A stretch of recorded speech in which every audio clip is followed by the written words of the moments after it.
katika jamhuri hii yetu.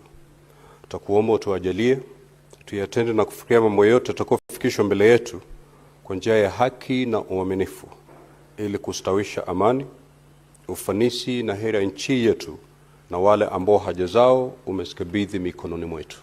Amen.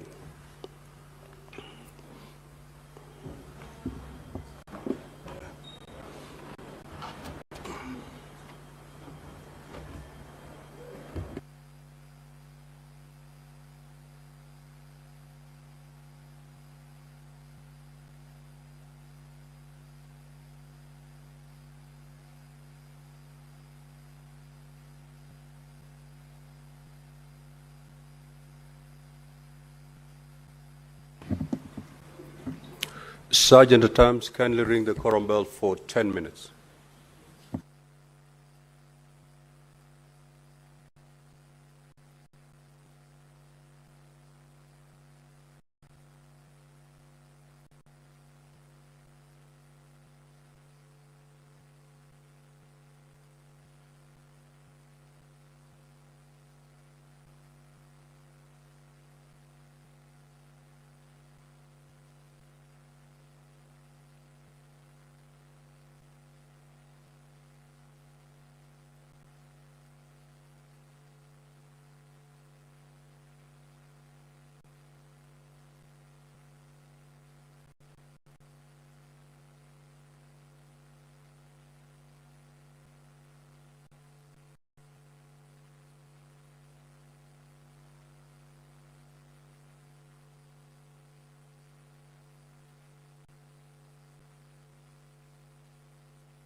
Good morning. If you are just joining us, these are live pictures from the Senate chambers. There is a slight quorum hitch, and the Speaker ordered the quorum bell to be rung so that the respective leadership in the House can mobilize the senators to come take their seats so that the business of the Senate can begin. This morning, the senators will be considering the impeachment of Kericho Governor Honorable Erick Mutai, and there will be a closed session, that is the pre-hearing meeting for the senators. It's supposed to last 1 hour, and thereafter the session will be back on air for the preliminaries, where there will be recital of the mandate of the Senate, rules of procedure, and hearing program representing the County Assembly and their council, if any, and the council representing the governor, if any. Thereafter, the charges will be read, and it will be followed by preliminary questions or issues.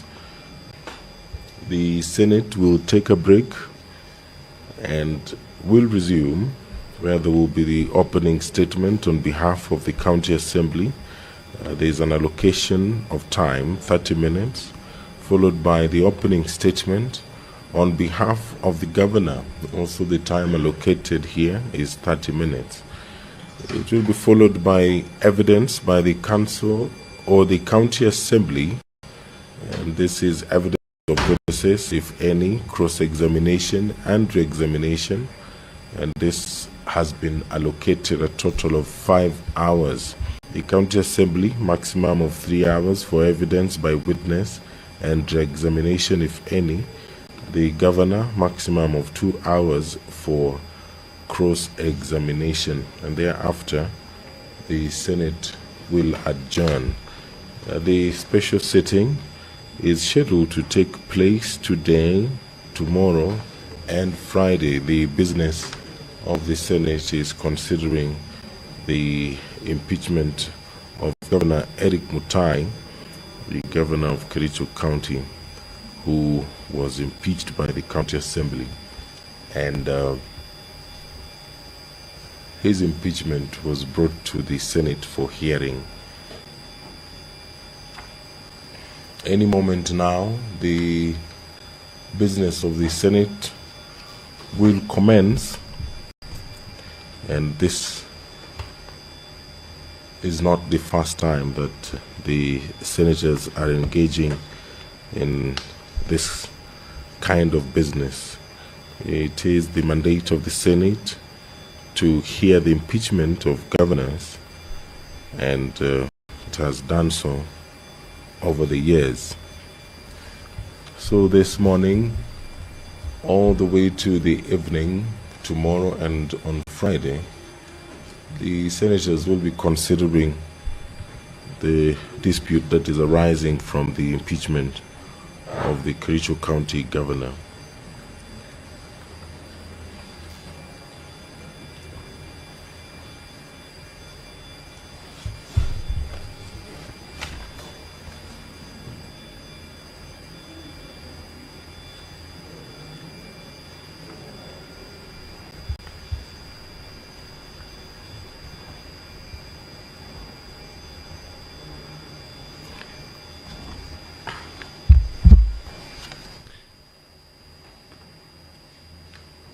And just a quick recap of the order of business this morning.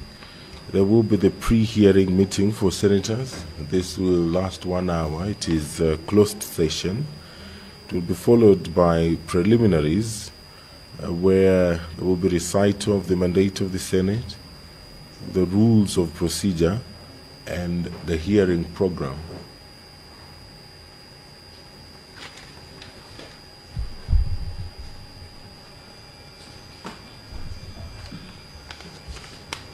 After the hearing program, there will be introduction of members of the County Assembly of Kericho representing the County Assembly and their council, if any. There will also be the introduction of the governor of Kericho County and the council representing the governor, if any. And thereafter, the charges will be read. This will take approximately 30 minutes. And after that, there will be preliminary questions or issues.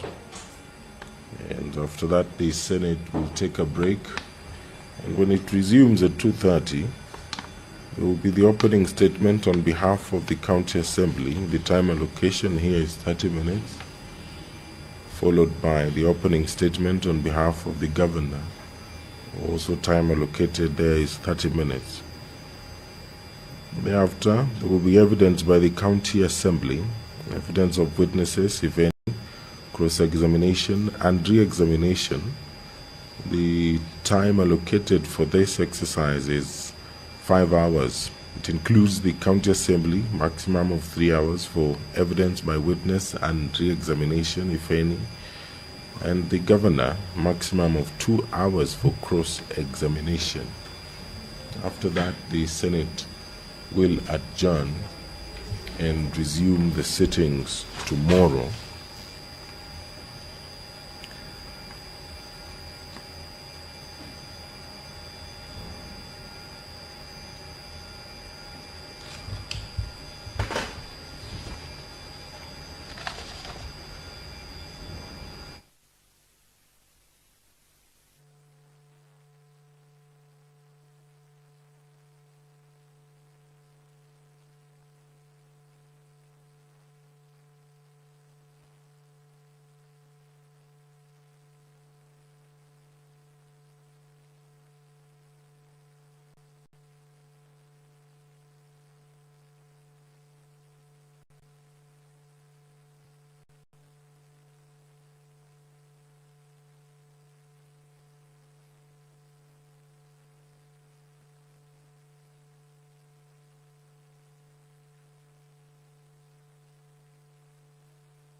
If you're just joining us, these are live pictures from the Senate. The quorum is yet to be achieved, and as soon as the quorum is achieved, you'll be able to follow the proceedings live on KBC Channel 1 and on YouTube, courtesy of the Parliament of Kenya YouTube channel. The procedure for removal of a governor is contained in the standing orders of the Senate, which says that within 7 days after receiving notice of a resolution from the Speaker of a County Assembly supporting the removal of a governor of the county pursuant to Article 181 of the Constitution, the Speaker of the Senate shall convene a meeting of the Senate to hear charges against the governor, and the Senate may, by resolution, appoint a special committee comprising 11 of its members to investigate the matter, or investigate the matter in plenary. In this case, the case against the governor will be considered or investigated in plenary the Senate sitting in plenary or the special committee appointed under subsection 1 shall within 10 days investigate the matter, and in the case of the special committee, report to the Senate on whether it finds the particulars of the allegations against the governor to have been substantiated. The governor shall have the right to appear and be represented before the Senate or a special committee during the investigations. If the special committee reports that the particulars of any allegation against the governor have not been substantiated, no further action shall be taken under this section in respect of that allegation, or if the special committee reports that the particulars of any allegation against the governor have been substantiated, the Senate shall, after according the governor. Order, honorable senators, we do have quorum now, so let's get down with today's business.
Clerk, you may call the first order. Order number 1, communication from the chair.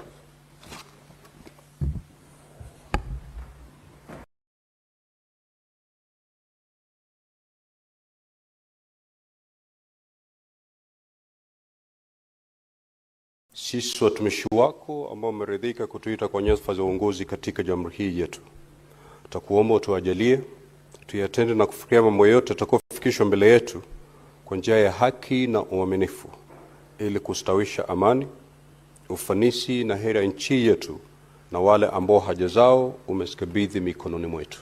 Amen.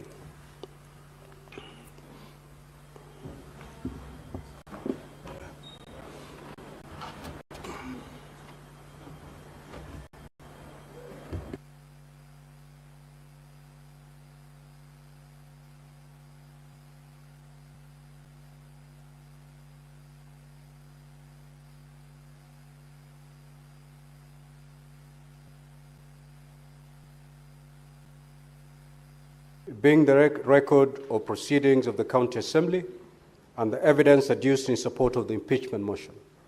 These are: 1, a copy of an approved notice of motion dated the 16th of August 2025 and laid on the table of the Assembly on Wednesday, 6th of August 2025, the afternoon session. 2, certified copy of a list of members with signatures in support of a motion for removal from the Kericho County Governor by impeachment dated the 6th of August 2025. Order papers for the Assembly sittings of Wednesday, 6th of August 2025, afternoon sitting, and Friday, 15th of August 2025, special sitting. A copy of the Gazette notice for the special sitting of Friday, 15th of August 2025. Certified Hansard reports for the Assembly sittings of Wednesday, 6th of August 2025, afternoon sitting, and Friday, 15th of August 2025, special sitting. Copies of letters dated the 6th and 13th of August 2025, reference number KCA/SP/3 volume 1 into brackets 37, and KCA/SP/3 volume 1 into brackets 38, respectively, inviting the Governor of Kericho County to respond to the tabled impeachment motion. Copy of an affidavit of service by Mrs. Sharon Chemngetich Mibei, serving His Excellency the Governor of Kericho County, with an invitation letter and a copy of a laid notice of impeachment motion, together with evidence and another letter for supplementary evidence and memorandum on public participation and gazette notice on behalf of the Speaker, County Assembly of Kericho. Certified copy of electronic voting extracts, 33 votes, on a motion for the impeachment of His Excellency the Governor of Kericho County, held during the Assembly sitting of Friday, the 15th of August 2025. Documents tabled during the debate on the motion for removal of the Governor of Kericho County by impeachment, which are the payment vouchers for Lands, Housing and Physical Planning Department made to Denby Holdings Limited, Debral Ventures Limited, and Cranby Group. 2. Payment vouchers for the Agriculture, Livestock and Cooperative Management Department made to Deju Enterprise Limited, Larry Enterprise Limited, and Mabsa General Supplies Limited. ASAC Technologies Limited, Kenda's Company, and Joely Group Limited. A procurement plan and a memorandum for supply and delivery of assorted office stationaries. Payment vouchers for Public Works, Roads and Transport Department made to the following: Simron Construction Company Limited and Real Supplies Limited at Onkila General Supplies. Payment vouchers for Finance and Economic Planning Department made to the following: Allocraft Voucher, Loreki Limited, Daki Limited, Finch Focus Limited, Jomax Holding Limited, and Benlock Ventures Limited. F. Payment vouchers for Health Services Department made to the following: Afroscape Limited and Slick Solutions Limited. Payment vouchers for Water, Energy, Environment and Forestry and Natural Resources made to the following: Jebema Construction Supply and Rowley Ventures Limited. Report on the pending bills by Committee on Ad Hoc. Report by the Committee on Water and Environment on Flocker projects. NVCDP report by the Committee on Agriculture, Livestock and Fisheries. Ad Hoc Committee report on Kazi Mutaani. Report by the Department of Finance and Economic Planning, Strategic Intervention Phase 2, and 2 photos and 4 affidavits, 1 judgment and 1 ruling. Ad Hoc Committee report on Londiani incident, Auditor General's reports, correspondence between the Governor and the Speaker dated the 20th of August 2024 and 3rd of September 2024, certified copy of a list of members with signatures in support of a motion for removal of the Kericho County Governor. I think I've gone back to that. R. Advertisement for vacancies by County Public Service Board, an internal memo on redeployment of staff under the Health Service Department, a Facebook extract, and letters of termination. Ad Hoc Committee report on alleged fictitious payment, voucher for Megro Products Limited, retention, other companies that were paid retention money, evidence of public participation. That is an extract of the Standard newspaper advertisement for public participation on notice of motion for removal of Dr. Erick Mutai, the Governor of the County Government of Kericho by impeachment. Number 2, a scanned memorandum and submissions received in response to the notice of motion for removal of Dr. Erick Mutai as Governor of Kericho County. Number 3, a public participation register for the collection of memoranda forms, and 4, a report of public participation. Governor's Response, and Volume 1 and 2, Kericho County Assembly Standing Orders, a flash disk containing video evidence, and 3 transcripts. Now, pursuant to Section 33(3) of the County Governments Act and Standing Order 81A, at a special sitting of the Senate held on Wednesday, the 20th of August 2025, the charges against the Governor of Kericho County, as contained in the motion of impeachment by the County Assembly of Kericho, were read out to the assembled Senate. Honorable Senators, ladies and gentlemen, as you are aware, the mandate of the Senate in relation to proposed removal from office by impeachment of a county governor is provided under Article 181 of the Constitution, as read together with Section 33 of the County Governments Act 2012 and Standing Order 80 of the Senate Standing Orders. In particular, Article 181, Senator Mbugua, the chair must be heard in silence. In particular, Article 181 of the Constitution provides as follows. 1. A county governor may be removed from office on any of the following grounds. A. Gross violation of this Constitution or any other law. B. Where there are serious reasons for believing that a county governor has committed a crime under national or international law. C. Abuse of office or gross misconduct. And D. Physical or mental incapacity to perform the functions of office of county governor. Number 2. Parliament shall enact legislation providing for the procedure of removal of a county governor or any other grounds mentioned in Clause 1. Section 33 of the County Governments Act 2012, Standing Order 80, and the third schedule to the Senate Standing Orders provide for the procedure to be followed in the hearing and determination of the proposed removal from office by impeachment of a county governor. Specifically, Section 33(3) and Standing Order 81B of the Senate provide that the Senate may, either by resolution, appoint a special committee comprising 11 of its members to investigate the matter or investigate the matter in plenary. Now, honorable senators will recall that at a special sitting of the Senate held on Wednesday, the 20th of August 2025, the motion for the establishment of a special committee was withdrawn pursuant to Standing Order 70 for failure to be seconded. This withdrawal paved the way for a default position, the hearing of the impeachment charges against the governor of Kericho County, to be held in plenary. Now, honorable senators, ladies and gentlemen, by way of a status update, pursuant to Rules 4A and 6 of the Rules of Procedure, when considering the proposed removal of a governor in plenary, the Senate invited the governor to appear and be represented before the Senate during the investigation. The Senate further invited the governor, if he so chooses, to appear before the Senate to file an answer to the charges with the office of the clerk of the Senate by 5 p.m. Monday, 25th of August 2025, setting out the following. The governor's response to the particulars of the allegations. Number 3, the mode of appearance before the Senate, whether in person, by advocate, or in person and by advocate.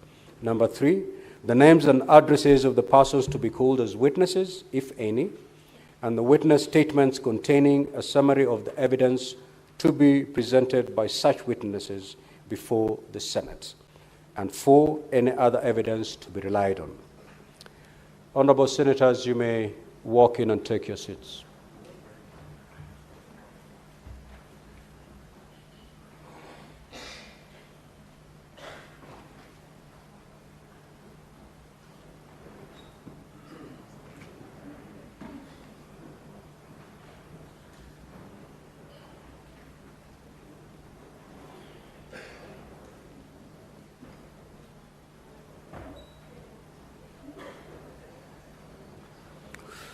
Now, honorable senators, pursuant to Rule 4B and 7 of the Rules of Procedure, when considering the proposed removal of a governor or a deputy governor in plenary, the Senate notified the Kericho County Assembly of the date for the commencement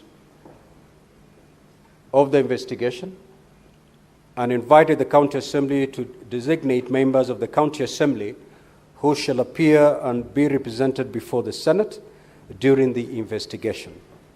The County Assembly was further invited, if it so chooses to appear before the Senate, to file with the Office of the Clerk of the Senate by 5 p.m. Monday, 25th of August 2025, the following documents.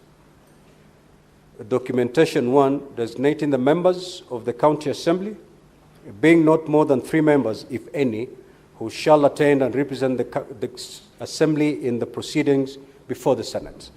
Number 3, indicating the mode of appearance before the Senate, whether in person, by advocate, or in person and by advocate.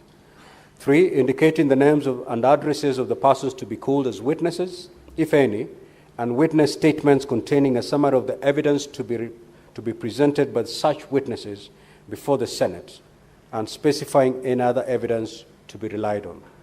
Now, Honorable Senators, ladies and gentlemen, on Monday, the 25th of August 2025, the Office of the Clerk of the Senate received a response dated the 23rd of August 2025 to the invitation to appear issued to the Governor from Messrs. Katwa and Kemboi advocates, who indicated that the Governor had appointed the firm to represent him in the hearing before the Senate.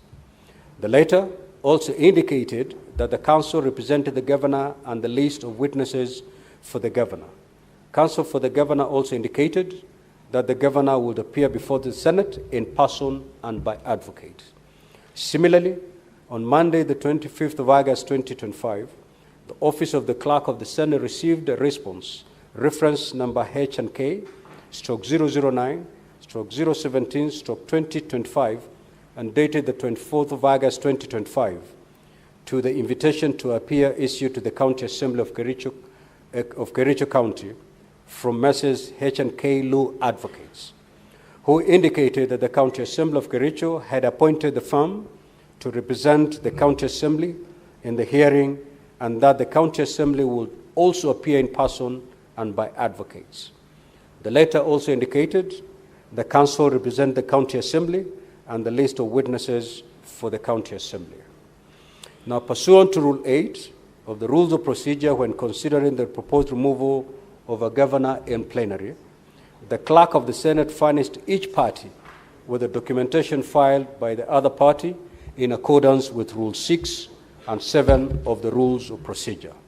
Now, Honorable Senators, ladies and gentlemen, the hearing program, which has been appended in today's order paper, details the various activities in the hearing and determination of the matter and the time allocated to each activity. It will be crucial, therefore, that all the parties comply with the time allocated. The parties will be notified of the balance of time on each activity through the digital clocks mounted on the clerk's table.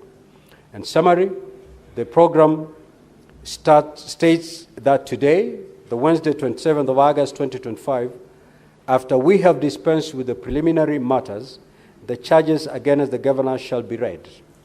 The Governor will be given an opportunity to take a plea on each charge. This will be followed by an opening statement by the County Assembly and thereafter by the Governor.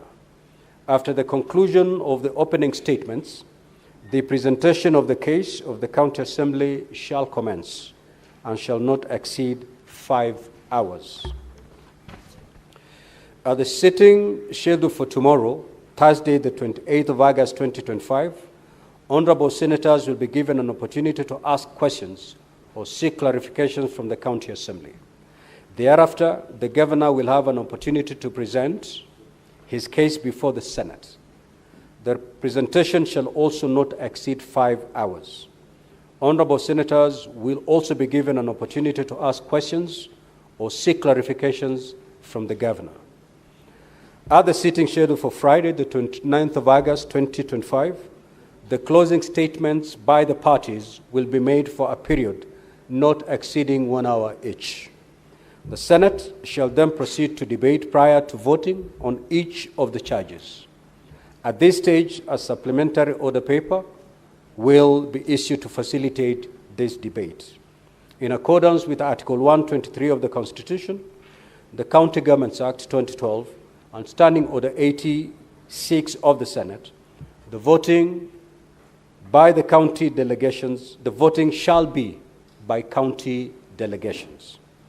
The governor shall cease to hold office if a majority of the county delegations in the Senate vote to uphold an impeachment charge. If, however, the vote in the Senate fails to result in the removal of the governor, pursuant to Standing Order 87, the Speaker of the Senate shall notify the Speaker of the Kericho County Assembly accordingly. Honorable Senators, ladies and gentlemen, I now invite counsel for the County Assembly of Kericho to introduce the legal team of the County Assembly and the members of the County Assembly of Kericho representing the County Assembly by stating the full name and the designation of each person. Counsel for the County Assembly, you may now take to the floor.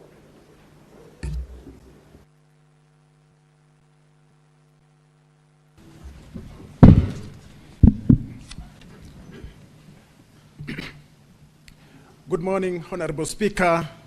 Good morning, Senators. Good morning, Honorable Mutai, Governor Kericho. For the County Assembly of Kericho, the representation is as follows: Vincent Kiprono, Joel Wahungu, Elvis Kipkorir, Evans Kiblangat, Victor Kibet, Geoffrey Langat, Brian Langat, Hilary Kiblangat, Elias Mutuma, the Sharon Mibey, who is an advocate and also the Deputy Clerk of the County Assembly, Elisha Ongoya, being the lead counsel, and myself, Kimutai Bosek. There is also the following honorable members from the Kericho County Assembly. The mover of the motion, Honorable Kiprotich Rogony. There is also Honorable Albert Kipkoech and Honorable Vincent Korir. Thank you, Honorable Speaker, sir.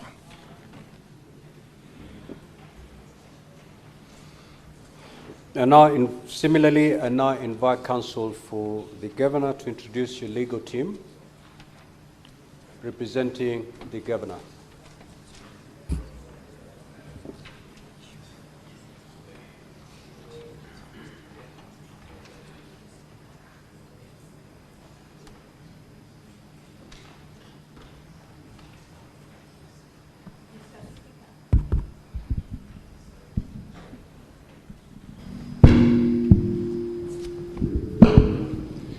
Mr. Speaker, sir, honorable senators, Your Excellency the Governor Kericho County, and my colleagues, good morning.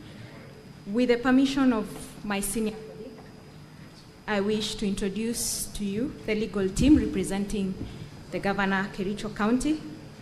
First, I wish to confirm that the Governor Kericho County, Dr. Erick Mutai, is before the House, and the legal team led by Senior Counsel Katwa Kigen, joined by Counsel Peter Wanyama, assisted by myself. My name is Doris Ngeno, and Counsel Wanjiro Thiongo, Counsel Joash Mitei, Counsel Evanson Kirui.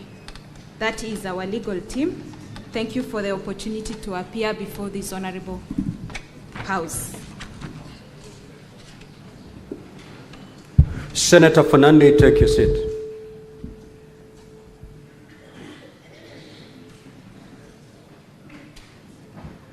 Honorable Senators, on behalf of the Senate, I now welcome the team for the County Assembly, the team of the Governor, members of the public and the media to the Senate and to these proceedings. Finally, I now invite the clerk to call the next order and thereafter to read the charges against the Honorable Erick Mutai, the Governor of Kericho County.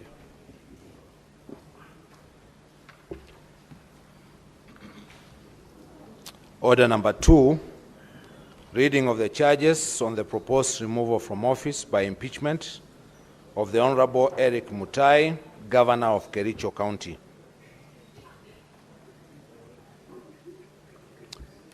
The Honorable Dr. Erick Mutai, Governor Kericho County, please take the stand.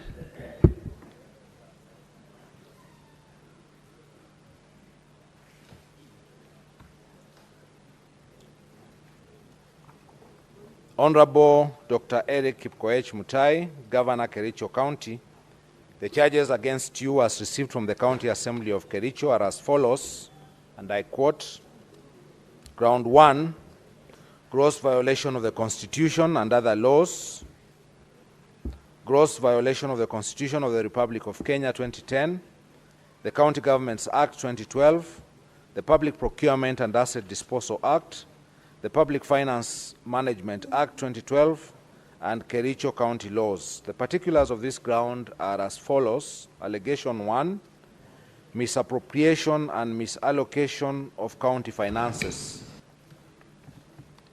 On various occasions since his election as a governor and subsequent assumption of office, the governor has engaged in various acts of gross violation of Articles 10, 183 and 201 of the Constitution, Sections 102 and 109 of the Public Finance Management Act, Cap 412A, and the provisions of the Kericho County Rating Act, number 5 of 2019, as follows. 1. Fictitious payment of works, goods, and services. Between January 2025 and July 2025, the governor engaged in gross violations of Articles 10, 183, 201, 207, and 208 of the Constitution, and Sections 102, 109, and 110 of the Public Finance Management Act 2012, and Section 3, Subsection 3, Section 30, Subsection 3F of the County Governments Act 2012. The governor aided, abetted, and or condoned the fictitious payment of goods, services, and works which were neither delivered nor done, occasioning the county loss of Kenya shillings 85,704,522.90 in A, services which were not rendered and or partially done, for example, the maintenance of 15 residential houses in Kipkelion West Sub-County at a cost of 2.99 million shillings.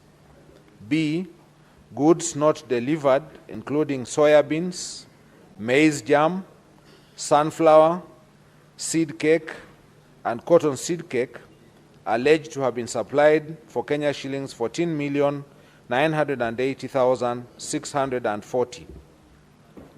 C, overpriced goods, including sodas, alleged to have been bought for about 500 shillings per 300 milliliter bottle, and a bale of tissue paper, alleged to have been bought for Kenya shillings 2,750 per bale of 10 tissue papers, and a hand towel priced at Kenya shillings 3,600.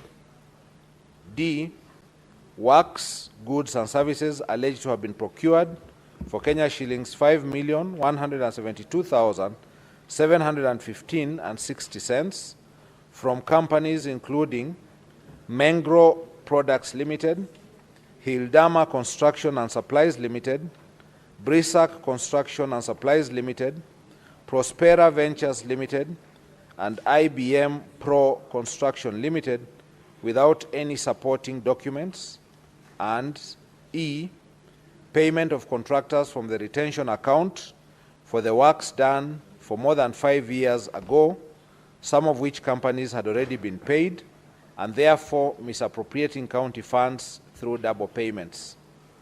2, some of the goods, services, and works were procured without following the procurement processes.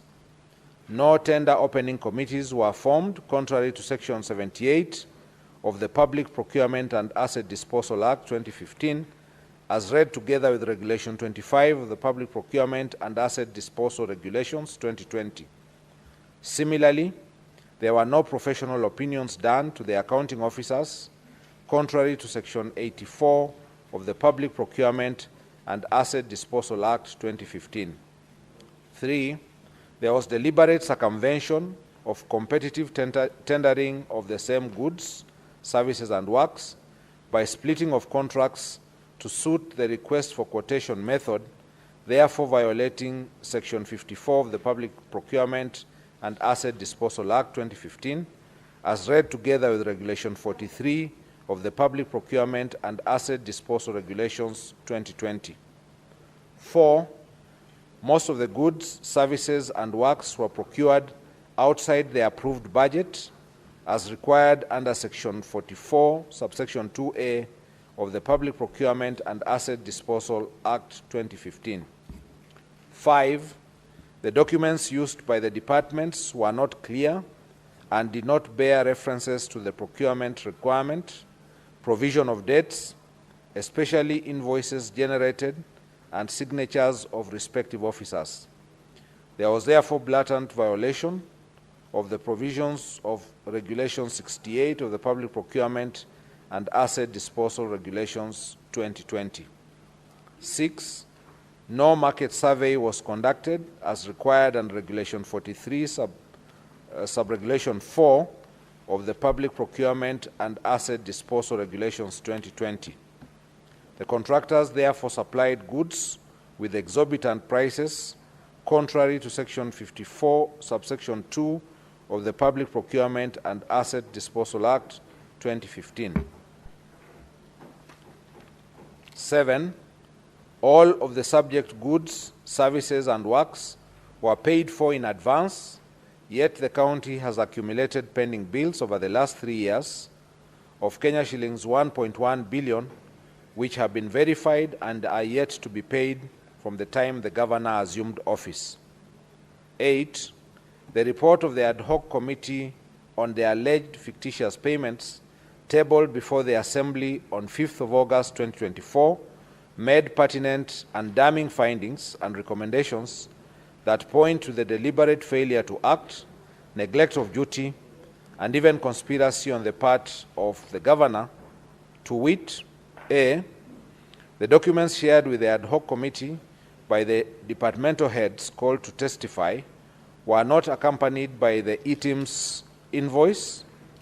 This lends credence to the suspicion that the documents may have been prepared to cover up the theft after the whistle was blown.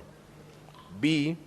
The payments were made in advance before goods, services, and works were delivered or done, and as at the date of the tabling of the report, some of those goods, services, and works remained undelivered to date. C. Documents that were used to process payments bore the signatures that could not be authenticated. Subsequently, certain officers whose signatures appear in the said documents have denounced the documents. D. The gaps highlighted in the report point to serious governance concerns and weak internal controls in Kericho County that the appointing authority, that is the governor, policy makers, accounting officers, and indeed all the officers entrusted to deliver services to the county have failed to do as required by law. E. There was an intention to defraud the county and violations of the Constitution 2010, the Public Finance Management Act 2012, the County Governments Act 2012, the Leadership and Integrity Act, the Powers and Privileges County Assemblies Act, the Public Procurement and Asset Disposal Act 2015. 9. Under Article 179 of the Constitution and Section 30, subsection 3F of the County Government Act 2012, the governor has the overall responsibility of being accountable for the management and use of county resources. 10. It is a matter of public notoriety that when the whistle was blown on these fictitious payments, the governor, on 26 July 2025, while attending a function at Kamolok village in Cheboin Ward, rubbished the claims and called for stern action against the whistleblower. This shows someone who is either unaware of the happenings in the county or was deeply involved in the scandal. 2, misappropriation of National Agricultural Value Chain Development Project, NAVCPD funds. 11, on various dates between the year 2023 and 2025, the Governor has violated the provisions of Articles 10, 183, 201, 207, and 208 of the Constitution, and Sections 48 and 159 of the Public Finance Management Act 2012, and Section 30, subsection 3F of the County Government Act 2012, by aiding, abating, condoning, and/or overseeing the massive looting, pilferage, misappropriation, and misallocation of NAVCDP funds amounting to over Kenya shillings 351 million as at 10th June 2025. 12, from the report of the Committee of Agriculture, Livestock and Fisheries and Cooperative Management, Tourism and Wildlife on the implementation status of National Agriculture Value Chain Development Project, NAVCDP, in Kericho County, tabled in the County Assembly on 6th of August 2025, the County Assembly noted the following discrepancies in the use of the fund. A, the expenditure was used for farmers' cooperative societies, found only in 19 of 30 wards in Kericho County. This implies that the funds that were meant for agripreneurs, whose role was to enumerate farmers and organize them into SACCOs, was not adequately utilized. B, each ward SACCO was meant to get Kenya shillings 1 million, yet the committee found that out of the 19 SACCOs under the program, only 7 have ever received financial support since the inception of the fund. C, it is further indicated in the report that some SACCO received nominal support in kind in form of office furniture and some farm inputs, while others have never received any support. D, even those SACCOs and farmer producer organizations which received support in kind did not receive delivery notes when the furniture, computers, and other supplies were delivered, and they cannot therefore ascertain the prices, source, and therefore quality of what was supplied. E, the procurement of furniture and equipment under the NAVCDP program was conducted centrally with minimal involvement of key stakeholders. This does not only undermine the principle of transparency in procurement, decision-making, and lack of ownership, but also created room for pilferage and misappropriation of the fund. 13, the office furniture and equipment supplied under the NAVCDP program are largely of substandard quality. There was therefore no value for money and compliance with the Public Procurement and Asset Disposal Act 2015, particularly Section 124, which obligates the procuring entity to select quality and cost-based selection, QCBS method, as the preferred method to be used to evaluate proposals. 14, the manner in which the few projects which were implemented was done shows that they were done without following the project implementation manual published by the World Bank to guide the implementation of the projects. 15, again, the governor shirked his overall responsibility under Article 179(4) of the Constitution and Section 30, subsection 3F of the County Governments Act 2012 to be accountable for the management and use of county resources. 16, there is evidence that the governor has been ordering withdrawals from the fund for reasons other than those for which the fund was created by the donor. Evidence of this shall be availed at the hearing and consideration of this motion. The mover will as well be asking the Assembly to issue an order under Article 195, Subarticle 2B of the Constitution, and Section 27, subsection 1C, and subsection 2 of the County Assembly's Powers and Privileges Act 2017, compelling the relevant banks where the funds were drawn from to furnish this House with the bank statements showing the withdrawals of the funds from 2023 to date. 3. Misappropriation of funds and unfair distribution of projects under the Financing Locally Led Climate Action, FLOCA Fund. 17. On various dates between the year 2023 and 2025, the Governor has violated the provisions of Articles 10, 179, 183, 201, 207, and 208 of the Constitution, and Sections 102 and 107 of the Public Finance Management Act 2012, and Section 30, subsection 3F of the County Governments Act 2012, by presiding over unfair, skewed, and nepotic distribution of projects under FLOCA funds, imprudent use, misappropriation, and misallocation of FLOCA funds as follows.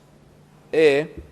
Skewed and unfair distribution of projects under the fund, with the Governor's home ward, namely Chemosot ward, alone, getting projects worth Kenya shillings 21,701,590, while there are many other wards, not only in other sub-counties, but even in the Bureti sub-county, which have received not a single project under the fund.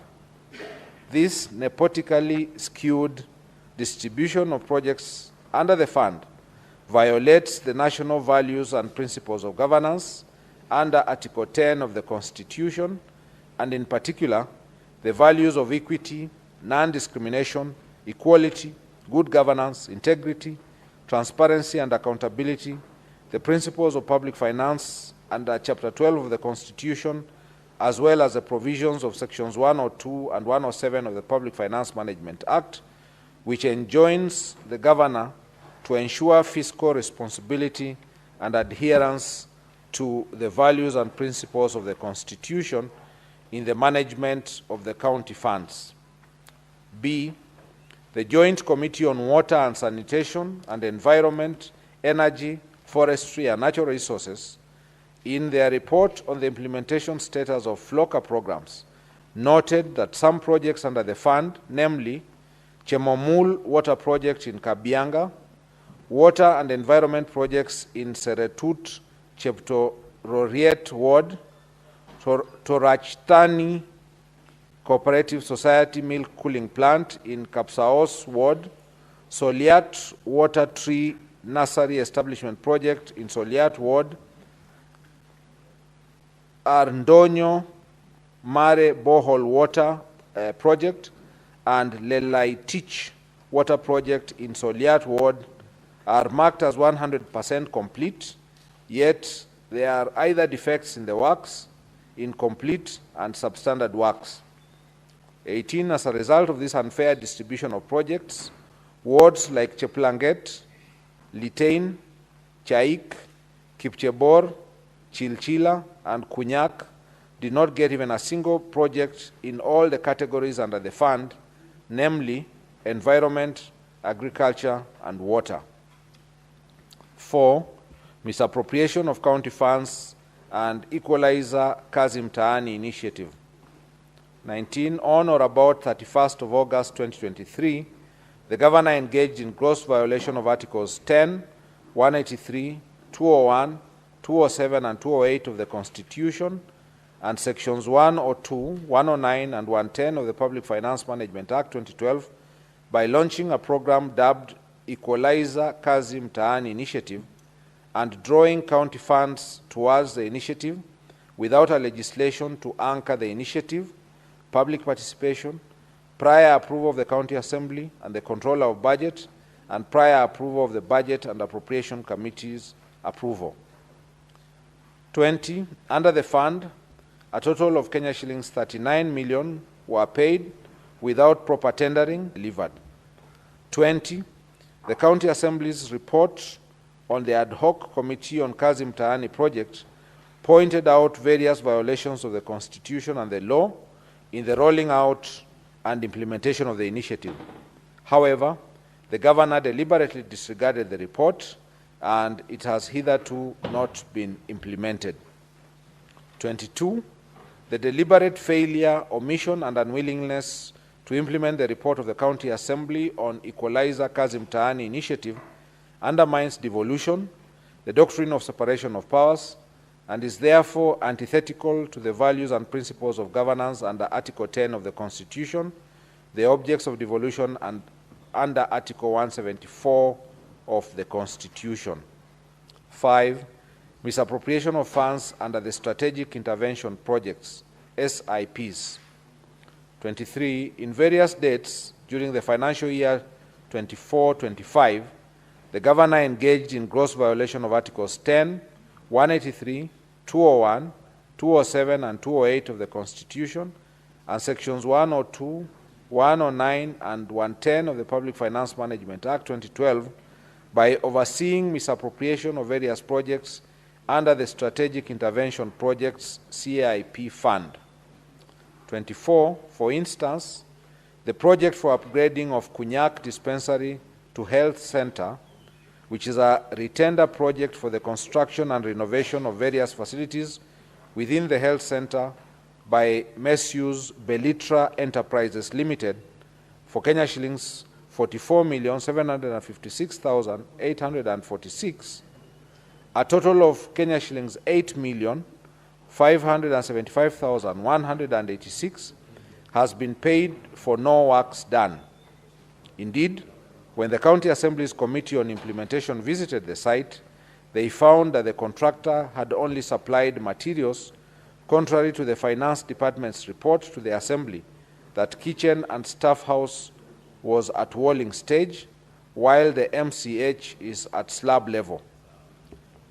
6, other violations of the Constitution and the law. 25, the present and former Chief Executive Committee members and chief officers have variously reported coercion by the Governor to make financial allocations for the Governor's own use from the funds allocated to their respective departments, and which funds they were required to remit through the Governor's personal assistants.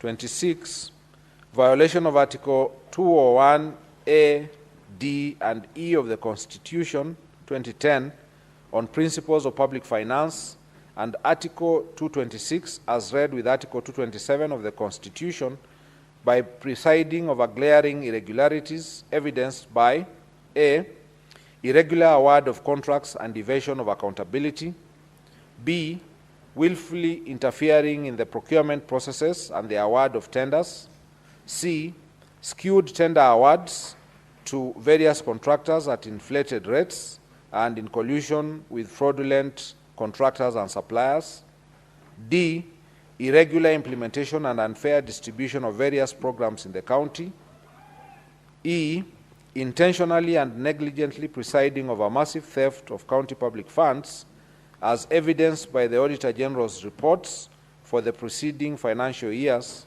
which have raised red flags over various projects. 27, on 15th August 2023, the Governor compensated the victims of Londiani accident from the County Emergency Fund to cover up for the funds raised by the public and misappropriated by a committee he had formed to steer the funds drive, and without a cogent explanation of how the funds publicly raised for the victims had been expended. Allegation number 2, misappropriating and or abetting misappropriation of the funds publicly raised for the victims of Londiani accident. 1, on various dates between 4th July 2023 and 9th July 2023, the Governor grossly violated the provisions of Article 10, 73, and 75 of the Constitution and Sections 29 and 34 of the Leadership and Integrity Act 2012 by A, overseeing misappropriation of the funds raised for the victims of the horrendous Londiani Junction accident tragedy, in which over Kenya shillings 9 million of public raised funds were lost. B, reneging on his undertaking to implement the report of the County Assembly's ad hoc committee formed to probe the misappropriation of funds meant for the victims of the accident. There is evidence that the governor filed a suit and or supported a suit by those implicated in the report of the County Assembly's ad hoc committee in Kericho Employment and Labor Relations Court petition number E006 of 2023, Dr. Wesley Bor and 5 others versus the governor, Kericho County Government and others, and Kericho ELRC petition number E014 of 2023, Victor Tum and others versus the governor, Kericho County and others. C, being personally and directly complicit in the flawed award of direct tenders for service providers during the fundraiser and requiem mass of the victims of the accident. D, the county governor has in this regard committed numerous and various acts in the course of his duties that are contrary to and in violation of the Constitution and the laws of Kenya. These include: 1, the authenticity of various payments made cannot be confirmed. The fact that the exact amount of money expended from the sum collected during the fundraiser points to impropriety and suggests a clear fraud on those whom the funds ought to have benefited. 2, a total of Kenya shillings 13,682,660 was collected at the fundraiser. A sum of Kenya shillings 423,000 was purportedly expended as pastor's facilitation, transport refund, field preparation, lunches and refreshments, printing, publishing, and radio announcements. Other payments that were approved from the fund were Kericho County Referral Hospital, Kenya shillings 2,037,524, Londiani Hospital, Kenya shillings 1,534,190, Supertix Limited, Kenya shillings 2,945,000, Supershine Limited, Kenya shillings 411,000, Raise Hotel, Kenya shillings 100,000, County Commissioner's Fuel, Kenya shillings 300,000. 3, that when Kenyans from all walks of life voluntarily made contributions to aid the victims of the tragedy, it was never intended or anticipated that the funds would be misappropriated with the blessings of the governor, who had a higher calling to ensure the money is accounted for to the last coin and on whom the people bestowed their trust. 4, the governor issued contradictory statements insofar as the use of the funds is concerned. The contradictory statements point to his being complicit in the matter. 5, while the governor is on record indicating that the medical bills for all the victims would be waived and taken care of by the county government, it is clear why money had to be paid out from the fund collected to various public hospitals against the express and unequivocal representations of the governor. E, by his acts of omission and commission, the governor has grossly violated the provisions of Article 75 of the Constitution, which demands that a state officer shall, whether in private or in public, behave in a manner that avoids conflict of interest between personal interests and public or official interests, or compromises public interest in favor of personal interest. F, by overseeing the misappropriation of the funds aimed at assisting the victims of the accident, the governor violated Article 73 sub-article 2, which demands from him selfless service based solely on public interest, demonstrated by honesty in the execution of his duties, accountability to the public for decisions and actions, and discipline and commitment in service. G, by allowing himself to be a master of doublespeak in such a grave matter that shook the conscience of the nation, the governor violated Article 73, sub-article A, Roman 2 and 3 of the Constitution, which demand that he at all times demonstrates respect to the people and brings honor and dignity to the office he holds. H, by allowing himself and senior officials close to him to benefit from the funds, the governor violated Article 76, Sub-Article 2B of the Constitution, which prohibits a state officer from accepting a benefit in circumstances that compromise the integrity of the state officer. I, by failing to ensure that decision-making in the executive of the county governor are not influenced by corruption, nepotism, and other callous and improper motives, the governor has failed to exercise objectivity and impartiality, thus violating Article 73, Sub-Article 2B of the Constitution of Kenya 2010. Ground 2, abuse of office. The particulars of this ground are as follows. Allegation 1, illegal appointments, unlawful dismissals and transfers, and usurpation of the constitutional and statutory functions of county public service. The governor has variously engaged in 1, gross misconduct, and 2, gross violations of Articles 10, 73, 75, 232, 235, and 236 of the Constitution. 3, gross violations of Section 17 of the Public Officer Ethics Act, Sections 55, 59, 59A, 60, 62, 63, 64, and 65 of the County Governments Act, Section 4 of the Public Appointments County Assemblies Approval Act 2017, and variously abused his office by A, skewed, uncompetitive, and nepotic appointments of the county employees of various cadres. For instance, the governor recently hired his own brother, one Victor Mutai, as a revenue clerk.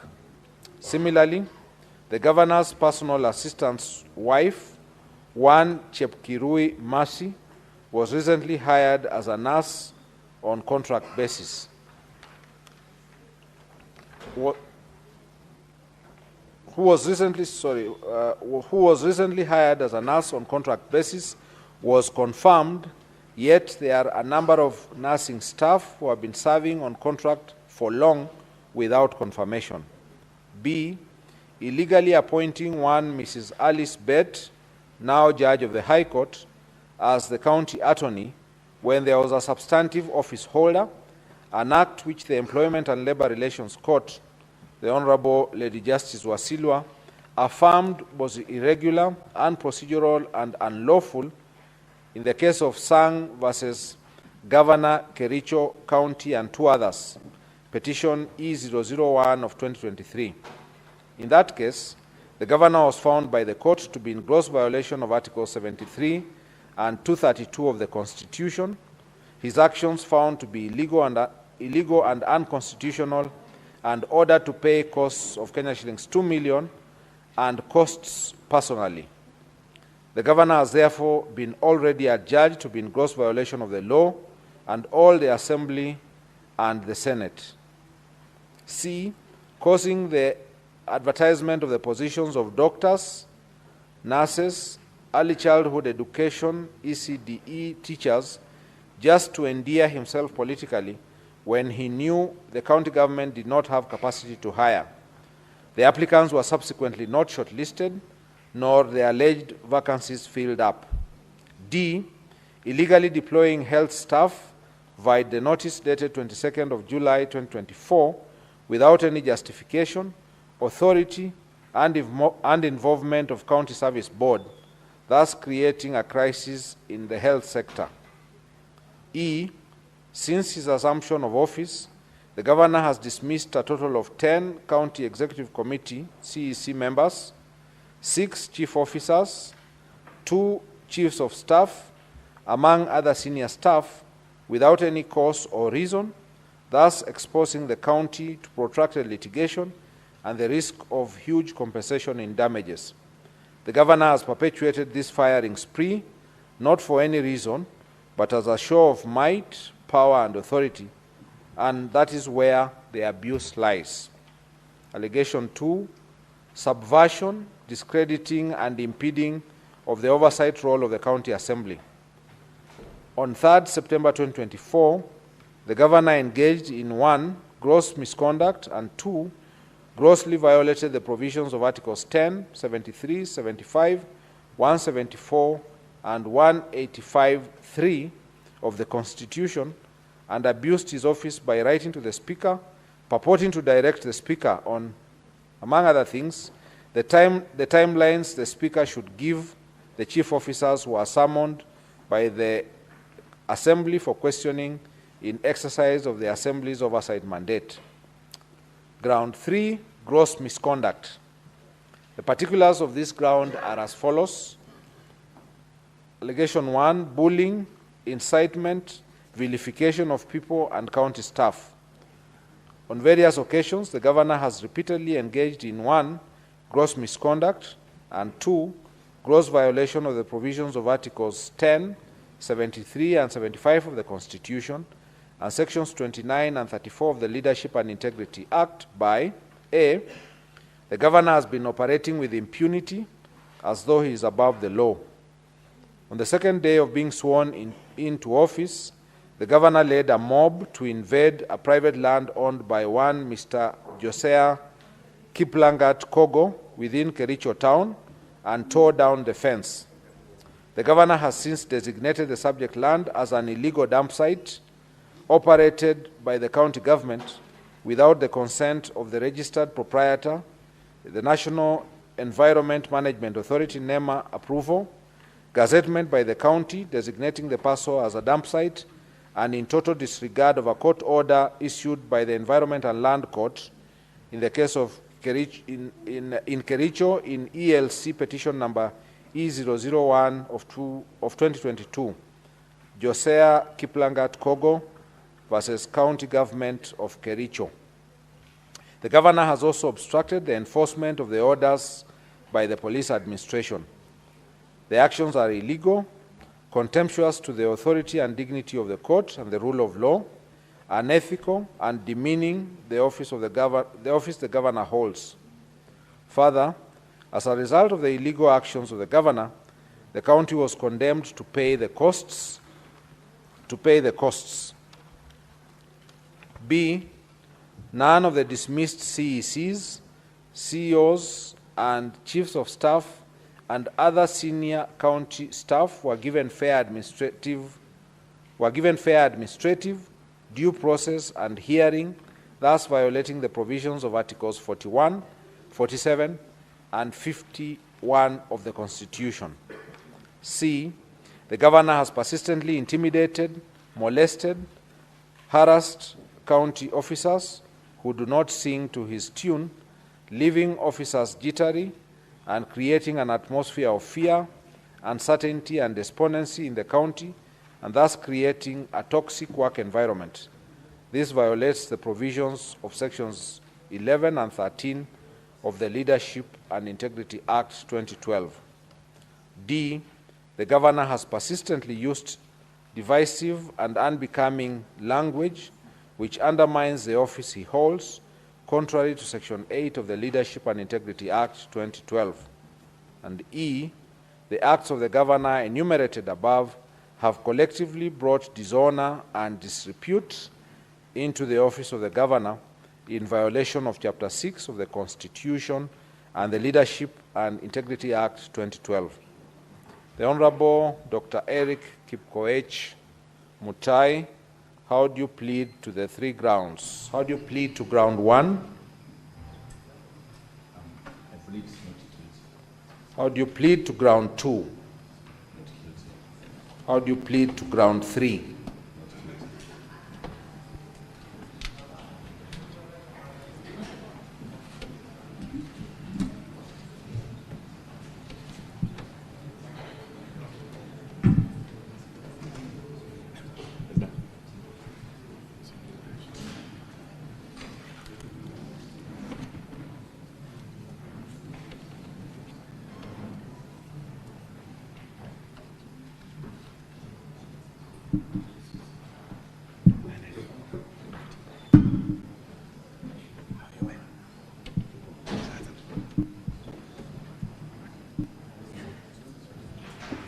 Governor, you may be seated. Thank you, Mr. Speaker, sir.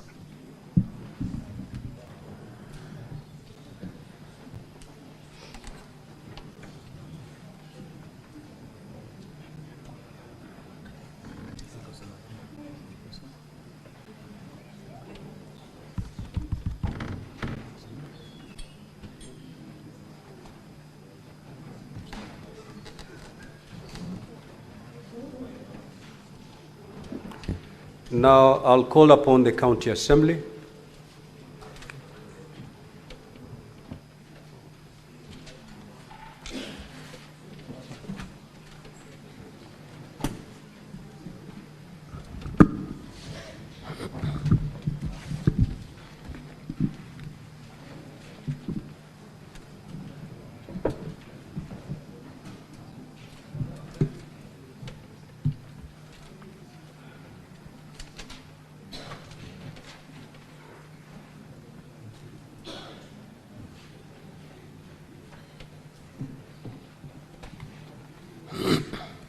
So the County Assembly, you have 30 minutes to make your opening statement. Thereafter, it will be followed by the Governor's opening statement. It will also take 30 minutes. Sorry, Mr. Speaker. Thank you so much, Mr. Speaker. Before we make the opening statement, there are certain preliminary matters that the County Assembly wished to raise. So with your permission, Mr. Speaker, I wish to be given the opportunity to raise them first. You may proceed. Thank you so much. Mr. Speaker, allow me to begin by raising the fairly simple and straightforward preliminary issue. By letter dated 24th August 2025 by the firm of HK Advocates on behalf of the County Assembly. Sorry, the record may not have captured my name. My name is Elisha Ongoya for the County Assembly of Kericho. And I think for members of the Senate on late note, Mr. Speaker, who may wonder whether Mr. Mutuma and I are actually on this side, we may say that the Kabrang rule has placed us this side today. Mr. Speaker knows that better than I do. By letter dated 24th August 2025, H&K Law Advocates, acting for the County Assembly of Kericho, requested the clerk of this House to make special arrangements for one witness who suffers a physical disability in the nature of mobility impairment when that time comes. So that we don't struggle at the last minute, I would wish that Mr. Speaker directs that those arrangements be made as and when that witness is required to be put on the stand. Yeah, those arrangements are going to be made. Thank you so much. The second preliminary issue is also relating to another letter dated 24th August 2025 and addressed the clerk of this House. Just for context, you'll notice that among the filings made by the governor in his defense was a notice of preliminary objection, which was brought to the attention of the County Assembly when the documents were being exchanged at the clerk's designated area.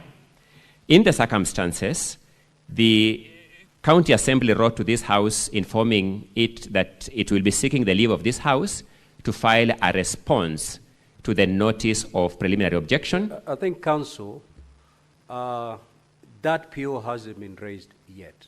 It's on record, but it's yet to be raised. Thank you. So you'll be given an opportunity to make that application once that PO has actually been raised. Thank you. Having said that, Mr. Speaker, the final is a set of documents that we also wish to be permitted to be circulated to the senators. I'll just lay a brief context for this. There are documents which, Mr. Speaker, when you are informing the senators, you drew their attention to the documents that the County Assembly brought to this House accompanying the resolution of the County Assembly. Some of those documents, unfortunately, when we are now preparing the volumes for circulation, because of the number of volumes involved, were omitted among the documents that were delivered, and other documents were also referred to the various witness affidavits, and those documents were also omitted when we were producing the volumes because of the sheer number of volumes that were being produced.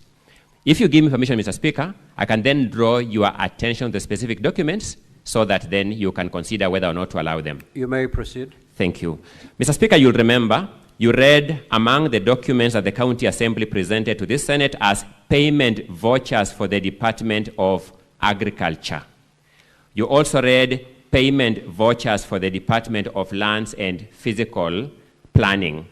Those documents, although accompanying the motion and duly presented to the Speaker, were not reproduced in the volumes that have been given to the honorable senators, we beseech you to grant us leave to have those documents circulated among the senators.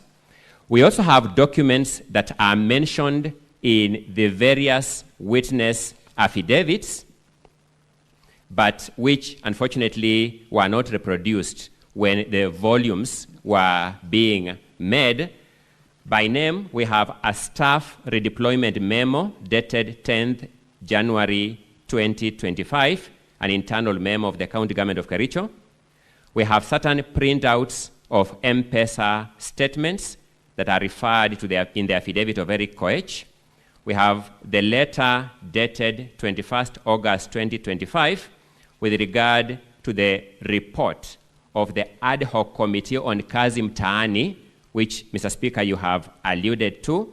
It is referred to in the affidavit of the motion mover. We have certain RTGS payment extracts that are referred to in the affidavit of Albert Koech. We have the termination letter of Enoch Koech that is referred to in the affidavit of Erick Koech. We have an invitation for a meeting with the Joint County Assembly Committee on Water and Sanitation and Environment and Forestry and Natural Resources and Minutes. The committee report of that committee, my apologies, the report of that committee is before this House, but only the invitation letter that was omitted in the course of the photocopying. Then we have bundles of invitation letters dated 18th July 2025 to appear before the ad hoc committee of the County Assembly of Kericho on fictitious payments. Again, the report of that committee is already before this House. So the only documents that were omitted were the invitation letters, which we seek that you permit to be presented to this House so that we have a complete record. Then finally, Mr. Speaker, we have certain photographs and an attendant certificate of electronic evidence. The photographs are referred to in the affidavit of Kiprotich Rogoni, and the certificate of electronic evidence is also in that affidavit, but unfortunately, in the course of mass production of the documents, they were omitted. Those documents, Mr. Speaker, we beseech you to allow the senators to have access to them so that we can have a comprehensive view of the situation. The other documents are the ones, as I alluded to earlier, relating to the answer to the PO. I would suspend dealing with those ones as director of the Speaker, and I'll deal with them as and when that PO becomes a relevant issue before this House. My learned colleague should draw my attention to something so that we don't waste time. I'll ask him to just present it to the Senate right away so that the Senate can make a decision. Thank you, Mr. Speaker, sir. For record purposes, my name is Elias Mutuma. I just wanted to confirm that the documents that my learned senior has alluded to have already been supplied to Council for the Governor through email yesterday, and physical copies were delivered this morning. Thank you. Council for the Governor, do you have any objections to that request?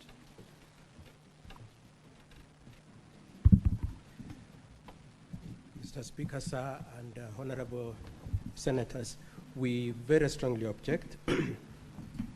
We very strongly object. It is true that we were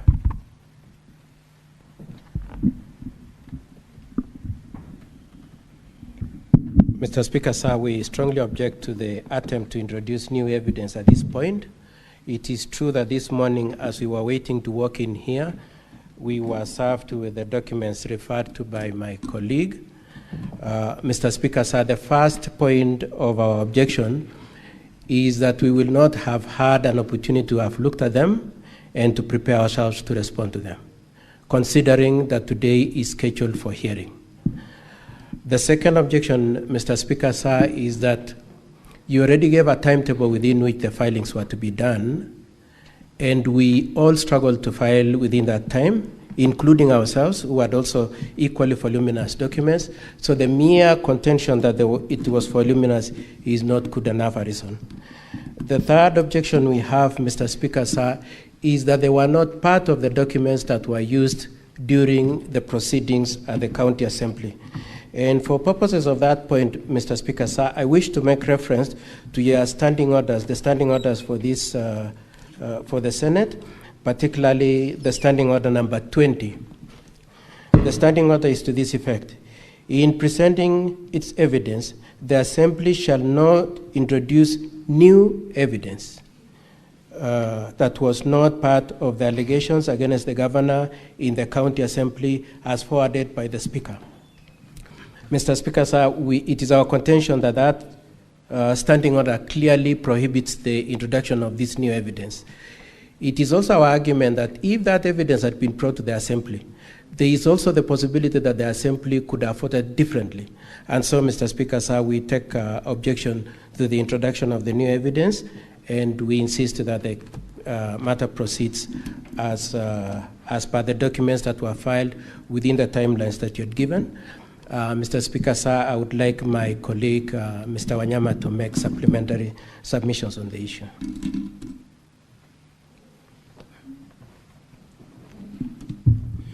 Mr. Speaker, sir, the Honorable Senators, just an additional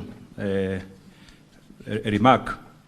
If you look at paragraph 16 of the motion and the entire motion, there is certainly evidence which the mover of the motion wanted to adduce before the County Assembly. At paragraph 16 of the motion, the mover of the motion specifically said on the floor that that evidence will be sought after asking the House to issue summons. And throughout the motion, you will see that then there is no evidence. An allegation has been made and no attaching evidence has been adduced. So that was the evidence which was submitted before the County Assembly and a decision made on them. So in accordance with your rules, and we strongly object to this, the County Assembly cannot introduce new evidence, even if it was mentioned in the pleadings before the County Assembly. It cannot introduce that new evidence before this House at this stage for only one reason. It's extremely prejudicial to the governor. And secondly, the governor has not had the opportunity to prepare on this evidence. But more importantly, this evidence requires comment from the governor. And therefore, the right to fair hearing will be severely breached if this evidence, which the County Assembly is now doing a patchwork, is introduced at this stage. And lastly, it will contravene your express, clear, and unequivocal rules that no new evidence shall be introduced on the Senate if they are not part of the evidence submitted against the governor in the County Assembly. Thank you.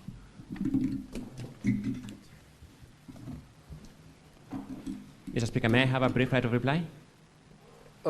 Council, let me just make a ruling on this matter. We make progress. Thank you, Mr. Speaker. We've had your position. We've had the governor's position. Now, if I had counsel for the County Assembly correctly, is that the evidence related to those documents is already in our bundles, the original bundles. These documents were omitted by mistake during the compiling of those bundles. They do not introduce any new evidence as is being submitted by the counsel for the governor. And therefore, pursuant to Rule 30 of the Rules of Procedure, I will allow those documents to be admitted. Counsel for the governor, you may take to the stand and make your opening statements. Mr. Speaker, sir, we had indicated that we are raising a preliminary objection. Although, allow me to make the observation, Mr. Speaker, sir, that much as you have made your ruling based on the premises that they were excluded, though they were part of the evidence, they were not part of the evidence, Mr. Speaker, sir. These are new documents that have never been part of this case. The nearest you could say is that they were referred to or they were alluded to in the charges, but they have never been part of the evidence. Mr. Speaker, sir, we filed a notice of intention to raise a preliminary objection, and the same was part of the filings we did within the timeline you gave us. The nature of our preliminary objection, Mr. Speaker, sir, is to contend that there was no voting that took place, and therefore it implicates the requirement, number one, that voting must have been done at the assembly, and number two, that a 2/3 threshold should have been achieved. It is our contention that the approach adopted by the Speaker in the County Assembly, the documents filed, including the audit of the logs of the process, will show that indeed there was no voting system. Mr. Speaker, sir, I pray that you allow us to raise that preliminary objection to the effect that indeed no voting took place and that 2/3 was not achieved, and therefore your jurisdiction has not been triggered as a Senate. So, Counsel for Governor, you have 15 minutes to raise your appeal. Counsel for the County Assembly, you'll have 15 minutes to respond, and thereafter the Senate will make a determination on the matter. Mr. Speaker, sir, the issues we raise in our preliminary objection are that we will start, first of all, Mr. Speaker, sir, we will invite your attention to the contents of an Annex 4A from the Assembly, which provides an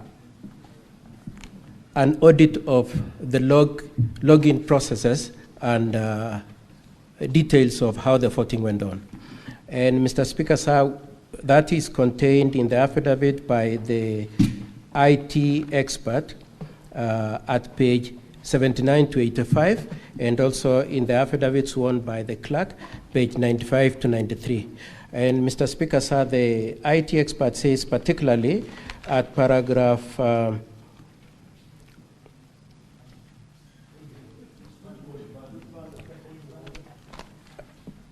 it is volume 2.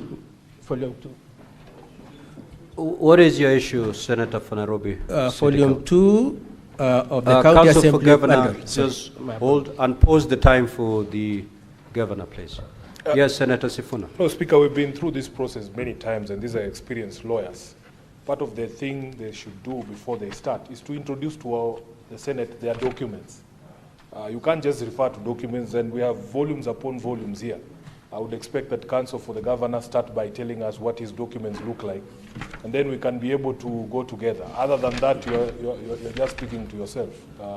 With respect, Counsel. Counsel for Governor, kindly be guided accordingly. My apologies, Honorable Senators. I'm referring to volume 2 of the County Assembly bundle, and I will be juxtaposing that with bundle Annex 4A, also from the County Assembly bundle.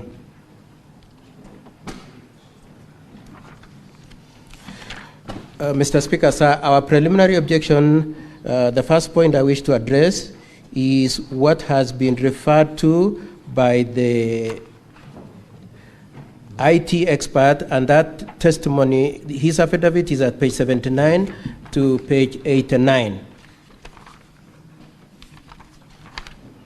And at page, particularly page 81, paragraph 10, 11, and 12, he indicates that they have been using certain software for purposes of payments, budgeting, meetings, and so on and so forth.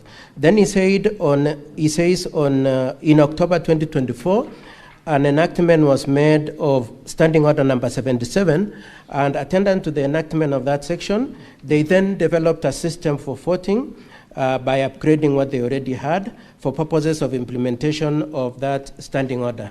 Then he proceeds at paragraph 23, 30, and 31 to say that system is accurate, verifiable, secure, user-specific, and friendly. And Mr. Speaker, sir, that's where our preliminary objection lies. We would like to say, first of all, if it were a specific, if it was tailored to meet the intention of that standing order number 70, the standing order number 70, standing order number 77A requires that in the event an MCA chooses not to vote, then it must be deemed to have abstained. Mr. Speaker, sir, when we look at volume 1 of the Governor's bundle at page 98 to 101, if we could look at that. The Governor's bundle, page 98 to 101 to 106. It is the bundle is pink in color. It will be noted that if indeed it was tailored to meet the intentions of Standing Order number 77, then it should also have complied with the detail of 77.8, which says that any MCA who has not voted should be reflected as having abstained. You will notice at page 98 that the votes reflected in that report says 33 voted and there was 0 abstain. However, when you juxtapose that, if we could go again to the volume 2 of the Assembly's bundle, you will find an affidavit by the clerk of the county assembly at page 90 to 93, and particularly at page 90, at paragraph 17 at page 93, the clerk is very specific that there were 47 MCAs in the assembly on that date. Now, our case is that the 18 MCAs did not vote at all, and we have produced those affidavits. And those affidavits of the 18 MCAs I will provide in a minute. But let me just make this first point I was making, being that if the system that they say was tailored to meet the intention of Standing Order number 77, then 77.8 requiring that it should reflect abstention, then should have reflected 18 MCAs abstained, or in the alternative, if it were to be the case which we contest, if it were to be the case that 33 voted, then it should have reflected that 14 of them abstained. And so that's our first attack on that pretense that there was any voting that happened. It is our contention that just a piece of paper was prepared. The second argument we make is that 18 MCAs did not vote, and the maximum number of votes that system should have reflected should have been 29 votes. And the affidavits that we have produced for purposes of supporting that proposition, Mr. Speaker, sir, are at page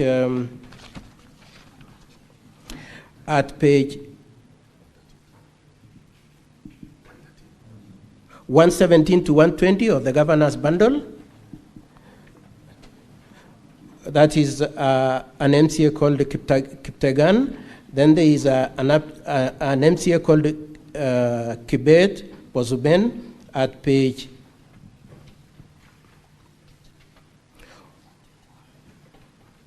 121 to 122. Then there is Amos at page 125 to 127. Then there is Edna and Martin at page 128 to 131. Then there is an MCA whose nickname is Broker at page 132 to 134. Then there is an MCA called Gabriela at page 135 to 1. I was just struggling with the 15 minutes I was given, Honorable Senators. Then there is an affidavit sworn by one Gabriela, Honorable Gabriela at page 135 to 137, and an affidavit sworn by all the 18 jointly at page 113 to 116. In the same set of the documents, we have shown how they have already reported to the DCI for purposes of investigation of the impersonation of their votes. Mr. Speaker, sir, may I indicate that all the 18 MCAs are our witnesses, and we intend to call all of them, probably 17 or the 18. And Mr. Speaker, sir, and Honorable Senators, it is our contention that indeed, to the extent to which 18 of them did not vote, the representation that 33 MCAs voted is inaccurate. It should have been only 29 MCAs. Now, Mr. Speaker, sir, we have identified particularly 4 MCAs whose signatures, whose votes were fraudulently captured as having voted in favor of the impeachment. They have said they did not vote, and to the extent to which the report on the voting at page 98 to 106 in bundle 1 of the governor's report purports that the 4 of them voted is a forgery, Mr. Speaker, sir. The other issue which I want my learned friend to highlight is that it will be noted that there are individuals, based on the login audit that the County Assembly has produced, that there were 3 MCAs who voted twice. That is Honorable Rogon Kiprotich, who is the mover of the motion. He voted twice. Not only is it reflected in the audit report, he also is on audio as telling one of the people he voted for that, please let me give you some money in exchange to you for indicating my having voted for you. The other one is Honorable Moses Rotich, who voted twice, and Honorable Beatrice Chepkoech. The other issue we wish to advance, Mr. Speaker, sir, and Honorable Senators, is the standing order enacted by the County Assembly itself, standing order number 77-4, which requires that when you implement the use of electronic voting, then the MCAs will be allowed, and I want to put emphasis on these two. One is to press, not only to press, but to press a button. And Mr. Speaker, so it should be a common ground between ourselves and my learned colleagues for the County Assembly that indeed there was no gadget which could be pressed and there was no button to be pressed. What they did is to send a link to the mobile phones and ask them to enter the link and do the voting. And we are saying, Mr. Speaker, sir, to the extent to which the standing order requires that you press a button, there was no device which could satisfy the requirement for electronic voting at that point in time, Mr. Speaker, sir. 4 minutes. Okay. Mr. Speaker, sir, we would also like to point out that the entry credentials, the affidavit sworn by the IT expert multiple times at page 79 to 83, to 85, is that there was a unique criteria to enter the portal. However, it will be noted, Mr. Speaker, sir, as my learned friend will demonstrate, that the identifiers were merely the payroll number and the ID number. And so anybody who knows the payroll number and the ID number could enter and vote. And indeed, as far as we are concerned, that's what happened. And that's why we are saying that this voting system is not accurate, verifiable, nor auditable. Mr. Speaker, sir, lastly, as I hand over to my learned friend, Mr. Wanyama, is to point out, Mr. Speaker, sir, that immediately after the voting, the site was pulled down. We are meant to understand that in response to our having filed our objection, an attempt was made to set up the same link yesterday. But between the time of voting on 15th of August and yesterday and Monday, the site had been down.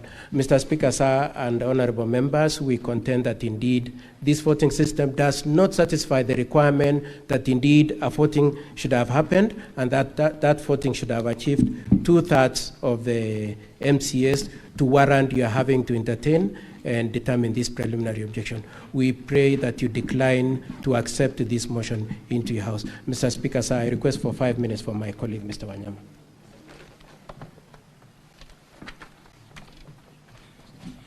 Yeah, Mr. Speaker, sir, honorable senators, there is a thorny issue which is creeping from our motion. The Kericho County Assembly has 47 MCAs. The documents submitted by the County Assembly show 33 voted in favor of the motion. There are 18 MCAs before this House who say that they never voted for the motion. So outside the legalities, the Senate can determine that question factually by asking all these 18 MCAs whether they voted for the motion or not. Because Section 33, Paragraph 2 of the County Government Act, it's what gives this House the powers, the jurisdiction. So we submit that there is no proper motion before the House. Because of that question, it was not supported by the requisite 2/3 majority as required by the law. And why? Mr. Speaker and honorable senators, allow me to invite you to look at Volume A, Volume 4A of the County Assembly documents. because this is where the explanation comes in. Volume 4A of the County Assembly documents. Now, the County Assembly said that they used a system. They used a system which they were deploying for the first time in this voting, a system. How would an MCA access this system? You will need your IPPD number, your payroll number, and your ID number to access the system to vote. I myself, yesterday, I attempted to access this system, and I was able to access the system which they had put after pulling it down, and I was able to vote using the IPPD number and the ID number of MCS. The IPPD number is available in volume 4A of the document. Volume 4A of the document, and allow me to just show you the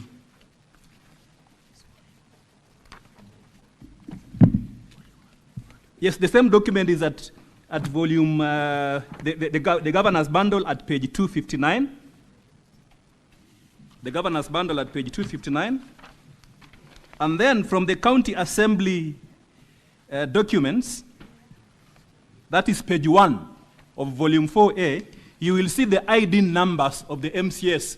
These ID numbers were the passwords to access the system.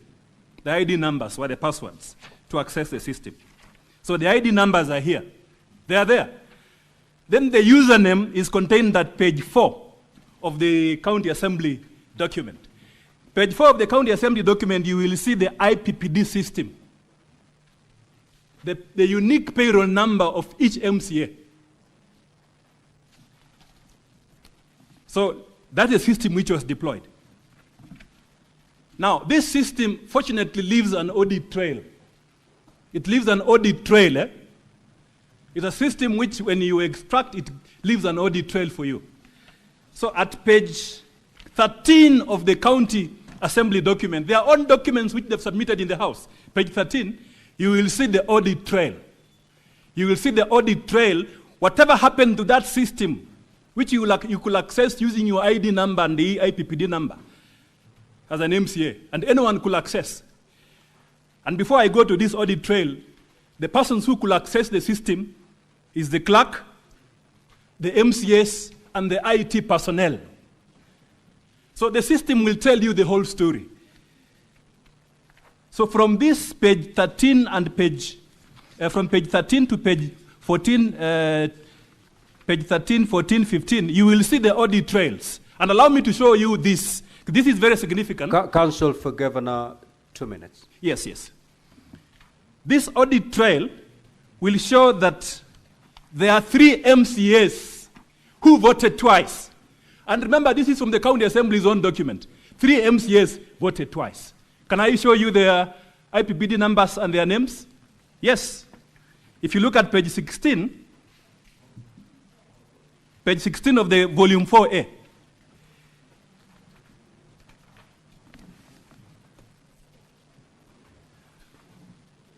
you will see that an MCA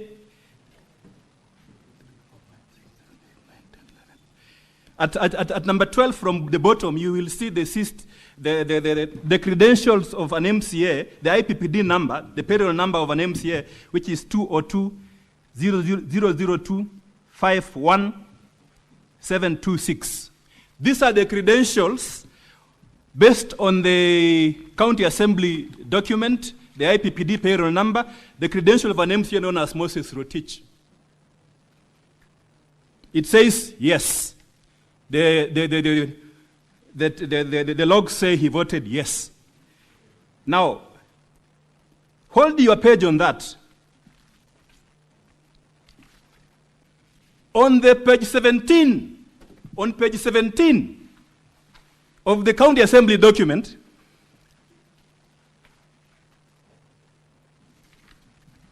look at the same IPPD number. It is the same, of the same person. Same MCA, Moses Rotich. It is said he voted again, yes. So he voted twice in this system. That is page 17, the first entry on page 17. The first entry at the top there is the same entry. The same IPPD number of the MCA who is appearing on the call logs as having voted twice. That is, it appears at page 16 and page 17. Page 17, the first entry. The second MCA who voted twice is Beatrice Chepkemoi.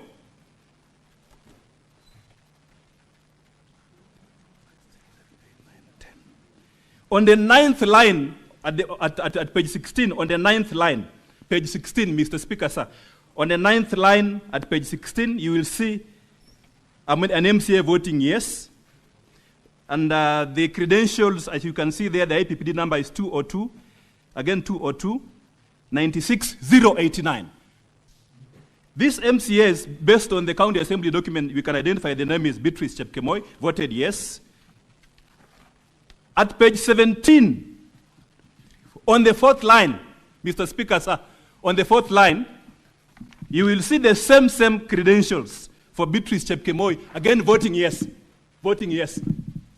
on page 17. Then the last one, Mr. Speaker, sir, with your permission, Mr. Speaker, sir, the last one, the last MCA who voted twice is the mover of the motion. The mover of the motion. For Governor, conclude, please. Yes, I'm concluding, Mr. Speaker, sir. The mover of the motion, Mr. Speaker, sir. He appears on page 16 of the volume 4A at line 6. And the credentials at line 6 is 202, again 202, 96039. These are the credentials of a gentleman known as Honorable Kiprotich Rogoni, the mover of the motion. And he voted yes. Now on page 17, line 7, the same credentials of the same mover of the motion, the MCA. You can see the number. Again, it says voting yes. So that from these login trails, we have counted 36 from these reports, which the county assembly has submitted as the evidence. There are 36 yes votes from the audit, from the login trail, 36. But as part of the demonstration of fraud, they were able to say that only 33 voted yes. But the answer is that from their own document, which they have submitted in the Senate, 36 MCAs allegedly voted for this motion. And some were voting twice. Secondly, from this system audit trail, you can see there were 47 attempts to log in at that time. The major attempt was done by a gentleman known as Peter. Of course, not myself.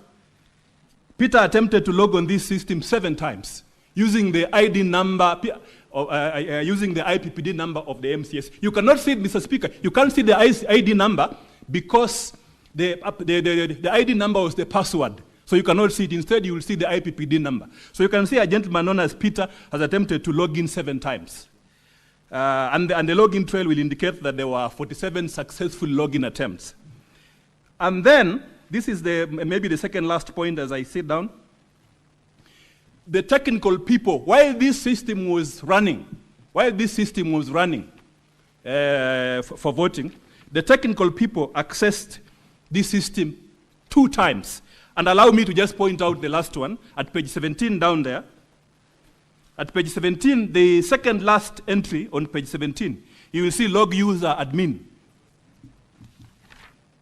It's the same log user, then accessing the system again at the end of it. And then at page 15, because this is in the middle of voting, at page 15, line 4, you will see the admin accessing the system. So our point is that, and then if you do, Mr. Speaker, if I have time, I will tell you, I'll actually show you that there are some MCAs who, or not really MCAs, persons who were able to access the system because the voting duration was between 14 and 45 seconds. You log in, it shows that you have logged in, then you log out for between 14 and 45 seconds. But there are some persons who access the system for more than 2 minutes. They just logged in and then they were there throughout. We're wondering what they were doing in the system. And then lastly, there are persons, if you look at page 13, when the voting is now about to come to an end, at entry number 7, you will see an MCA who had voted, but then accessed the system. You can see a login attempt. They have accessed the system. And then they never left the system. So the question that we are asking is really peremptory as I wind up my submissions on this inquiry. Is this system secure? Is this system based on this evidence accurate? We have an affidavit of an MCA who said that someone else voted for him. If I, as an advocate, can access the system and vote, so what about persons who have knowledge to the system, including the user developers? They say this system was developed by the IT department internally. And remember, it was being used for the first time by the county assembly on a very serious matter which has heavy constitutional implication. That is the impeachment of a governor. So we are asking, is this system accurate? Is it verifiable? So in our submissions, and we conclude this by saying, because we have laid basis of fraud, a fraudulent pattern by the persons who are in charge of this system, and because the 17, 18 MCAs are here, this Senate, being a house of record, has an ultimate responsibility to inquire on that question now as part of the preliminary inquiries and vote on it. Ask all these MCAs. Mr. Speaker, sir, if you remove your 47, time is up, Counsel for Governor. Thank you. You are thank repeating you. yourself, basically. Thank you, Mr. Speaker, sir. I will sit down. Counsel for Thank the you. County Assembly.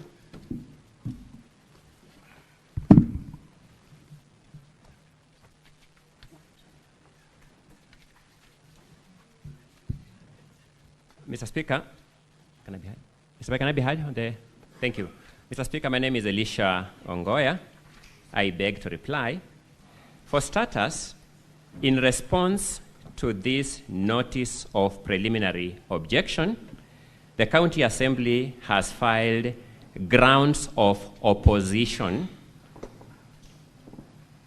named Volume 7. It's a small volume. If it has gone round, just a short while ago.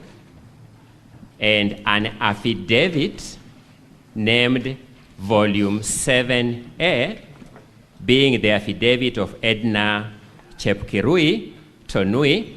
I begin by begging, Mr. Speaker, that these documents be deemed to be validly on record. They are the documents I alluded to earlier.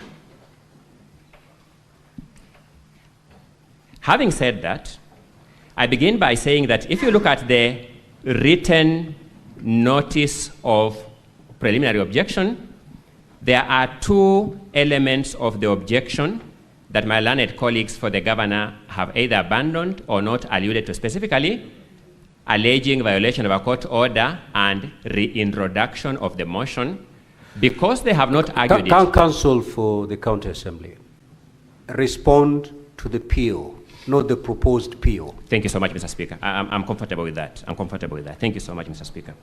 Having said that, allow me then to start with the issue that Mr. Wanyama, learned counsel, raised here by saying he personally logged into this system and voted. That qualifies him to be a witness who needs then to demonstrate to this House how he logged into this system and how he voted, and therefore be a proper subject of cross-examination. Anything short of that, Mr. Speaker, distinguished senators, is nothing more than mere sensationalism, and I beseech you to treat it as such.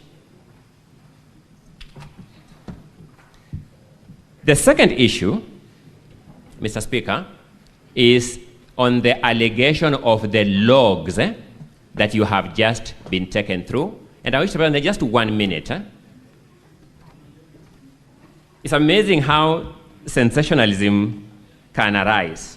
But if you go to page number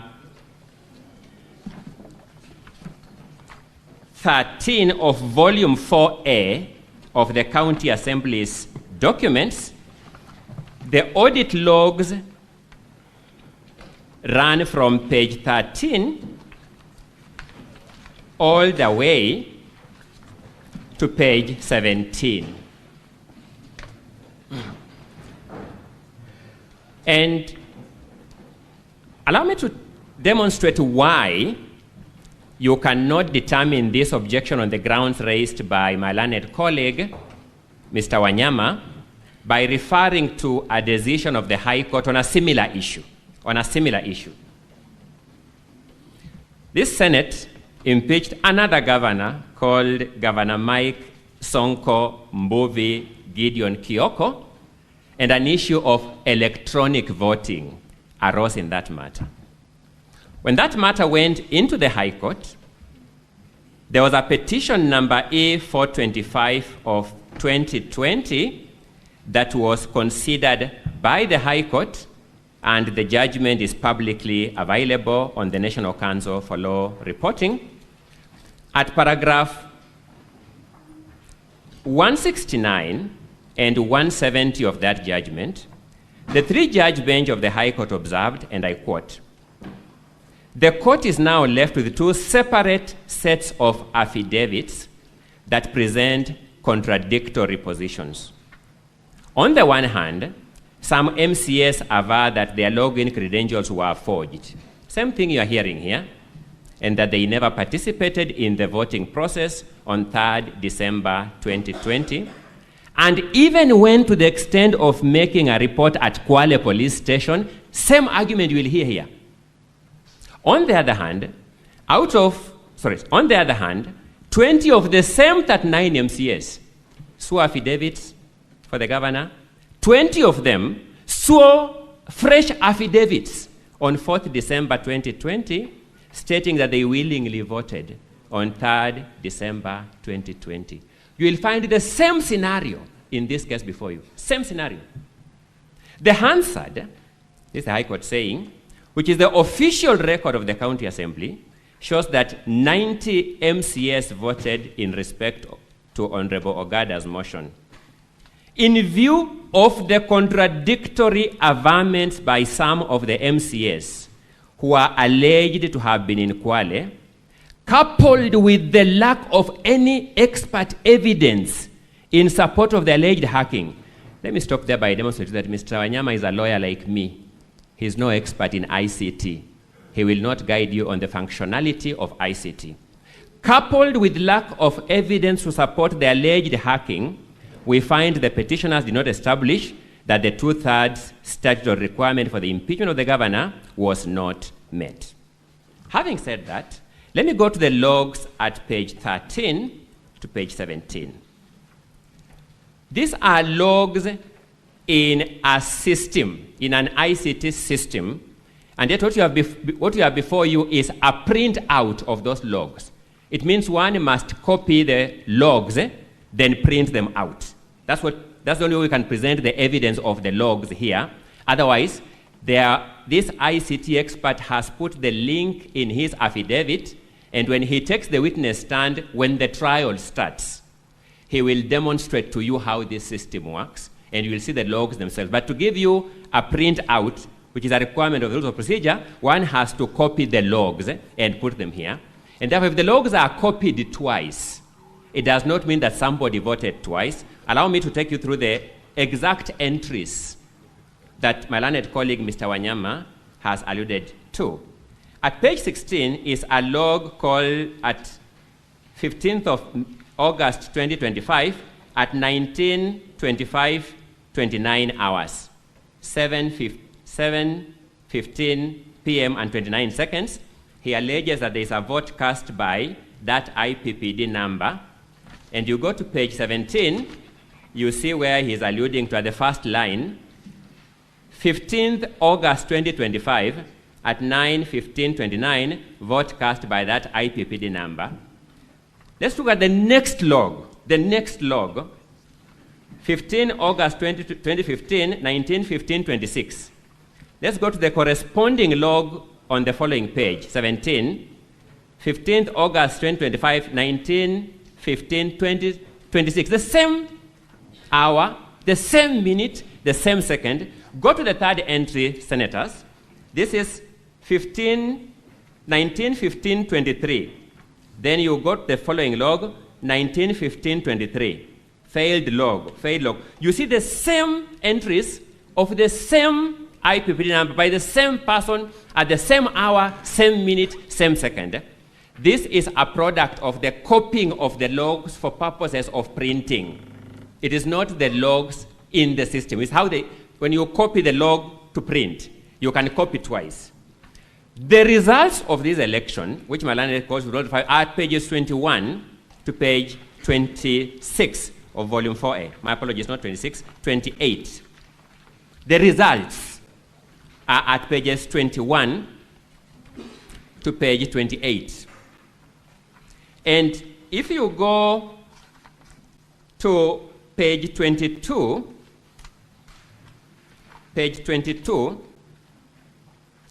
at the second box from the bottom, that is Honorable Chepkemoi Beatrice, you notice she voted yes at 19, 15, 19,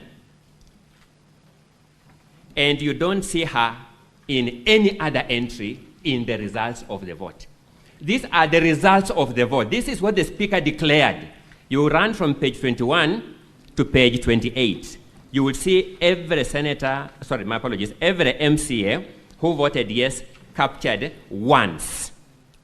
I juxtapose this data, and possibly, Mr. Speaker, when the members will be contributing, fortunately for us, this Senate is a crucible of talent. There are multiplicity of talent here, and there are ICT experts among you. They will demonstrate very clearly that you can't take a copying of the logs to print when it's copied twice, say therefore somebody voted twice. Otherwise, it will mean that these people were so meticulous that from that entry that Mr. Wanyama began with, up to the second last entry on that page, and when you go to page 17, from the first entry up to 1, 2, 3, 4, 5, 6, 7, 8, 9, 10, 11, up to the 11th entry, those people transacted meticulously at the same time, second, minute, hour. It makes no sense. That's number one. Number two, in their submissions, my learned colleagues have said they will call witnesses to prove these facts. It means what they have raised before you are questions about credibility of witnesses. The forum for testing credibility of witnesses is in the trial itself, so that this ICT expert will take the stand, take you through the procedure, take you through these logs and field questions, and then you'll be able to test the credibility. And that will be the case for any other person, including members of the county assembly. I'm making out a case that what has been argued before you is not a preliminary objection by any stretch of imagination of that word preliminary objection. These are contentious, convoluted matters of law, which even you have seen. My learned colleague, Mr. Wanyama, wishes to convert himself into a witness and also tell you how he participated in this voting process himself. We have no problem with that, senators. If my learned colleague, Mr. Wanyama, wishes to take the witness stand and adduce that evidence, we have been here long enough to demonstrate that we deal with that in cross-examination. It is the only tool known to law for testing veracity of evidence. Allow me then to go to the standing orders. Standing order number 77 of the Kericho County Assembly standing orders is the operating standing order for this process. I will also briefly allude to standing order number 83. Standing order number 77 provides that unless the Speaker, for the convenience of the Assembly, otherwise directs, voting on a division in the Assembly shall be by electronic voting. So that the first grievance that my learned colleagues for the governor are raising is, why did the Speaker comply with standing order number 77? That's the essence of the objection. 77.3 provides that during electronic voting, members shall cast their votes by pressing either the yes, no, or abstain button. I sat here and I listened to my learned colleague, Mr. Katwa Kigen, most polite colleague that I know, very courteous colleague that I know, saying that the word button means a manual button. A manual button. Technology has evolved. And when an electronic system prompts you with the 3 electronic buttons, yes, and you press it, no, and you press it, abstain, and you press it, I respectfully submit you have pressed a button. So partly, again, this objection was based on a very manual understanding of the word button, And I don't know how much more I can say about that, but I think, Mr. Speaker, senators, that's the best I can do. To say that because Kericho County Assembly has technologically advanced, that people can press electronic buttons as we do with our M-Pesa smartphones, we admit yes or no or cancel without pressing a manual button, or as we do in our ATM machines. The ATM machine prompts you. You select bank statement, select withdrawal, select electronically on the screen. To say that because Kericho County Assembly is at pace with that technology, we must therefore fault it. It will be a sad day in the history of governance of this country if we reached that verdict. So, senators, you have been told that certain MCAs have sworn affidavits distancing themselves from the vote. We have demonstrated that this is not a new game in town. Number one, in the Mike Mbuvi Sonko case, that happened. The court determined the Hansard is the authoritative source of information. The only way to counter that is when those witnesses come here in the trial itself and their evidence is tested. But number two, when you finally look at Volume 7A, this is an affidavit of one of the said 18 MCAs denying swearing those affidavits that the governor has brought for you. One of them sworn an affidavit is here before you. Distinguished senators, can we resolve this matter without putting the actual people on the stand at the trial to resolve that matter? I submit respectfully that's impossible. Mr. Speaker, I know my time is up. May I just get 2 minutes to sum up my argument? Mr. Speaker, my apologies, my time is up. I want to just get some 2 minutes to sum up the argument. 2 minutes. Thank you so much, Mr. Speaker. So, Mr. Speaker, what are we saying in a nutshell? In a nutshell, we are saying that there is a witness affidavit supported by documents running from page 1 of volume 4A, running from page 4 of volume 4A to page 44 of volume 4A, giving you an audit trail of this voting process. Nothing can be a clearer explanation of a verifiable and accountable system of voting than a system that generates this kind of audit trails. So you can't fault a system that can generate this volume of audit trails and say it is faulty. Number two, you have been told that these MCAs are not technologically advanced and could not vote. Pages 1 to page 3 of that volume 4A is evidence of Kericho County Assembly buying for these MCAs laptops to technologically enable them way back in September 2024. Way back in September 2024, and therefore the Assembly has done its part. What is the correct approach to this objection, Mr. Speaker? I suggest that, Mr. Speaker, the matters raised in this objection be subsumed in the trial. These matters be tested through the trial, and these matters be determined as part and parcel of the questions of fact and law that this Senate shall deal with at the voting stage of this motion. I respect Mr. Speaker, and I rest the County Assembly's case. Counsel for the Governor. Now, Honorable Senators, pursuant to Standing Order 34-2A, I will allow not more than 15 minutes from 1 p.m. to enable the Counsel for the Governor to respond to what has just been submitted to by the team from the County Assembly. You may proceed. You have not more than 15 minutes because the House must rise at exactly 1:15. You need not take the entire 15 minutes. You may proceed. Mr. Speaker, sir, the first point we wish to observe is that in response to our preliminary objection, one of the issues we raised in our preliminary objection is that the entry credentials being the use of an ID number as a password and use of payroll number as username has not been contested. And the emphasis in it is that those two particulars are publicly available. Anybody who works with the county can easily access the ID number and the payroll number, and therefore it should have been possible. Indeed, it happened that other people intercepted the system. And these buttresses the arguments made by my learned friend, Mr. Wanyama.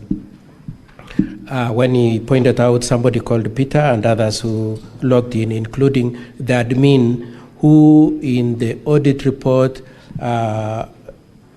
is indicated as having entered, whilst it is the clerk who is said to be the admin of the system. The second argument, Mr. Speaker, sir, I know my learned friend, my learned friend for the county assembly has tried to belittle the point we are making about the issue of the button and pressing. And Mr. Speaker, sir, and honorable senators, if it was intended that you can use electronic means and not necessarily a device that is secure, then even the Senate would have otherwise had to use a different system. It would have, in place of requiring, first of all, you will recall that the enactment of that standing order number 77 was made in October 2024. It is hardly a year ago.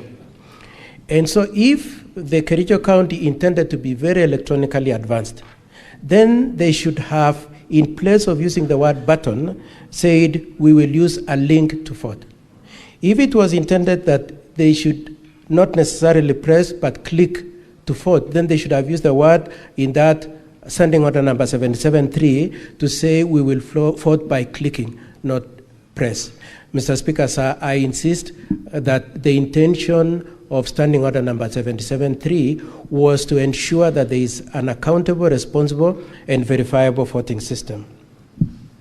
Mr. Speaker, sir, my learned friend, in response to the arguments we've made in respect to standing order number 77, has invited your attention to standing order number 80. And he puts emphasis on the prerogative that the Speaker has in allowing the use of electronic voting.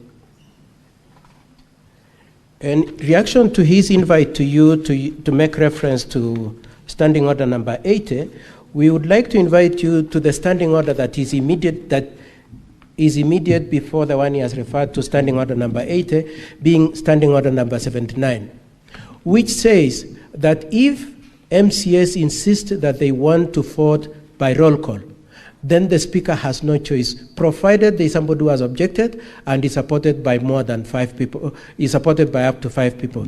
In this case, Mr. Speaker, sir, we have invited your attention to the fact that there were 18 people who are opposed to this style of voting and wanted a roll call voting. For that reason, Mr. Speaker, sir, it is our argument that the only reason why the Speaker defied the provisions of standing order number 79 is because there was intention to fraudulently misrepresent the votes that were cast by the MCS. Lastly, Mr. Speaker, sir, as I hand over to my learned friend, Mr. Wanyama, it is said that this system was secure. And that point is buttressed by the affidavit by the IT expert that my learned friend, Mr. Ongoya, has repeatedly made reference to. And one of the things then that come up for your consideration in our preliminary objection is this. Can we determine for a fact that the 4 MCS who say they didn't vote indeed voted? And honorable senators and Mr. Speaker, sir, it is my submission that the only way we can determine that is to determine whether the link was sent to that respective MCA and that MCA specifically voted using his number that the link was sent to. And Mr. Speaker, sir, you will see from the audit logs that the audit log does not indicate anywhere the numbers to which the link was sent, nor the IP address of the devices that were sent. And therefore, it goes into the question of the scheme to manipulate these votes. The inverse of that, And the only way that the county could possibly say that they have an absolute answer to the question of whether or not the votes were manipulated is if they could demonstrate that indeed the link was sent to an individual and that the IP address of that phone gadget was the one that cast those votes. Mr. Speaker, sir, to the extent that the audit report brought to you avoids by design to give you that information, Mr. Speaker, sir, we say creates a doubt in your mind. In closing my part of my submission as I hand over to my learned friend, Mr. Speaker, sir, this is our argument, that indeed there was no voting, and therefore the threshold of 2/3 was not achieved. But as a rider to that argument, Mr. Speaker, sir, and the honorable senators, it is our argument that even if, as my learned friend says, there is a possibility that this system was okay, if there is doubt in your minds that indeed this system might not have been foolproof, if there is doubt, that is enough reason for you to decline entertaining and determining this motion. For all those reasons, Mr. Speaker, sir, and honorable senators, we pray that you reject this motion on the basis that you are not satisfied that indeed there was a motion that was properly considered, that it was properly voted for, and that the purport that there were 33 MCAs supporting the motion has been achieved. That's all, Mr. Speaker, sir.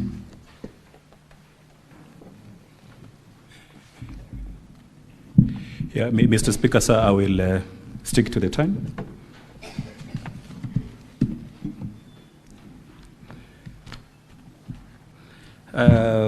Yes, in quick rebuttal, I would like to invite the honorable senators to look at the governor's response at page 113.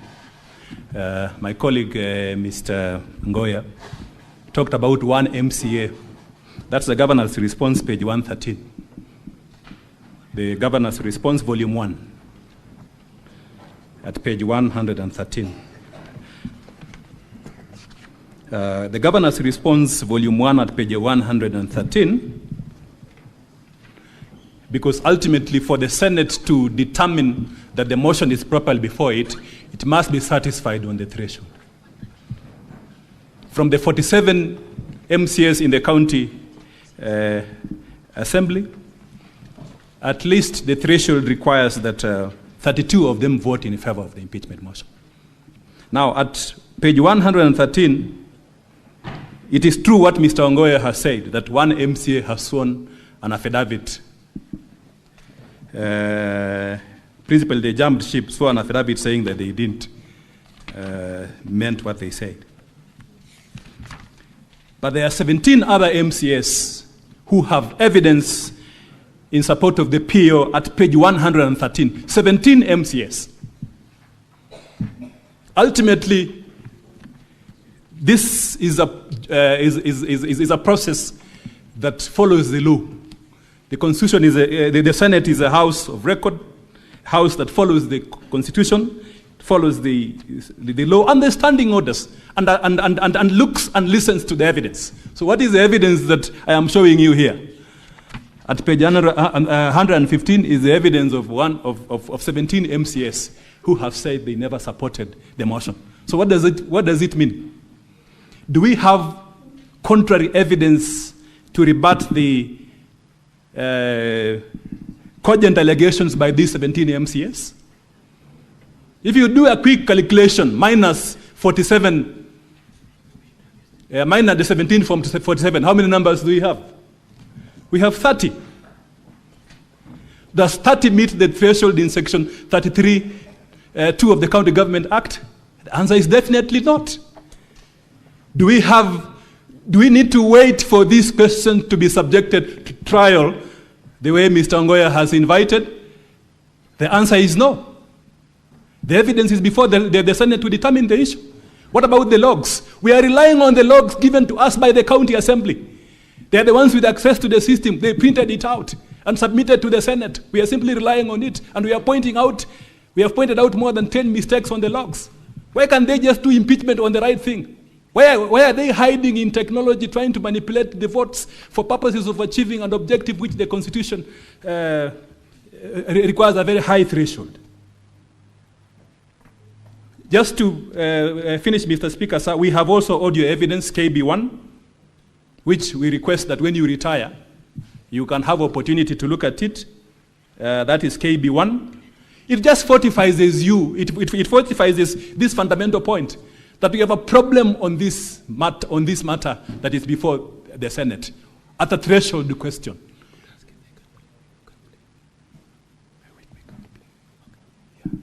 One of my colleagues, Mr. Speaker, sir, asking if we can play the audio. We have time for the audio. With your permission, can we play it? Proceed. You have 2 minutes to do that. The Senate will rise at exactly 1:15. Yes, we are requesting that KB1 be played. Sorry. Mr. Speaker, subject to your guidance, I'm just wondering whether introduction of new evidence in this matter, I'll be able to respond to it, because that's now new evidence. It is part of the bundle. Yes. It's part of the evidence that is already on record. Because we can't comment on it once they have played it, but we could have commented on it, Mr. Speaker. If they had played it earlier, then we can comment in our response. Just proceed and play the video. Yes, Mr. Speaker, sir, we request for the KB1 to be played by the ICT staff.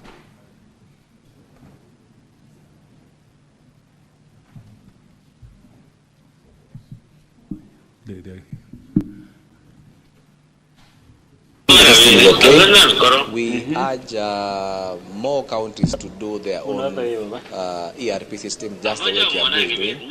It is something that has made the county work efficiently in terms of their elections.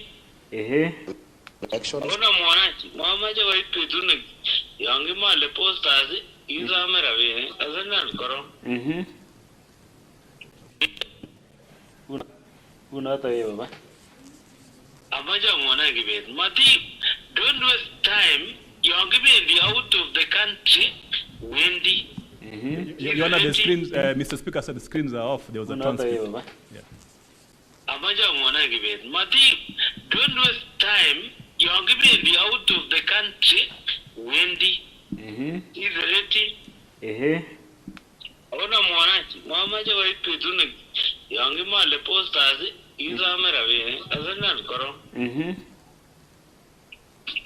Kifutani enyina bread sign an affidavit ko rone agi bet in fact ora muja dengone 200,000 agi wekabza oja wakso imaje anaiwendi jeba agi mutabi that agi biruba go Dubai bari ki wolo fore na mugimo Dubai muti mache gani ma muchecho ami resab kabisa imiak lo kyukwe Machengero yawe na ma John policy ikaza ngibe no mora oya jabruz kura otiana we biru angure I'm using it because of you pata gura anda nyone yeah I don't go in to governance yeah yeah come arurun yeah thank you bro come alini nduti you are defending a governor the give sarta cha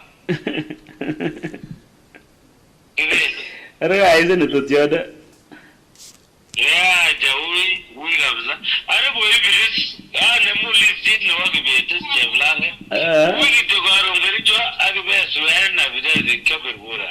Time is up. Yes, Mr. Speaker, sir. I'm thank you. Afraid, thank you very much for transact beyond 1:15. Thank you very much, Mr. Speaker, sir. Now, today afternoon and tomorrow, if the Senate this afternoon decides to continue with the hearing of the matter, the House will be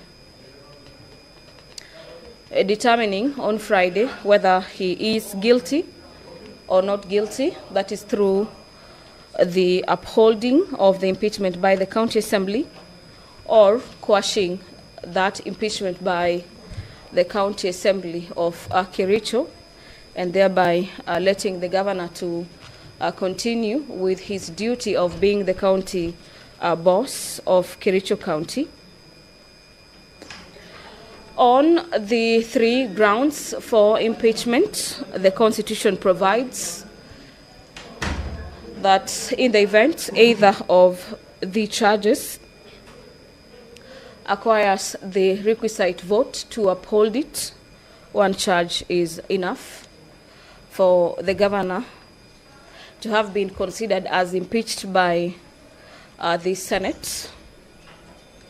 Ground number 2 is on misuse and abuse of office, where the governor will be seeking to defend himself before the Senate plenary on the illegal appointments, unlawful dismissals and transfers, as well as usurpation of the constitutional and statutory functions of the county public service.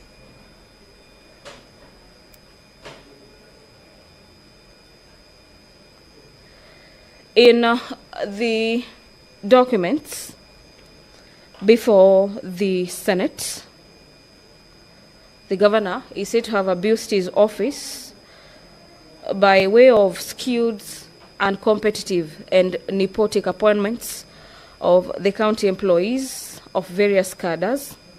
For instance, the members of the County Assembly of Kericho say the governor recently hired his own brother, one Victor Mutai, as a revenue clerk, and similarly, the governor's personal assistant's wife who was recently hired on contract basis as a nurse, was confirmed. Yet there are a number of nursing staff who have been serving on contract for a long period without having been confirmed by the County Assembly. The other ground that is facing the governor for Kericho, and in which himself as well as the council are representing him, they will be seeking to show the Senate that the charges before the Senate are not as watertight, is the aspect of gross misconduct, where Governor Erick Mutai is facing accusations by the County Assembly of bullying, incitement, vilification of people and the county staff.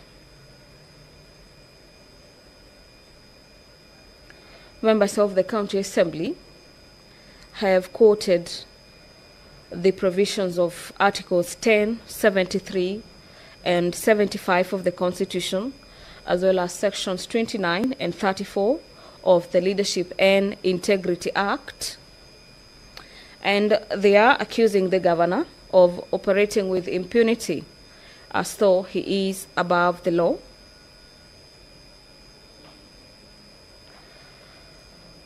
The MCAs say that on the second day of being sworn into office, the governor led a mob to divide a private land owned by one Mr. Josiah Kiplagat Kogo within Kericho County and tore the office fence.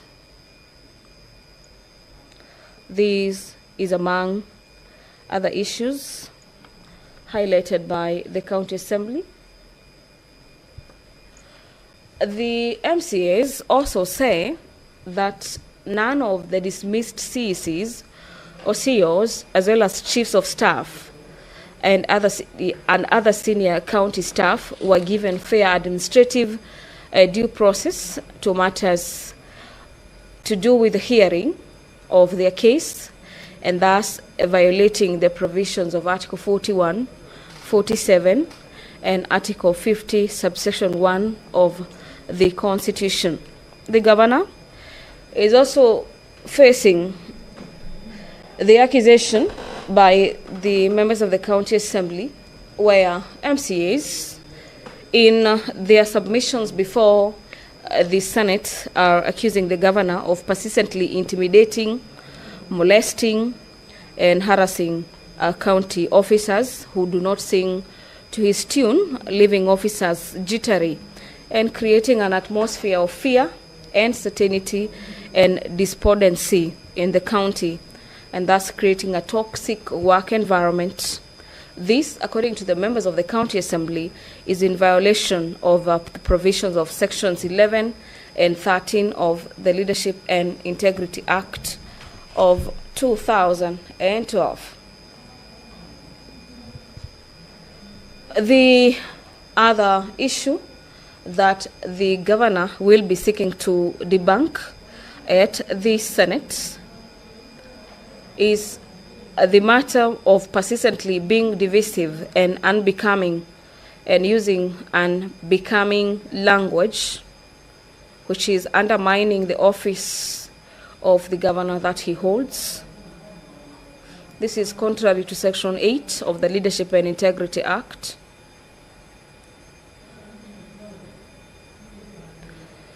In the submissions of their charges that the members of the County Assembly through their council are seeking to have the Senate uphold the impeachment, the members of the County Assembly say the acts of the governor as enumerated before the Senate have collectively brought dishonor and disrepute into the office of the governor in violation of Chapter 6 of the Constitution and the Leadership and Integrity Act of 2012. Remember, our dear viewers, public officers are mandated to uphold the integrity in the various offices or constitutional offices that they hold. And this is equally the second time that the governor for Kericho will be appearing or is appearing before the Senate facing a similar matter on the impeachment. On the first juncture, the Senate threw out an impeachment facing the governor. But yet again, the governor has found his way yet again at the Senate, where he will also be seeking to have the House save him from the impeachment that is facing him. Remember, the County Assembly of Kericho impeached Governor Erick Mutai on 3 charges as provided for in the 2010 Constitution, being the grounds on which the members of the County Assembly may send their governors packing through the impeachment. That after the members of the County Assembly have passed a resolution to impeach the governor, the matter finds its way before the Senate, being the House that is charged and is mandated by the Constitution, has the role of hearing and determining matters to do with impeachment of county bosses. And the governor for Kericho is seeking to have the House save him for a second time. The senators will have to hear from the side of the county governor, as well as members of the County Assembly through their representatives, that is in form of lawyers, the governor himself, witnesses before the Senate, as well as various evidence that will be adduced before the House before reaching a conclusion. That would be by way of voting on the 3 charges that the governor is facing. And according to the House rules and procedures of the Senate, the senators will be voting on each and every charge facing the governor. And in the event the number of 25 senators is achieved on either of the charge, the governor will be considered to have been impeached by the Senate. But in the event those charges shot down by way of quorum, the governor will have survived allow me to hand over back to the Senate or for this live proceedings of the Senate. Good afternoon. Tuombe. Ewe Mwenyezi Mungu, twakusihi ututazame kwa neema nyingi na baraka, sisi watumishi wako ambao umeridhika kutuita kwa nyadhifa za uongozi katika jamhuri hii yetu. Tukuomba utuwajalie tuyatende na kufikia mambo yote atakayofikishwa mbele yetu kwa njia ya haki na uaminifu, ili kustawisha amani, ufanisi na heri ya nchi yetu na wale ambao haja zao umezikabidhi mikononi mwetu. Amen.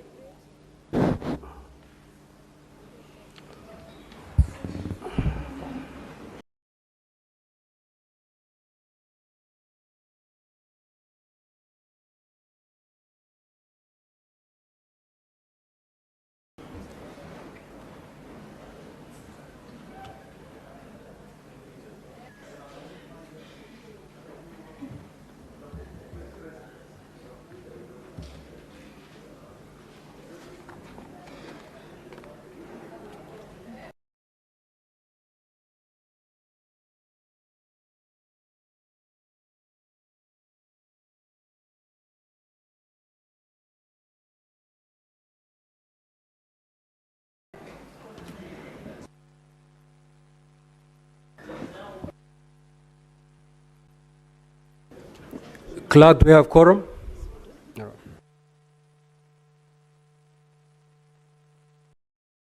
Senate. Proceedings of the County Assembly and the evidence adduced in support of the impeachment motion.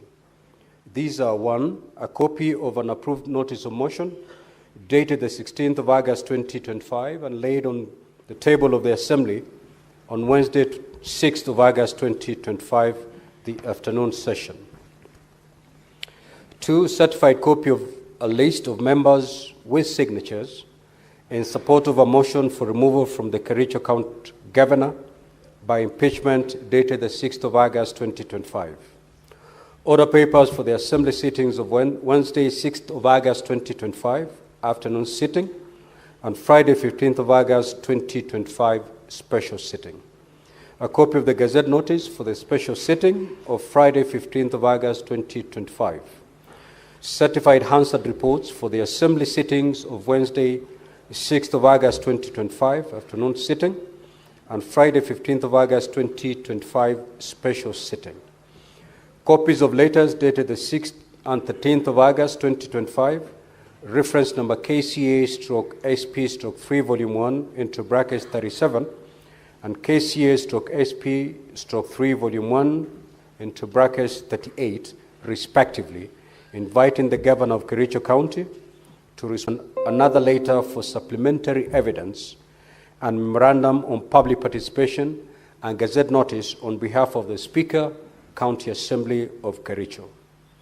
Certified copy of electronic voting extracts, 33 votes, on a motion for the impeachment of His Excellency, the Governor of Kericho County, held during the Assembly sitting of Friday, the 15th of August 2025.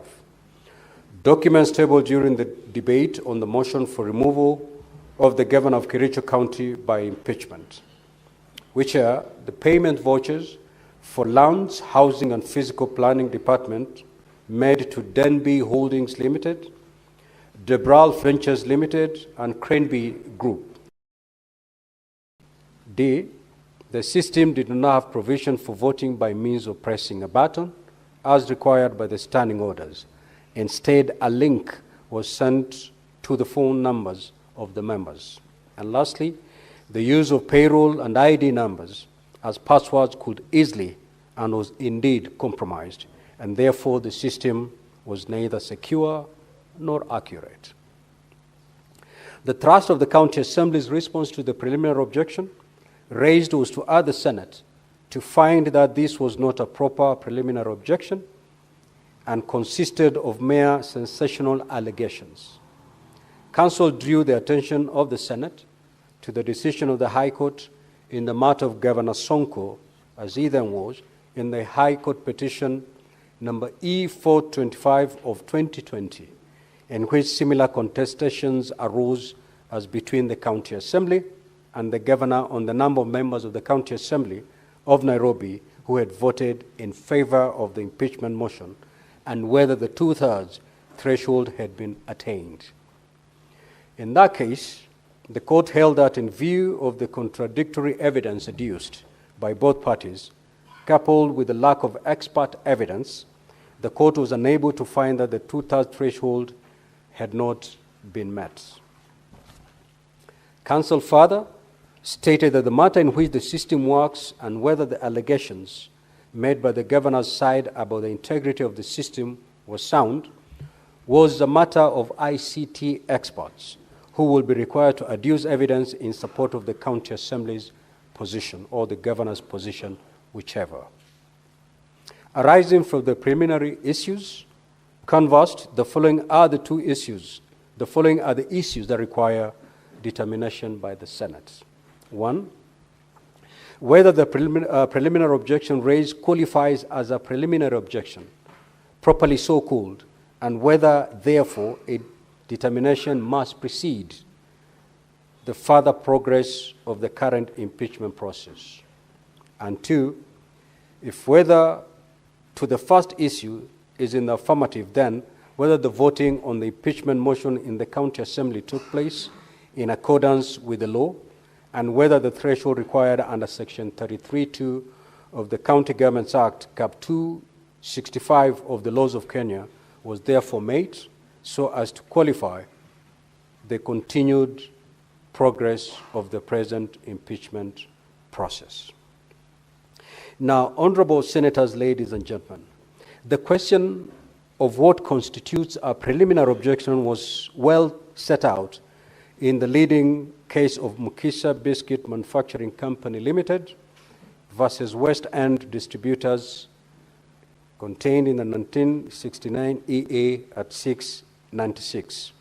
And it states as follows: a preliminary objection consists of a point of law which has been pleaded or which arises by clear implication out of pleadings, and which, if argued as a preliminary point, may dispose of the suit. Examples are an objection to the jurisdiction of the court, or a plea of limitation, or a submission that the parties are bound by the contract giving rise to the suit to refer to the dispute to arbitration. A preliminary objection raises a pure point of law, which is argued on the assumption that all the facts pleaded by the other side are correct. It cannot be raised if any fact has to be ascertained or if what is sought is the exercise of judicial discretion. A preliminary objection does not need evidence to be adduced as proof of its existence. It is limited to points of law and cannot be raised if a fact has to be ascertained.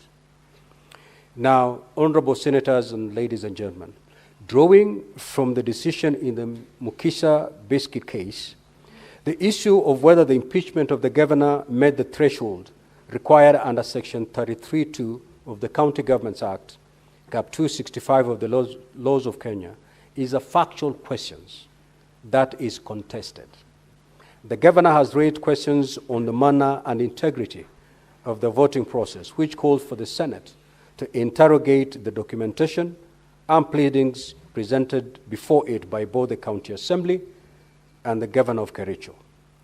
It is noteworthy that counsel for the governor, in their own submissions, repeatedly asserted that the contestation was based on the facts of what actually transpired. Indeed, the governor has called the 18 members of the County Assembly whose vote is contested as witnesses to these impeachment proceedings. No summary determination of this matter is possible without these witnesses taken to the stand to give evidence and being subjected to cross-examination in the usual manner. The factual question of the number of members of the County Assembly who voted for the impeachment motion is a matter that calls for determination by the Senate. The only way for the Senate to determine these questions is to receive evidence on the matter, evaluate the same, and make a finding one way or the other based on the preponderance of evidence. It is important to recall that the Senate did, on the 14th of October 2024, vote to uphold a preliminary objection raised by the governor of Kericho on the ground that the threshold required for removal of the governor from office by impeachment, provided for under Section 33 of the County Governments Act and Standing Order 74 of the Standing Orders of the County Assembly of Kericho, had not been met. In those proceedings, there was no dispute as to the fact that the documents submitted in evidence by the County Assembly included a list of 31 out of 47 members of the County Assembly of Kericho that had voted in favor of the motion for removal from office by impeachment of the Honorable Governor of Kericho. The question for determination by the Senate in those impeachment proceedings was whether the two-thirds constitutional threshold was 31 or 32 members of the County Assembly. There was no dispute or contestation between the Governor and the County Assembly as to the following facts. A, the County Assembly of Kericho has 47 members, and B, only 31 members of the County Assembly voted in favor of the impeachment motion. The Senate, in those proceedings held on the 14th of October 2024, was only left with the task of determining the legal question as to whether the two-thirds constitutional threshold was 31 or 32 members of the County Assembly. That determination did not require the production of any evidence. On the 14th of October 2024, the Senate, by its vote, determined that the two-thirds threshold is 32. In the current impeachment proceedings, there is contestation between the Governor and the County Assembly as to the following facts. The members of the County Assembly who voted in favor of the motion, and B, the transparency and integrity of the electronic voting platform deployed on the 14th of August 2025. This is not to say that the objection raised by the Governor is not important. It is indeed fundamental. In fact, it is of great importance. It will set a very dangerous precedent if the Senate will be sent on a wild goose chase to conduct impeachment proceedings and vote on charges which are defective ab initio and on the ground that no lawful impeachment was undertaken. It therefore means that the Senate must make a determination one way or the other whether the threshold for impeachment was met. The real question before us, therefore, is only the stage at which that question is mature for determination. I therefore rule that since this matter of fact requiring the adducing of evidence, it will be determined by hearing both parties and entertaining evidence that they have in respect thereof. This preliminary objection is accordingly disallowed for being premature at this stage. In light of the importance of the question, though, the Senate shall determine the disputed facts prior to making a determination on the impeachment charges. I therefore further rule that at the conclusion of the impeachment proceedings and prior to the voting on the charges, the Senate will pronounce itself on its finding on the matter of the threshold and whether it was met. In the event that the Senate finds that the two-thirds threshold of 32 members of County Assembly was not met, then the impeachment proceedings shall immediately determine, and the Senate shall now proceed to determine the impeachment charges. If, however, the Senate finds that the two-thirds threshold of 32 members of the County Assembly was met, that is, after hearing the evidence, then the Senate shall proceed to determine if the impeachment charges have been substantiated by voting thereon. The preliminary objection is therefore fails, as the same shall now be subsumed in the main hearing of the impeachment proceedings. It is so ordered. Thank you.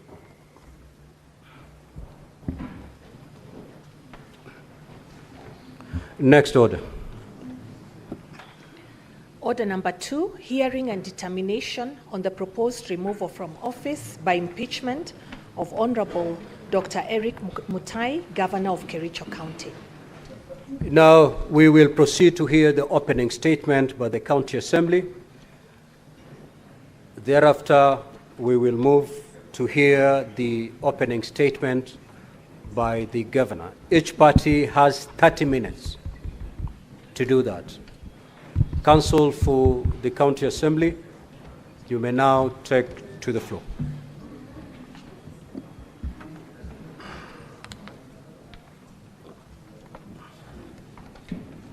Thank you so much, Mr. Speaker, and thank you so much, distinguished senators. It gives me great pleasure once again to appear before you on a matter involving a motion for the proposed removal of a governor from office by way of impeachment. Mr. Speaker, sir, distinguished senators, before I get into the pith and marrow of my opening statement, I'll begin by reflecting on the fact that coincidentally, today is the 27th day of August, the year 2025, and therefore today marks precisely 15 years to the hour from the day we adopted, enacted, and gave to ourselves and to our future generations the Constitution of Kenya 2010. I also take note of the fact that in his recent presidential proclamation of August 27th as Katiba Day, His Excellency, the President, noted that it is befitting for the people of Kenya to commemorate this day as a reminder of our collective duty to obey, preserve, protect, and implement the Constitution. I finish that observation by noting that that proclamation also observed that Katiba Day shall be observed throughout the territory of Kenya, including our diplomatic missions abroad, as the day dedicated to renewing our shared commitment to the ideals of our Constitution by fostering national dialogue on constitutionalism, governance, and the rule of law. The County Assembly of Kericho has, by instrument of this motion, caused this House to sit here today and engage in this conversation, this dialogue on constitutionalism, governance, and the rule of law through the prism of the county government of Kericho. It is in the place of an opening statement, Mr. Speaker, sir, to lay out the broad outline of one's case. And therefore, I wish to proceed by laying out the broad outline of the case of the County Assembly of Kericho. The case of the County Assembly of Kericho is that generally, once elected representatives like the governor now before you have some prescribed tenure in office, in our case, a 5-year tenure. But the case by the County Assembly of Kericho is that there is an unwritten word in that 5-year tenure, the words being a 5-year good behavior tenure. The County Assembly of Kericho have brought before you their governor, and they are telling you he is of bad behavior. They now wish to lay out the basis for their assertion that having observed their governor for slightly over 2 years that he has been in office, his conduct reveals bad behavior.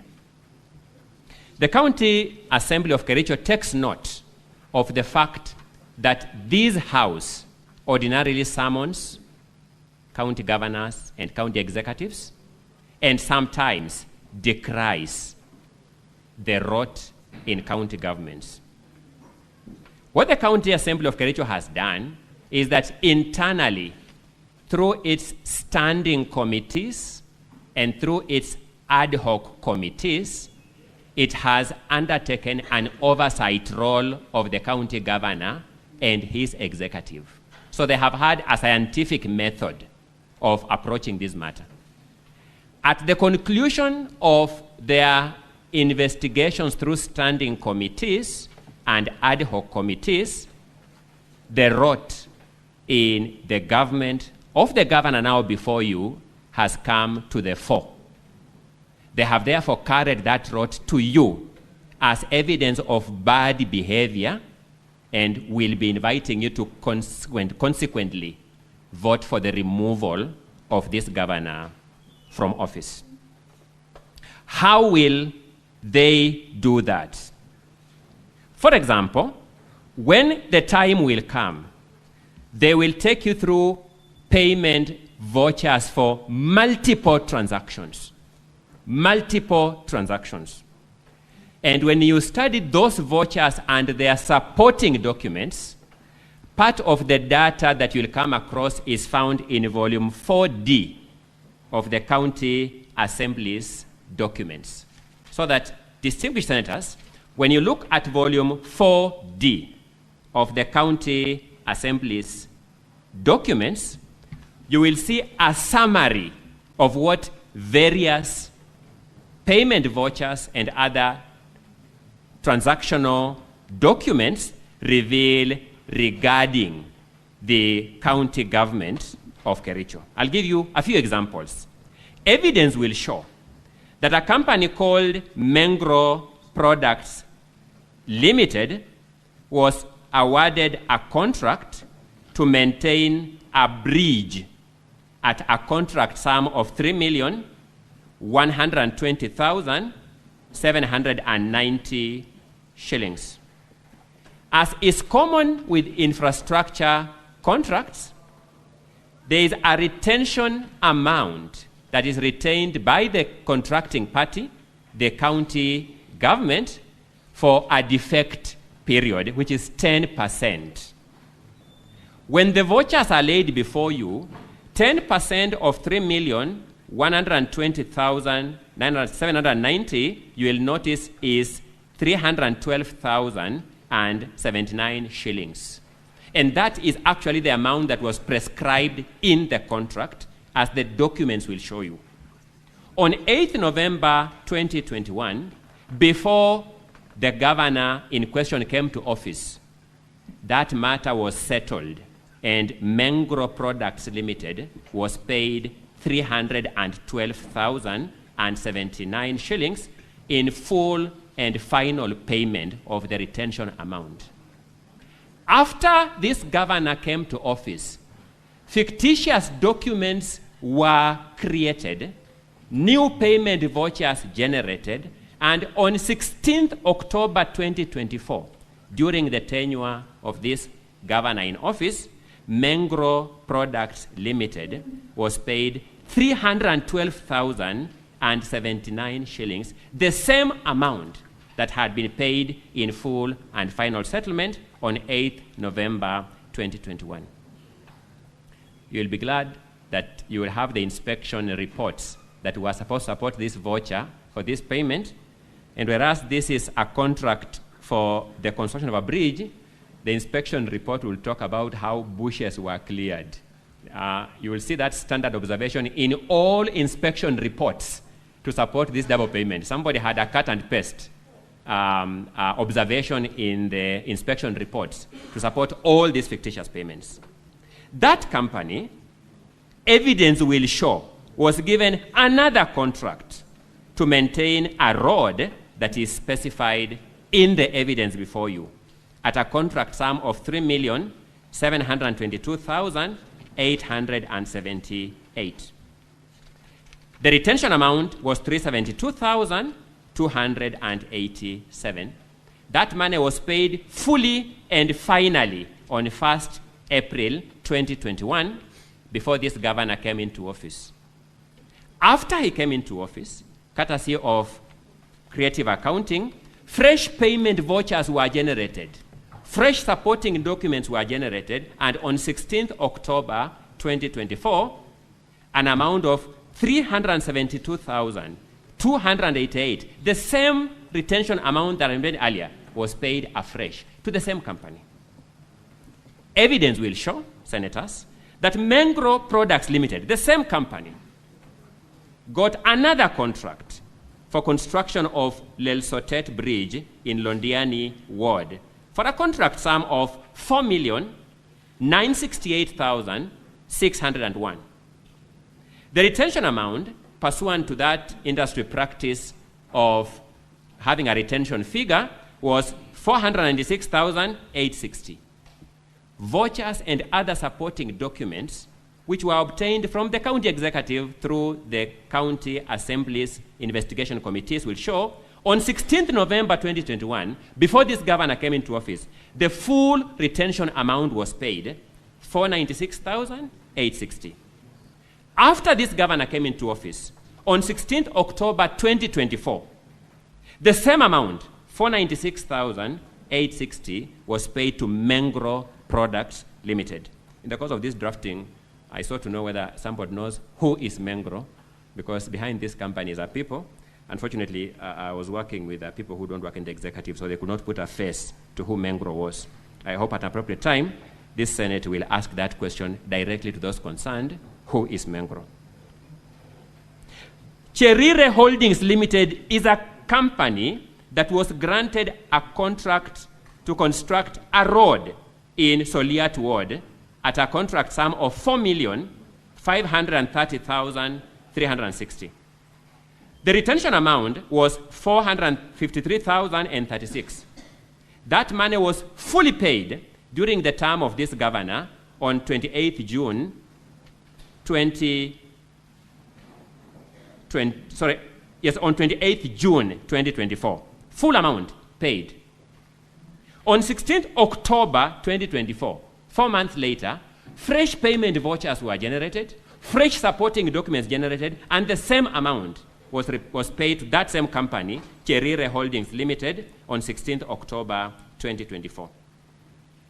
To save time, you will find that in respect of another company called Spike Investment Limited, through which, by virtue of double payment of retention amounts, the county government of Kericho and the taxpayer lost 383,065 shillings. You will find that in respect of Green 80 Limited, by virtue of double payment of retention sums, the county government of Kericho and the Kenyan taxpayer lost 416,034 shillings.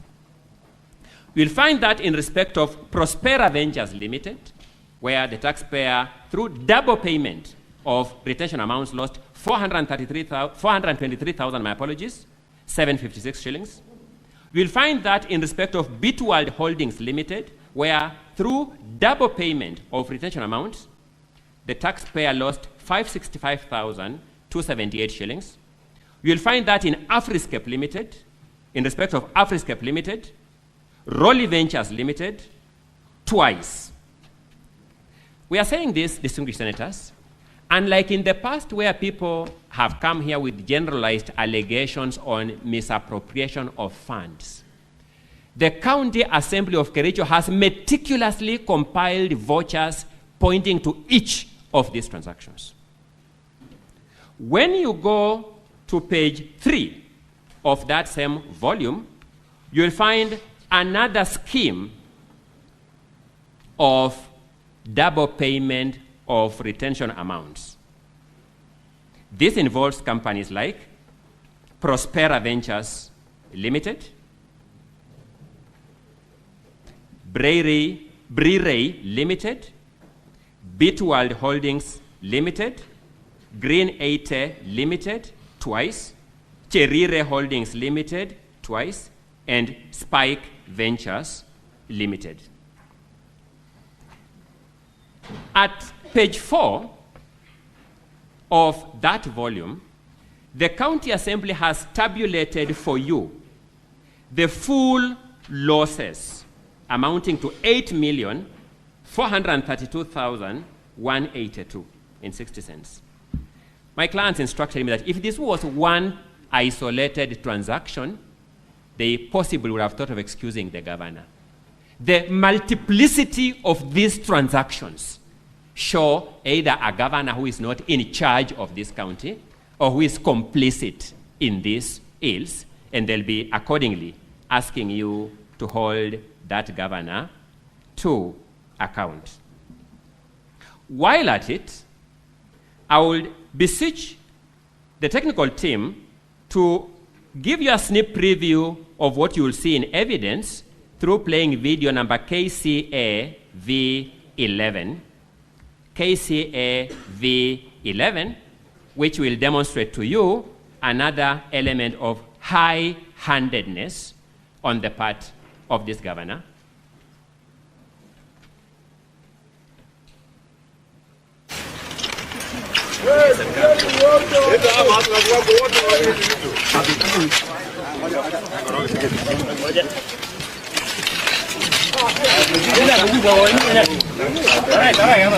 You may pause there. The person whose gumboots you last saw on the screen is the governor before you. That is somebody's private property. He is demolishing it to begin using it as a dumping site without any approvals of NEMA, without any regard of the title documents of that citizen. And the county assembly is saying, we are not bringing here rumors. A court of law has sat and has established that the governor has violated that citizen's right to a clean and healthful environment, and has directed this governor to take remedial measures. You will find that judgment in volume number 4B at pages 167 to 193. That will be the judgment of the court. Quite literally, distinguished senators, this is a governor who has taken impunity in his own hands. In his own hands. Evidence will show you that this incident of impunity was undertaken on his second day in office. When that video will be played, you will hear him announcing loudly, there is a new sheriff in town. That's what you'll hear when the evidence finally plays out. We are making out a case, distinguished senators, that this is not a wild goose chase. This is a case founded on solid, tangible, visible evidence, and evidence that can be felt by our senses, that is properly documented. Distinguished senators, we all remember the infamous Londiani accident where a truck lost course and subjected to abrupt death and injury multiple citizens of this country. The national government made its own contribution to the victims of that accident. The county governor, now before you, collected money, 14 million shillings, to help those victims. In his public statements, and you'll see that in a number of videos, I will not play them down in the interest of time, where he's publicly stating that all this money is money for the victims. At the end of it all, distinguished senators, only 4 million shillings, just slightly above 4 million shillings, ended up to the victims. More than 9 million shillings was eaten under the watch of this governor by his officers, led by his then county secretary.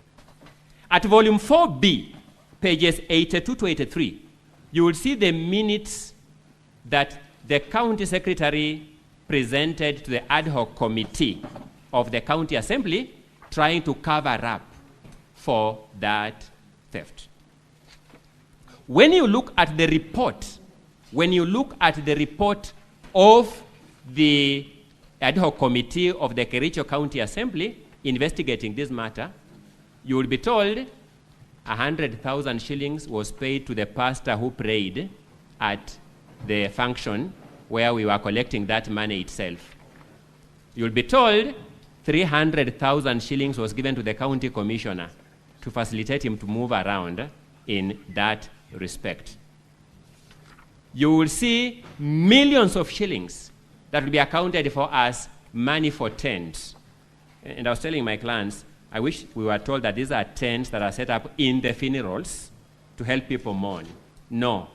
These were funerals set up at hotel establishments for bureaucrats to meet and eat lunch, and the evidence will show you how that was. And we are saying this is evidence of bad behavior. That if there is a learning and teaching aid on bad behavior for removal of governor, this is the one. Mr. Speaker, unfortunately, I can't see the time properly. How many minutes do I still have? You have 10 minutes. Thank you. Thank you. My apologies, Mr. Speaker. My eyes, I think I'll need to see an ophthalmologist very soon. There is another scandal, Honorable Mr. Speaker and distinguished senators. If the technical team can show us the exhibit at page 14 of volume 6A,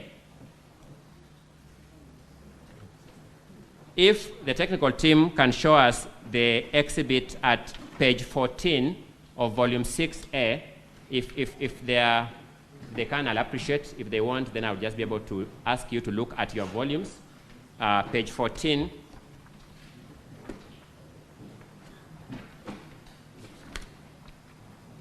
If you look at that bundle, you will see some motor vehicle. I wouldn't give the design, but it looks like a Pro Box with some speakers mounted on it at the background. Volume 6A of the County Assembly's documents, soft copy of colored photographs contain a flash disk, but volume 6A, at page 14, you will see people meeting there, and I have two explanations to give, or two evidence will show you. You will see some speakers mounted on a motor vehicle there, and this was a public participation event to settle squatters, a public participation settlement of squatters.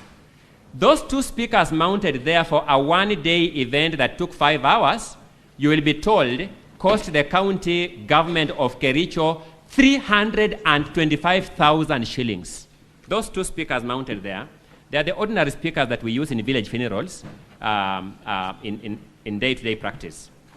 In fact, the question I would ask if I sat where the governor sits is, why then not just buy speakers for the county government of Kericho in multiple numbers than hire those two speakers you are seeing there at 325,000 shillings? But that's not enough. The people you see sitting in that photo under the sun, you will be told tents were paid for this event at millions of shillings. And the tents are covering those very people you are sitting in the sun. I am demonstrating, distinguished senators, that we are not using the word bad manners to exaggerate anything or as an alarmist statement. We have documented vouchers, and we have documented bank statements, and we have documented photographs to show that. When you turn to volume number 4 of the county, my apologies, there is just volume 4, just numbered volume 4, then we start 4A, 4B, so it's just 4.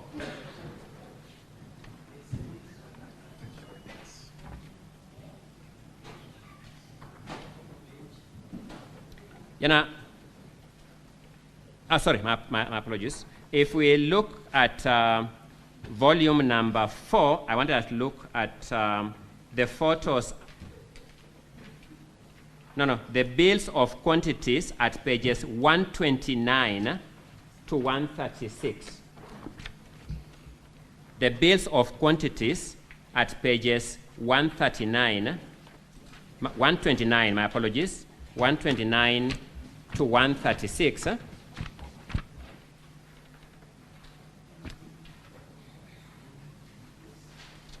You will see bills of quantities for renovation of certain houses at a place called Kipkelion.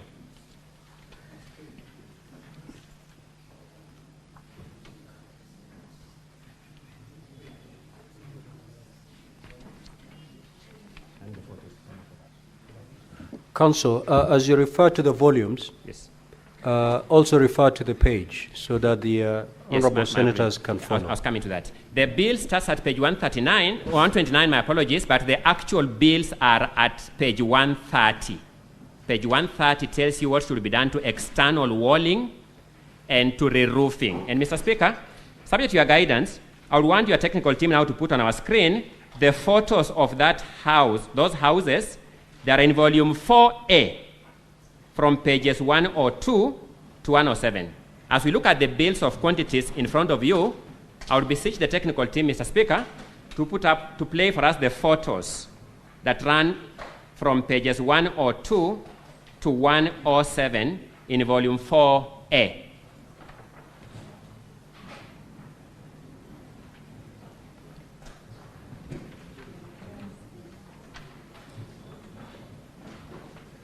Mr. Speaker, may you, in the interest of time, direct the technical team to allow our technical team out there to put those photos on the screens?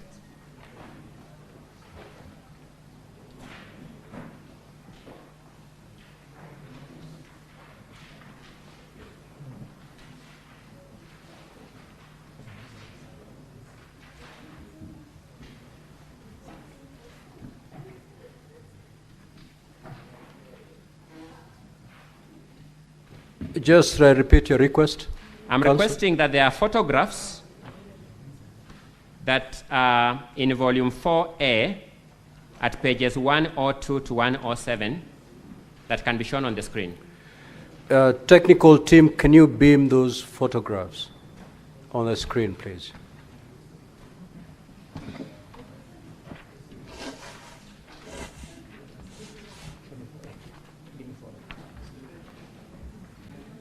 Volume 4A, pages 102 to 107.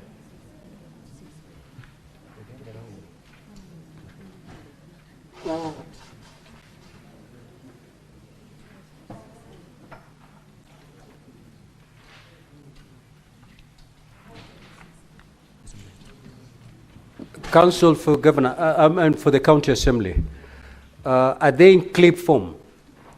They're just scanned photos. They're scanned. They are photos. They just be shown. Alternatively, let me make work easier for everybody. Let's look at volume 6A, the small volume 6A. The small volume 6A. 4A had the black and white version. Then I have 6A, the colored version of the same photos. If Council for the County Assembly, if you can have one of your team members to go to the control room. He is there. That's why I'm inquiring for what is happening there, because he's there. Okay. Yes, we have somebody there. 6A, pages, yes, correct, on the screen. Thank you. I want you to look at the bills of quantities, and those are the houses as finalized and paid for. Those are the houses as finalized and paid for, 2.9 million shillings. Let's continue running kindly, technical team. Yes, those are the houses. Those just pause there.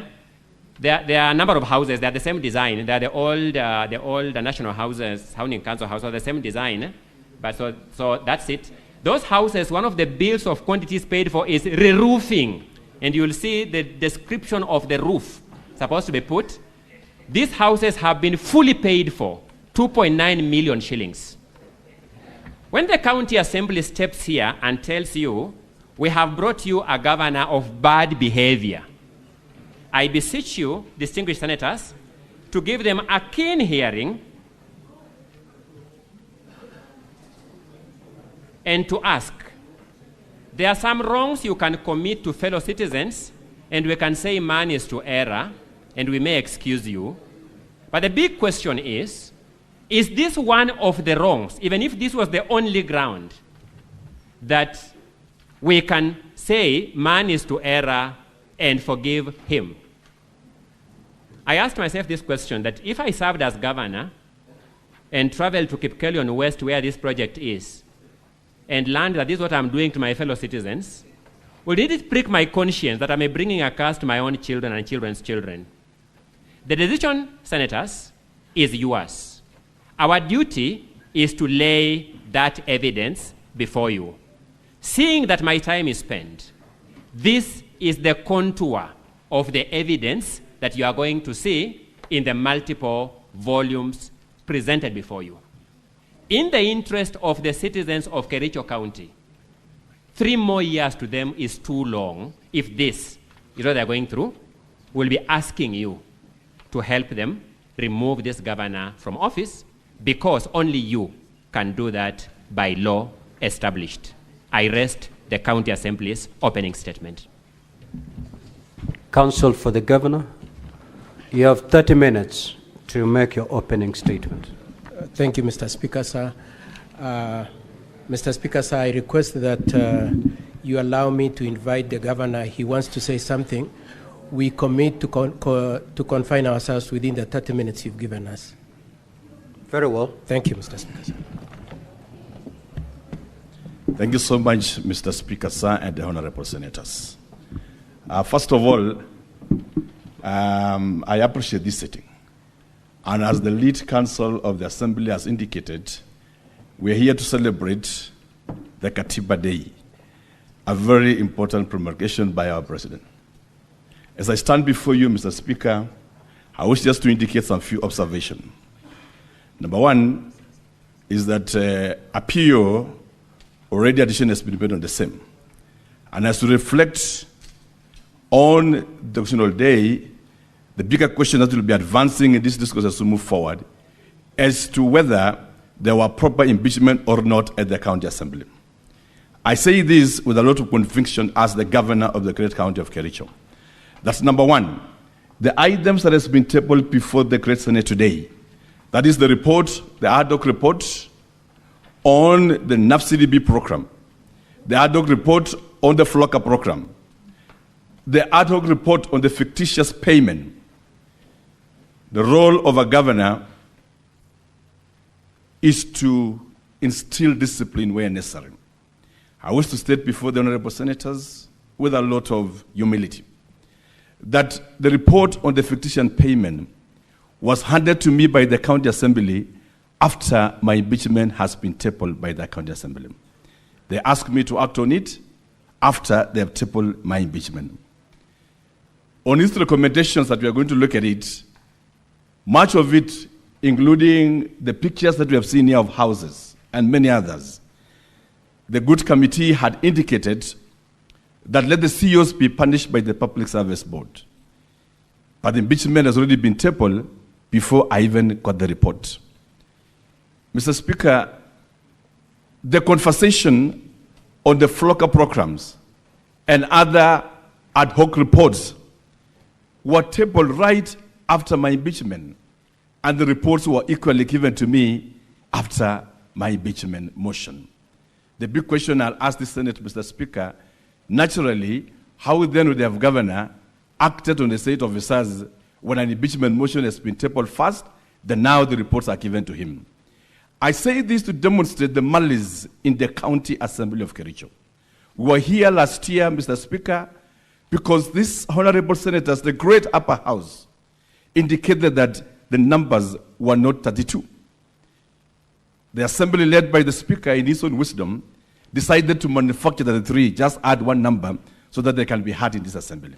And I say, farewell enough, we will be here to listen to these judges and be able to demonstrate any of our wrongdoing. Number 3, Mr. Speaker, sir, on the question of Londiani, which is an emotional wiping statement and wiping emotions, this was the same impeachment that was brought in this house last year. The governor has no role whatsoever in creating committees that run funerals. We will be demonstrating, Mr. Speaker, that this committee was run by the county secretary and the county commissioner, which since then, the county secretary is no longer in office. The officers that were mentioned, most of them are no longer in office. But we'll also be able to demonstrate to this Senate that already a ruling has been made by the court indicating that no funds were lost. The same item has been brought to the Senate again for debate. Fortunately, Mr. Speaker, because of time, is that what is happening in Kericho is a well-orchestrated conspiracy, political conspiracy, to remove the governor of Kericho. One is for political interest and political expedition. Because you are seated there as the Speaker of this great house. At the county assembly, we also have a speaker whose interest is one, to be the governor of Kericho County. How then do you become the governor? Impeach the governor, make it easy for you, and probably along the way, impeach also the deputy governor, and sit in as both the governor and the deputy governor, and the governor and the speaker of the assembly, so that out of the 10 years he served as the CEC of Kericho in charge of finance and as CEC in charge of roads, will be able to execute what he never accomplished. We'll be able to demonstrate that as we make our discourse. What I just wanted to say from my heart, and somebody was asking me, why did you just to make this statement like last time? In the assembly, in the last impeachment, I told them, and I reminded them of the great works and the great writings of Dostoevsky in Crime and Punishment. And these are my last words. That Raskolnikov, after killing Alyona, the old bone lady, proceeded and realized that there was somebody witnessing called Lizaveta. Because of the urge to murder and kill, he went ahead to kill Lizaveta. I then implored upon the county assembly of Kericho, let us not just create blood for blood's sake. I also said at that time with a lot of remorse and humility, that in tragedy of Macbeth, Shakespeare, when Macbeth, the great lady, told the husband that King Duncan, you can kill King Duncan and you become the king yourself. And remember that Macbeth was a cousin to King Duncan. Macbeth was reluctant to kill King Duncan. But along the way, the evil spirits possessed her. And in her watch, he says, come ye gods and sex me, that I may be a man and kill King Duncan. Indeed, Macbeth went ahead to vanquish King Duncan. Not because he wanted to kill, but because of the drive for murder. Thereafter, he went ahead to vanquish every other witness that was at the court in his quest to become the king. My imploration to the county assembly of Kericho at that time was that much as we have political aspiration, let us resist the temptation of political murder for us to get what we want.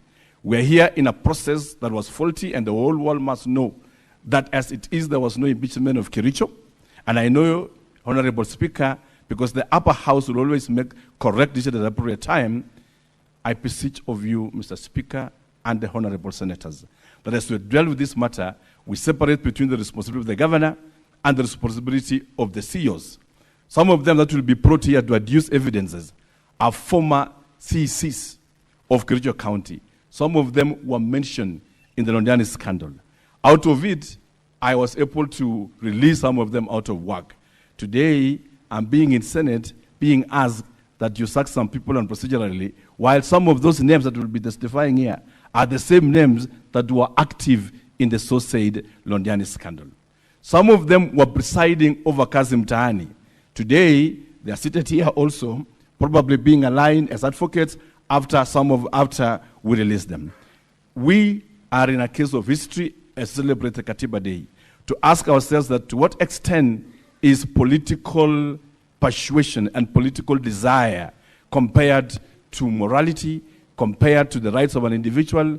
And as the governor of Kericho, I'm here under your mercy, Mr. Speaker, and the senators, so that you'll also help me to get justice as an individual because of the injustices, because of the wrong allegations that have been bestowed of me, while the governor has completely nothing to do with even signing of a voucher, has nothing to do with authorizing payments. My commitment has been simple.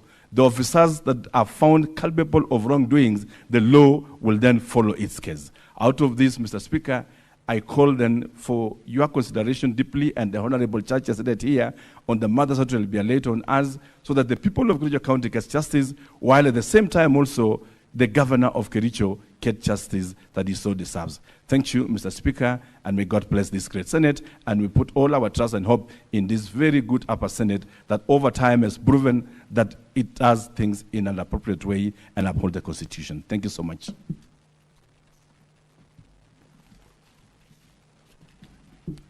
Mr. Speaker, sir, and honorable senators, the first issue I wish to address is our insistence on the preliminary objection we raised earlier on, we take on board the directions and the guidance given by the Speaker.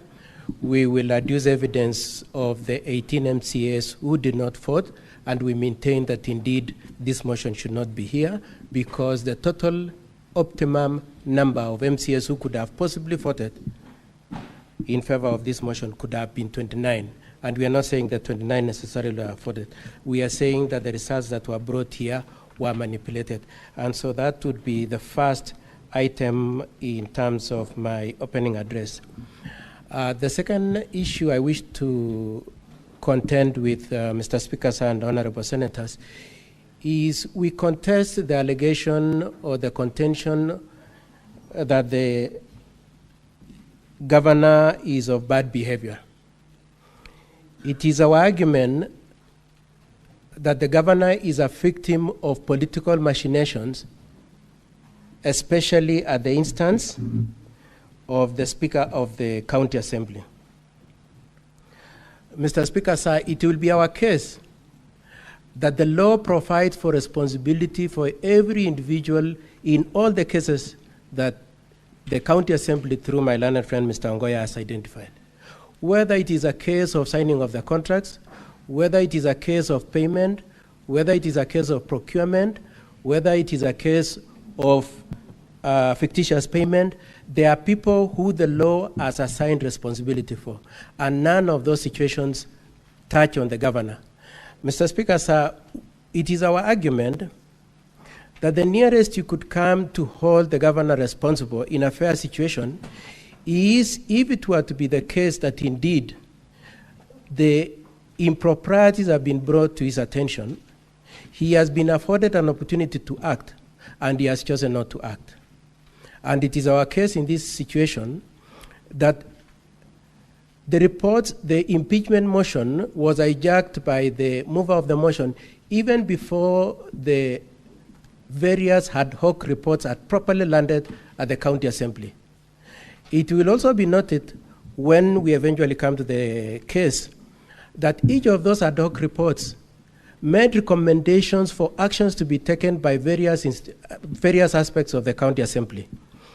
Where it touches on the CECs, it is the governor to act. Where it touches on CEOs, it is the public service, the county service board to act. And there are instances also where recommendations have been made for even EACC to act. And so, as it were, Mr. Speaker, sir, and honorable senators, it is our argument that we were not afforded an opportunity to act, and responsibility of the governor could only attend his inaction if he had been afforded an opportunity to act. Now, we are prepared to accept that if it were to be the case that there is a very pervasive and rampant improprieties at the county, you could start wondering whether the governor has put in place proper mechanism. It is our argument that keeping away the emotional way the issues have been put, and we are not belittling the amount that has been lost, we are not belittling the issues that have been raised, we are only saying that it is not true that it is as rampant as it has been alleged. When you critically look at both the amounts involved and the incidences in the face of the size and the turnover of Kericho County. We are not belittling it, but we are saying that these incidences have been blown completely out of proportion, and that they do not indicate in any way either complicity or inaction on the part of the governor. We would also like to indicate, and we will adduce evidence on this point, that much as the governor was taken through the process of impeachment at the County Assembly and came to learn of the reports subsequently, he has already forwarded some of those aspects of those reports to EACC, and the EACC is already taking action on some of those issues. It just goes to show how proactive and interested he is in making sure there is accountability for public resources, and the extent to which the description of him as having bad behavior is very far from the truth of the situation. Now, my learned friend has also singled out a number of issues. Let me start with the retention money, because that's the one he multiple times referred to. He says in all the instances that payment was made in previous regime and then another payment was made in this regime. It brings us back to the basis and the root cause of this case. Being this argument we made at the County Assembly and we'll be making here, that these allegations are rooted in the political ambition and interest of the Speaker of the County Assembly. And the basis of that, Mr. Speaker, sir, is that these allegations of retentions have been paid in the previous regime, where at the instance of this, the Speaker, the current Speaker when he was in charge of finance, and proper investigation as to whether there was previous payment and a subsequent payment in this regime, Mr. Speaker, sir, is an issue which is a witness and has an interest in. Our position is that we deny, and we were entitled to more time to look at it and address that issue, Mr. Speaker, sir. But we are emphasizing the extent to which the Speaker in the County Assembly would go out of his way to generate and fabricate a case against the governor. On the issue of Londiani, Mr. Speaker, sir, we would like to invite the attention of these honorable senators that the allegation on Londiani we contest on two dimensions. The first one is that it was part of the allegations which you threw away in September 2024. They have been brought back. And that is contrary to the provisions of Standing Order number 70A, which prohibits reintroduction of previously highlighted allegations. That's the first issue we wish to take up on that issue of Londiani. The second issue we wish to take up on this issue of Londiani is that the allegation against the governor is that he failed to act on a report that had been given to him by the County Assembly. We would like to bring to your attention, honorable senators, and we will point out to you that that report of the County Assembly was stayed by the court. The court said no action can be taken on that report because of the impropriety with which it was made and the malice with which it was made, and therefore it cannot be right to say that the court, having found that no action should be taken by the governor, he should now be brought here for impeachment. Then there is the issue of private property and the emotional play of the video where they said governor was in gumboots. We would like to point out again that that allegation was in the previous complaint in September 2024, which you threw away, and understanding order number 70A, it should not be brought back. But secondly, my learned friend Mr. Angoya has said that that was invading private property. He then went on to say that it has been determined by court. Honorable senators, we will surprise you when we get to that judgment where we will show you that there is no determination that that is private property. It is the position of Kericho County government that indeed that property is public property and remains public property. The nearest that the court determined in that case was that there was need to have proper NEMA certifications before dumping could be done there. There was no determination that it belongs to the person who had complained. The nearest that was made was that that the property should not have been used for dumping before certification has been issued.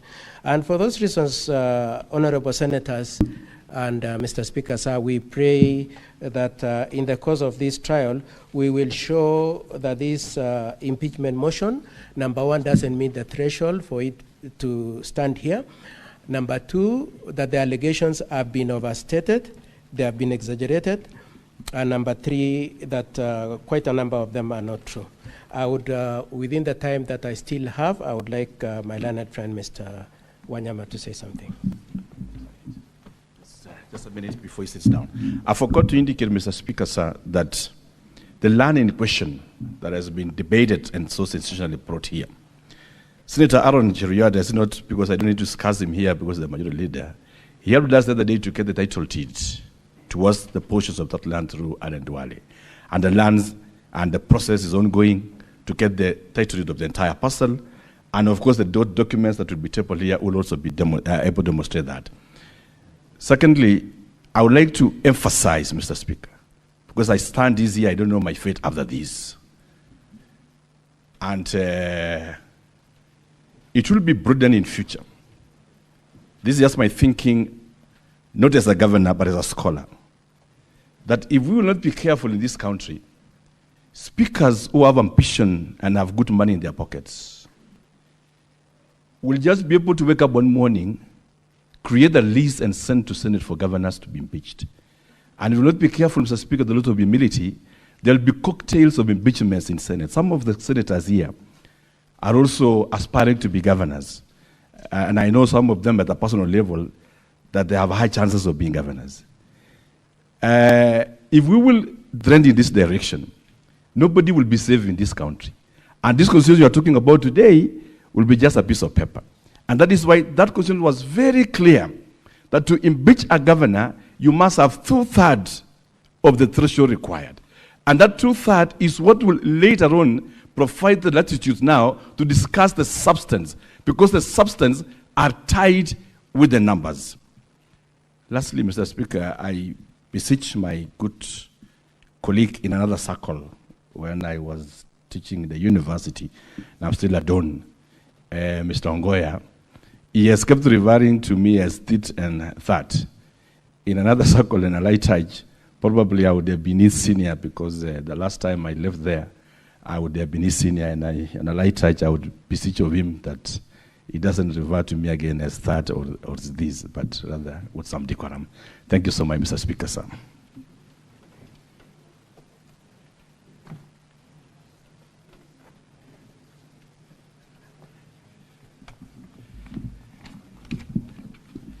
Thank you very much, Mr. Speaker.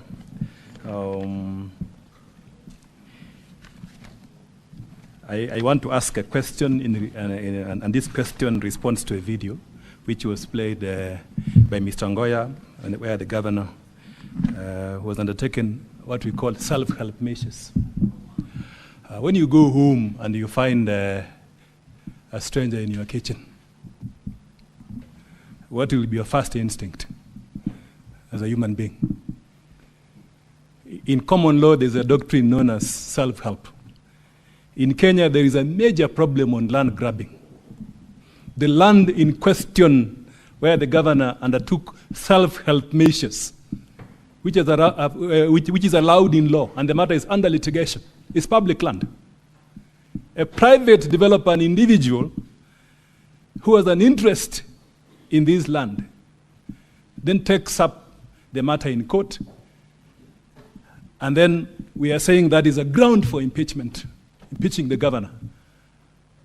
So that just demonstrates to you the nature of the county assembly case. The county assembly case, if you examine it, does not meet the threshold in Article 1 of the Constitution. The gross violation of the Constitution and law, and gladly this Senate has already interpreted this question in very many decisions. There ought to be, for you to determine that there is culpability by the governor, you must look at the evidence. There must be something which the governor did personally for purposes of being removed from office. What is it that the governor did in respect to the procurement? Look at the evidence of the county assembly. They will not be saying the governor did this. Instead, they will be saying that a procurement officer did not write a professional opinion. And then that contract was approved by the accounting officer. So in that case, what is the responsibility? Who has the responsibility if there is a malpractice on a procurement failure to write a professional opinion? It is the procurement officer. It is the accounting officer who then signs off. So if the governor interferes with the process, then that is something else. So throughout the evidence submitted by the county assembly, you will not see personal culpability by the governor to of necessity lay basis for the threshold for the removal of governor from office. Kericho County has more than 3,500 staff. 3,500 staff. Secondly, Kericho County has more than 10 departments. All these staff work in various departments. And at the top of each department is a CEC and an accounting officer known as a chief officer. And there is an accountant. So you cannot foreclose the possibility that in the workings of government, there could be an issue within that value chain for the provision of government services to the people. And when that happens, there are procedures to be followed, because we are a country governed by the rule of law. There are procedures to be followed. These procedures are outlined in legislation. One, with respect to procurement, you have the Public Procurement and Disposals Act and the regulations. It outlines the entire chain of procurement. With respect to Public Finance Management Act, it governs the payment system. If you look at the PFM specifically, the responsibility of the CEC Finance and the Chief Officer Finance, they are clearly outlined so that when there is a problem, then responsibility is ascribed to an individual. If you look at the legal framework on corruption itself, responsibility is on an individual basis committing a crime. Secondly, there is a process for audit which this House too has a role to play, and the County Assembly.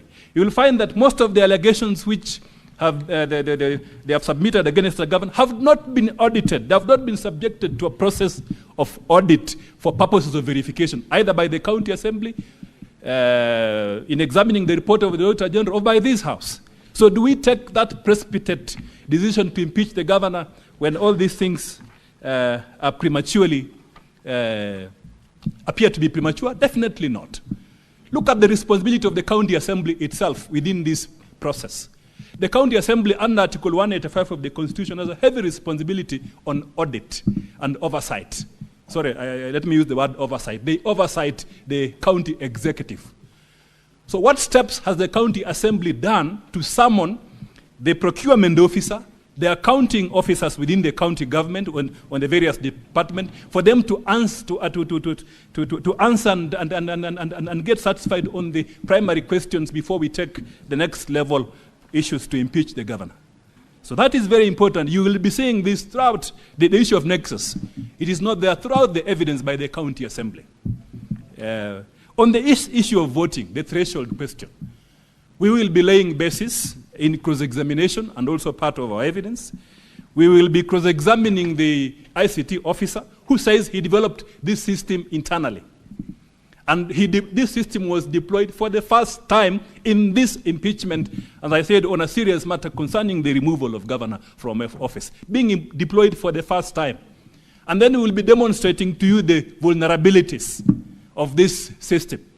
That to access the system to vote, all you need to do is to get the IPPD system, the IPPD number of the MCA, and the password is your ID.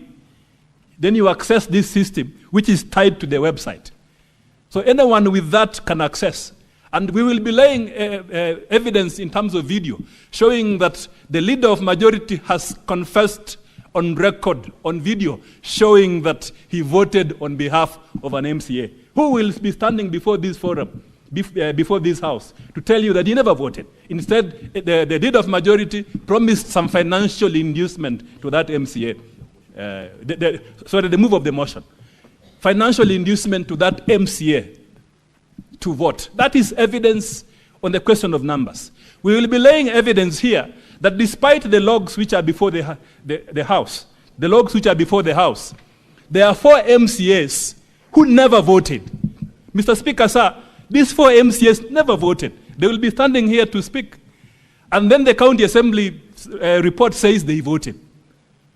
Mr. Speaker, sir, there are 18 other MCAs. 18 other MCAs who will be appearing before this House. So, Your Honor, Mr. Speaker, sir, sorry, when in totality of the totality of facts, and after we've completed the evidence, you will definitely see that the threshold of 32 members as required was not met by the County Assembly, and what is before the House is a fraudulent document that was created by the Speaker to meet that number which the Speaker does not have. Thank you. We shall now move to hear the case by the County Assembly. Now, Counsel for the County Assembly, you have 5 hours. Within those 5 hours, 3 hours shall be used for witnesses to give evidence in chief and be re-examined. So out of those 5 hours, the County Assembly has 3 hours to adduce evidence and for re-examination. Out of those 5 hours, the team for the governor has 2 hours for cross-examination. Once the 5 hours are done, we will move to the case by the governor.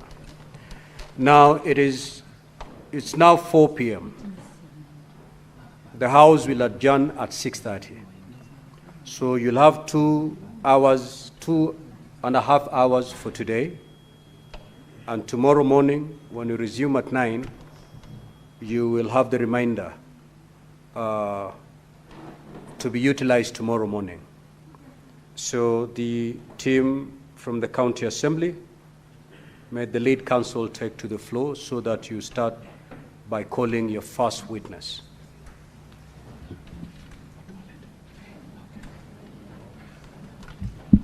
Thank you, Mr. Speaker, sir, for the opportunity.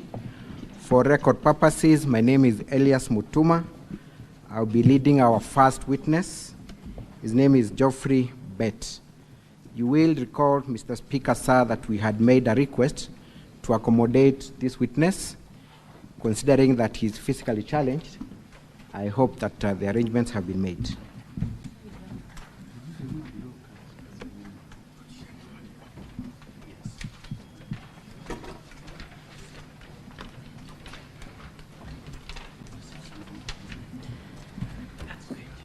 Proceed.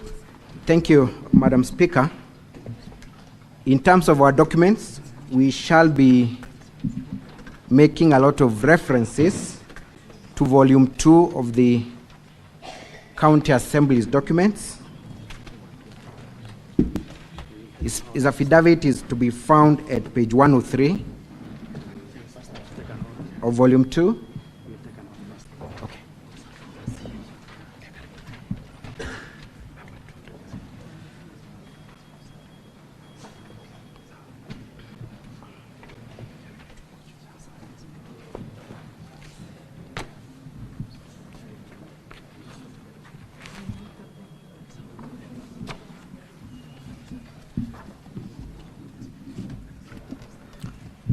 Clerk, you may swear in the witness.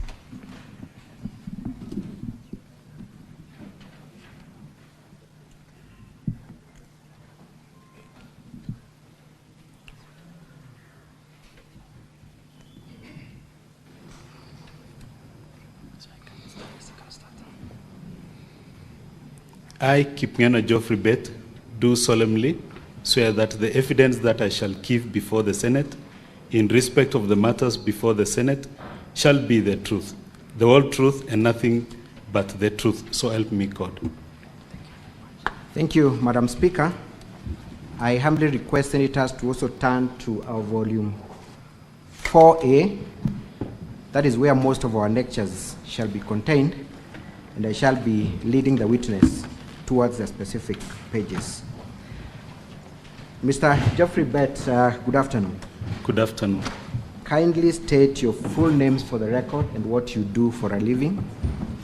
My official names are Kipngeno Geoffrey Bett. I am an ICT specialist. Formerly, I was the Chief Officer, ICT, Gender, Sport and Youth Affairs, the County Government of Kericho. Thank you. You have... Just a minute. You have alluded to the fact that you are an ICT specialist. Mm-hmm. Kindly be more specific as to your professional qualifications. I hold Master of Science in IT, bachelor's degree, I have diploma in computer studies and several other networking related fields. I'm a member of ISACA, the Institute of Information Systems and Audit, Information Systems Audit Association. Thank you. You've also confirmed that you have worked as a chief officer in Kericho County, correct? Yes. When were you employed as a chief officer? And kindly also explain to us the process of recruitment, of your recruitment. I was employed in the county government of Kericho it was on 13th December 2022 up to 20th July when I left the county government. Honorable Senators, the letter of employment is contained at page 51 of volume 4A of the County Assembly's documents. Mr. Bett, I have also seen that you have sworn an affidavit that you've presented before this Senate. Confirm that that is the affidavit contained at page 103 of the Governor's volume 2. That's true. You confirm that is your affidavit? County Assembly's documents, you confirm? Yes, I confirm. Do you also stand by the averments and contents of that affidavit? Yes, I do. Thank you. I have looked at that affidavit, Mr. Bett, and you have attached a disability card. Yes, I have a physical disability. You have a physical disability. Registered under the National Council for Persons with Disability. Would you mind sharing the nature of your disability? I contracted disability at the age of 5 through polio. Thank you. And you have attached that card. Honorable Senators, that disability card is to be found at page 47 of our volume 2. Volume 4A, sorry. Mr. Bett, you have confirmed that you terminated your contract with the county government of Kericho. But before we get there, tell me about your previous engagement as a professional. Where were you working before you joined Kericho County government? Before I joined Kericho County government, I was employed in the national government, National Treasury, at the year of 2005, where I served as for about 15 years before joining before joining county government. And where was your workstation? My workstation was at Beam House, employed by the National Treasury. Beam House as information. In which city? Beam House in Nairobi, along Arambe Street. Correct. Then it would mean that you had to relocate from Nairobi to Kericho when you got this employment, correct? Yes. After going through the rigorous exercise and competitive process, I was employed and I had to relocate my family to Kericho County, even the schooling of my children. Even the schooling of your children. Thank you. You have made an allegation against the governor, and I'm looking at paragraph 6 of your affidavit contained at page 104 of volume 2, and you have said that on several occasions the governor of Kericho County required you to send him money. Kindly expound on that. On several occasions, there was phone calls from the two PAs, and in one occasion from the governor himself. He requested, he asked me to send him some cash, which the proof is there in the Safaricom PESA statement. When you talk about his PAs, kindly give their names. I don't know the exact official names, but we have one Elias Rulite and another who is known as Rennie. Maybe to refresh your memory, at paragraph 6, you've mentioned a Mr. Robinson Kiplagat. Yes. And Mr. Rennie Kipsan Ngetich. Yes. Are those the PAs you're talking about? Yes. But from the governor himself, has he directly ever asked you to send him money? And if so, where would he expect you to get that money from? He asked me on some occasion to send him money. Yes, I did. And the proof is there. And I don't know where he was expecting me to get the money from. But basically, there are several occasions that he could ask, and maybe we just, there's several humiliatory statements that he could use if you fail to. When you talk of humiliatory statements, kindly, for the sake of the senators, what were the nature and terms of the humiliatory statements? I think it's good if we just go to the, that you cannot even afford to send this much. You, at times, that is being silly. I remember one day when it was in loudspeaker, I had put in loud audio at the when my family members were there. Unexpectedly, I caught some communication from him. And even my children and wife can attest to that. They kind of, when I showed that I could not afford to, told me that that is being silly. I've given you this job, and you cannot even send this little money. So it was, it affected me. What time of the day was it when he made this request? It was around approximately around 9:30. PM or AM? PM. PM, okay. Yeah. So that was family time, I presume? Yeah. Kindly take us through the different transactions where money was requested from you and you sent the governor. Honorable Senators, kindly turn with me to volume 4A at pages 55 to 67, and the first transaction is to be found at page 56. Page 56 of volume 4A of the County Assembly's documents.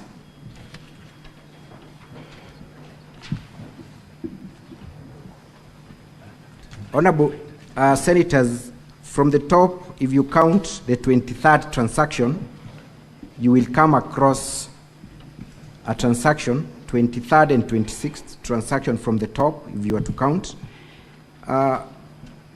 Mr. Geoffrey, tell us what time that was, what transaction was that, and why you had to send money to the number attached therein. Actually, this was it was in the evening, and I was asked to send the money. It was 30,000, but instead of sending 30,000, I made an error. I sent 3,000. After realizing, I had to resend 27 to make it 30. Where did you get that money from? The money was from my savings, and from my savings. From your savings? Yeah. Let's look at the next transaction at page 20, at transaction 26. Tell us what time it was. Okay. The first one was 20:08 and 24 seconds. That is at night. At night. 8:08. 8:08 at night. Mm-hmm. And then another one was 8:09 at night. To whom were you sending this money? Is it to the PAs or to the governor directly? To the governor direct. To the governor direct. Who made that request for the two transactions, the 23rd and 26th transaction? Was it the governor or the PA? The governor. The governor himself? Yes. Was the amount requested related to your work, to your normal duties? No, it was not related to my normal duties. But Mr. Geoffrey, were you under any obligation to send this money? You could have refused. Why did you have to attack your savings to give the monies to the governor? I was not under any obligation, but because of the embarrassing statements and the coercing, I had to. Let's go, Honorable Senators, to page 58, transaction 13. Page 58, transaction 13. There is a transaction there, Mr. Geoffrey. Kindly confirm what time it was, what time of the day it was. The time is 14:12. 1412? Yes. To whom did you send the money? Not 1412, it is 12:36, sorry. 12 a.m. or p.m.? Are you able to confirm? This one was PM. Okay. To whom did you send the money? And again, how much did you send? I sent it to a number that I was directed to, which one of the PS was using, alias Roulette, but when you send money, it is bringing the name Irene Chepkwony. Irene Chepkwony? Yeah. You confirm that that number was attached to one of the PS? Kindly give us the name of that PA. We had Mr. Robinson Kiplagat and Rennie Kipsang Ngetich. Robinson Kiblangat. Robinson Kiplagat. Kiblangat. Okay. How much did you send? It's 15,000. 15,000. Again, was that a request for money related to your work as a chief officer? No. It was not. Not at all. Was it for use, for any official use by the governor, to the best of your knowledge? I'm not, but I don't think so. You do not think so. Let us go to Honorable Senators, page 59, transaction 16. Again, there's an amount sent to the same Irene Chepkwony. How much was it? It was 50,000 Kenya shillings. 50,000. What time of the day? 4:20 p.m. 4:20 p.m. Let's go to page 60, transaction 30. And I want you to pause there and tell me what you had to do to raise that money. To whom did you send the money? To Irene Chepkwony. Irene Chepkwony. Yeah. The same person, Yeah, correct? same person. How much? It's 40,000. 40,000. I noted that money that you send has a remark there. What is the remark? The remark is Fuliza M-Pesa. Fuliza M-Pesa. What does that mean? Going beyond what you have in your account. So at that time, did you have enough cash to send to the governor? Actually, I did enough, but because of the pressure, I had to do that. You had to borrow to satisfy the governor's request. Thank you. Page 61, transaction 34. Again, how much did you send to the governor? 50,000. What time of the day? 5:55 p.m. 5:55 p.m. Did you have enough balance in your M-Pesa? No, I did enough. I had to Fuliza as well. Page 62, transaction 27.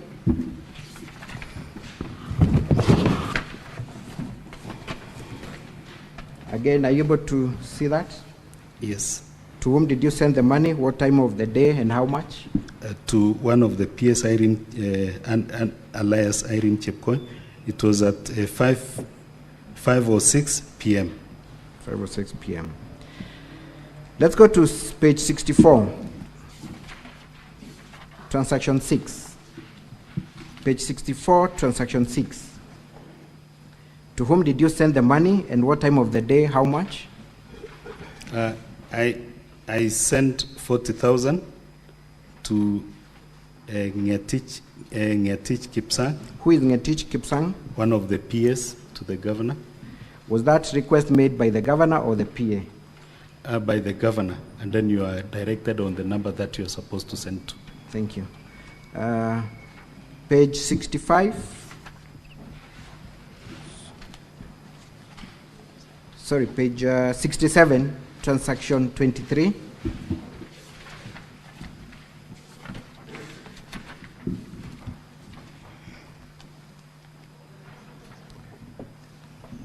How much did you send? What time of the day was it? It was at 12:27. I sent it to Ngetich Kipsang. It It was 2,000. Thank you. Kindly look at your affidavit at paragraph 6 and give us the numbers, the three numbers that you have stated you'd send money through, and tell us to whom are those numbers registered.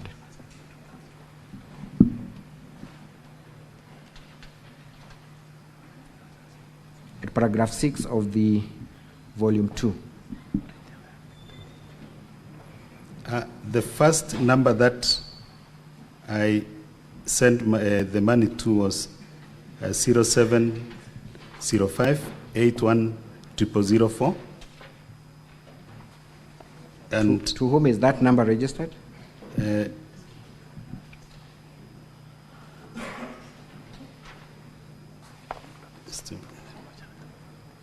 Just a minute.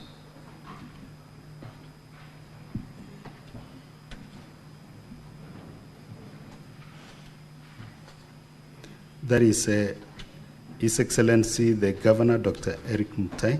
The second number? The second number is Robinson Kiblangat. Give us the number for record purposes. 0706 579 476. The third number? 0720 122 975. To whom is that number registered? Reni Kipsang Ngetich. Thank you.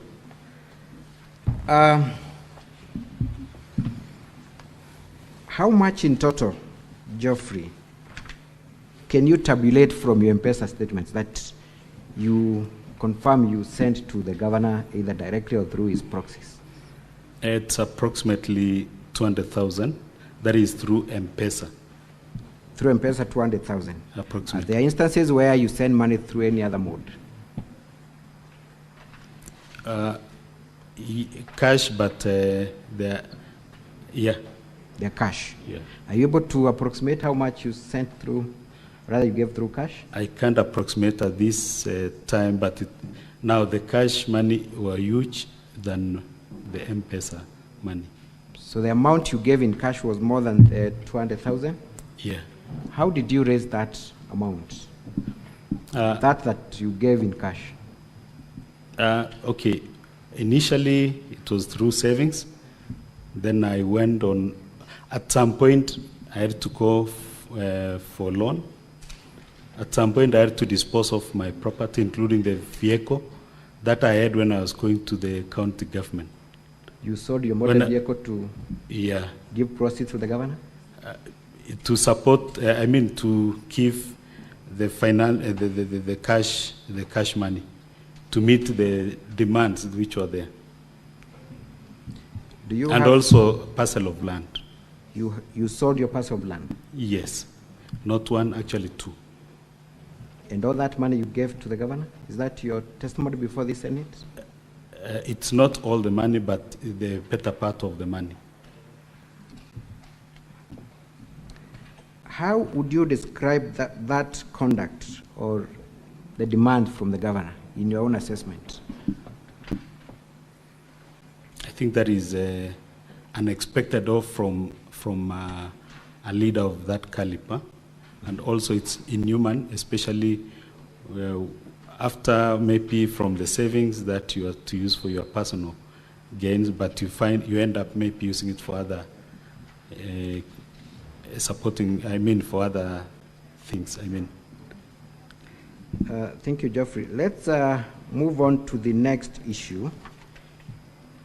You have, and I want to refer you straight to paragraph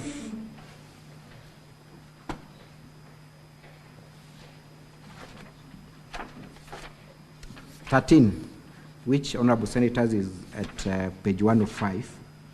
You have made an allegation about the procurement of a revenue management information system.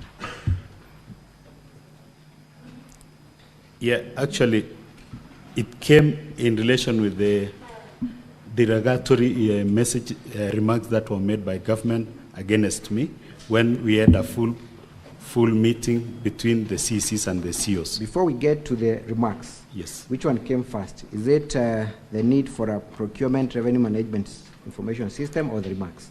No, the one which came first was the procurement of revenue management. Kindly tell us about information system. Kindly tell us about this system.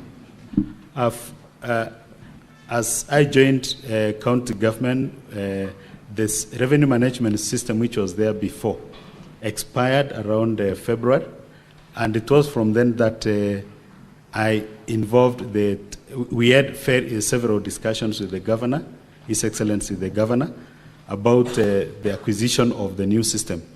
And during the first instances, there were some situations whereby people showed interest, and we could have one-on-one discussion with them, not one or twice occasions.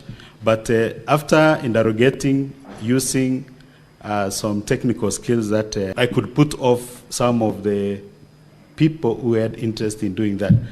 During the process, at some point I was asked to give my personal opinion as a technical expertise. I advised the governor that we can try, one, the in-house development, two, the government-to-government acquisition of system. And that is why early February we went to Kwale to do the benchmarking, because Did the governor heed to your professional opinion, or what was his reaction towards your professional opinion? During that time, when we were in the process of acquiring the system, we were still working in tandem. It was until the remarks that he made against me during the full meeting where we had the CCs and the COs, when he called, I gave out my opinion as a technical expertise and a person who understands what is related with it. Tell us more about this meeting. Where was this meeting held? It was held in the boardroom, governor's boardroom. Who are the attendees of this meeting? The CCs and the COs. How many CCs in total? The exact number of the CCs who attended then can be confirmed from the minutes, but it was approximately 90%. 90%. Yeah. And the chief officers, how many in your approximation? The exact number can be confirmed again from the minutes, but it was approximately equally the same, 90%. What was the agenda of this meeting called by the governor? It was it was related with having the general status of every department, and my department was to mention something related with the acquisition of revenue management system, and I gave out my stand. When you gave your professional opinion in the presence of the CCs and chief officers, what did the governor tell you? What did the governor say? How did he react? If I can remember vividly, is that he said, I thought you have physical disability alone. Kumbe, you have mental disability as well. He said and Makiu, it was in the presence of all the staff. It would have been even all the CCs and COs. How did that make you feel, Geoffrey? I felt, actually, it was too much to me. I felt like I was totally humiliated, because that is a derogatory statement that belittled me, tried to put me down. It affected me psychologically. I felt, because immediately after that I was forced again to go on leave. That is 2 weeks leave, which I signed the form, and to me I was seeing as a blessing, because I was going to rest and internalize the kind of humiliation I got in front of my colleagues. And it was too hard on me. Thank you, Geoffrey and Paule. You said that you were forced to proceed for compulsory leave. It was not compulsory. I was asked to fill the annual leave, 2 weeks. Who requested you to do that? The then county secretary. The then county secretary.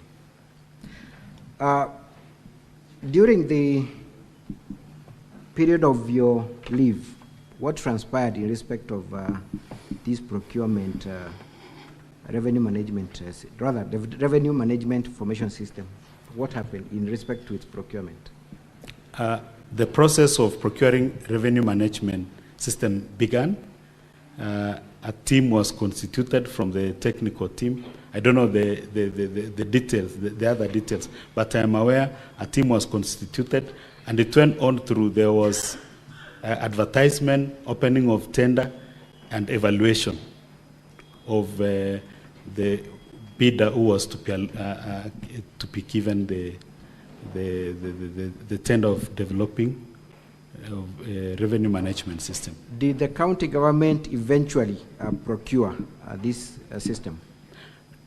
No, it didn't procure, and I think it was the office of procurement, I think, is the one who gave out the guidelines, because the least bidder of the revenue management system was asking for approximately 68 million, and the money which was available was not sufficient. So I think I was kept out of the whole process, but it came out clearly that the revenue specialist, that is the director, advised them that it's against the procurement law to procure something or a project that you don't have sufficient funding.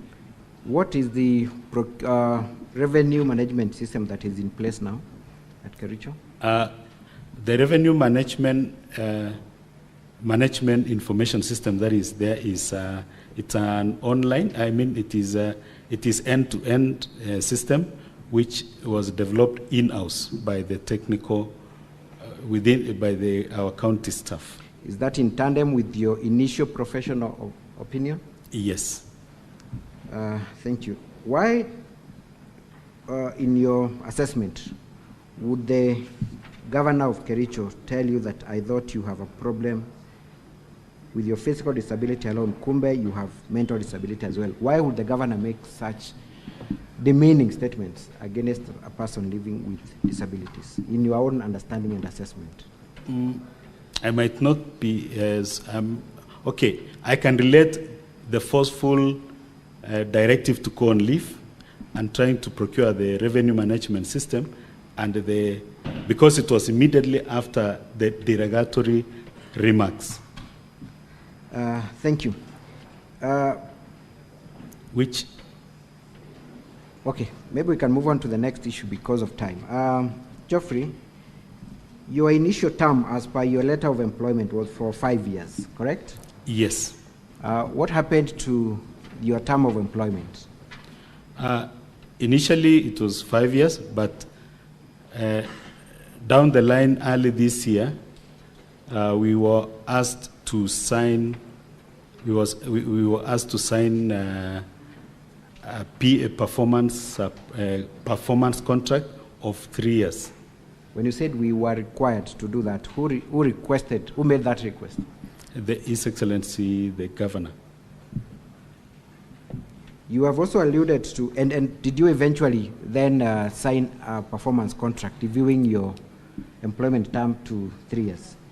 Yes. After that,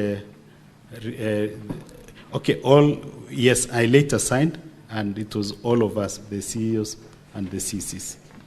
You have also made an allegation against the governor at paragraph 20 about you being coerced to sign undated resignation letters in advance. Yes. When was this done? It was on 27th March 2024 that we were summoned to the governor's boardroom, and we were instructed of the exercise that was waiting for us, and each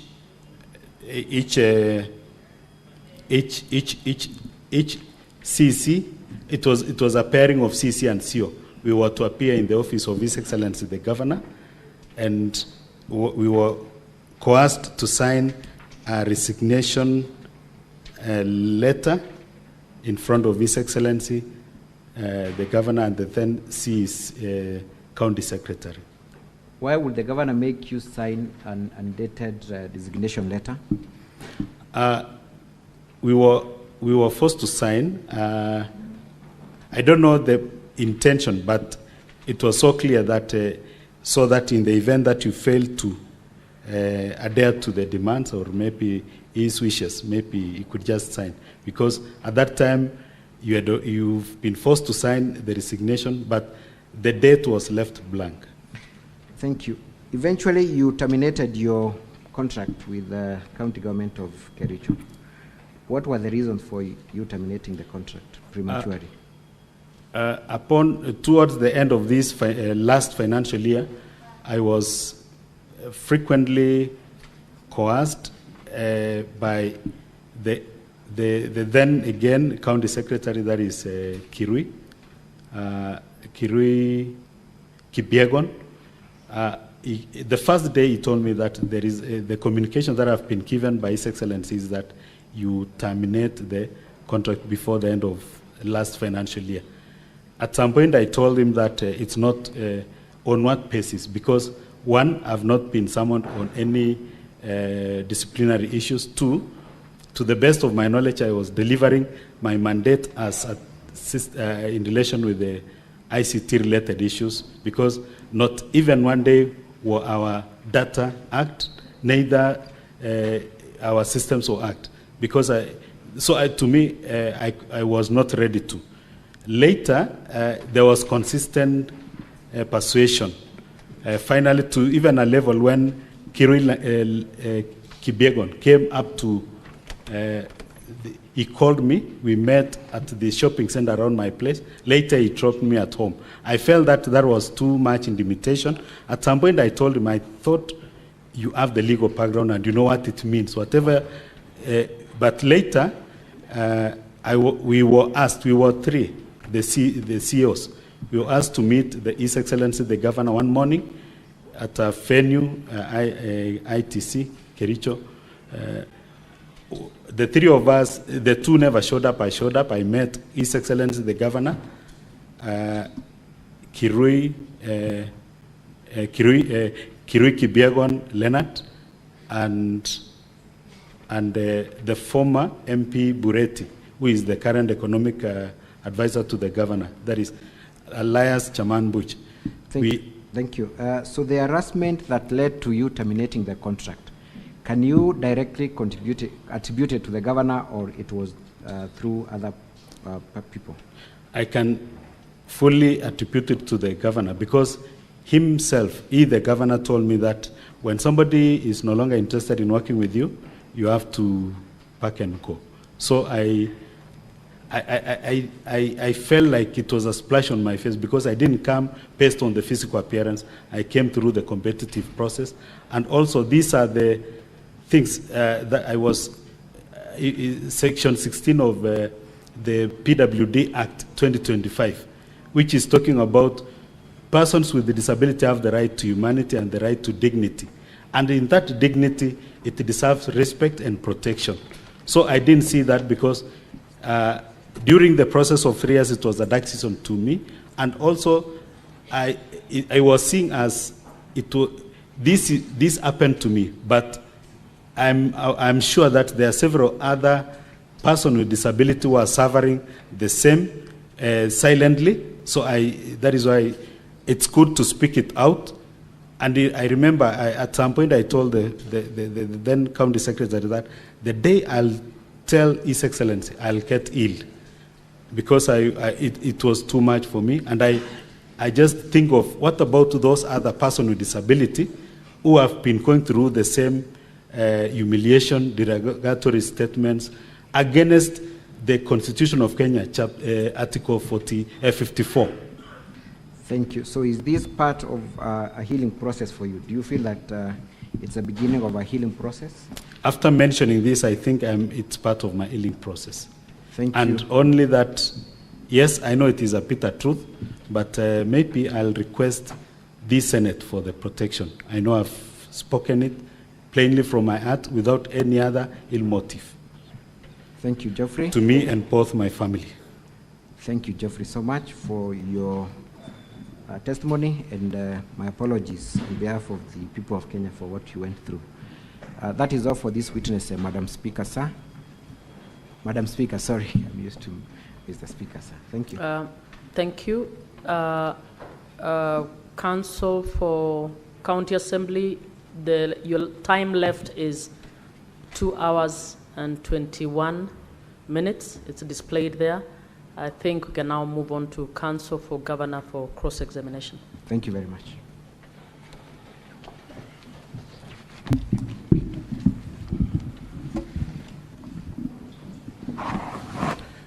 Good evening, Mr. Bett. Good evening to you, Council. Yes. Mr. Bett, I would like you to understand me. I will ask you my questions with the greatest respect. I do not mean to demean you or to disrespect you, so I hope you don't mind the questions I'll be asking you. Now, could we start with the last comment you made? You said that as a consequence of the opportunity you have been afforded here, you are feeling a process of healing already.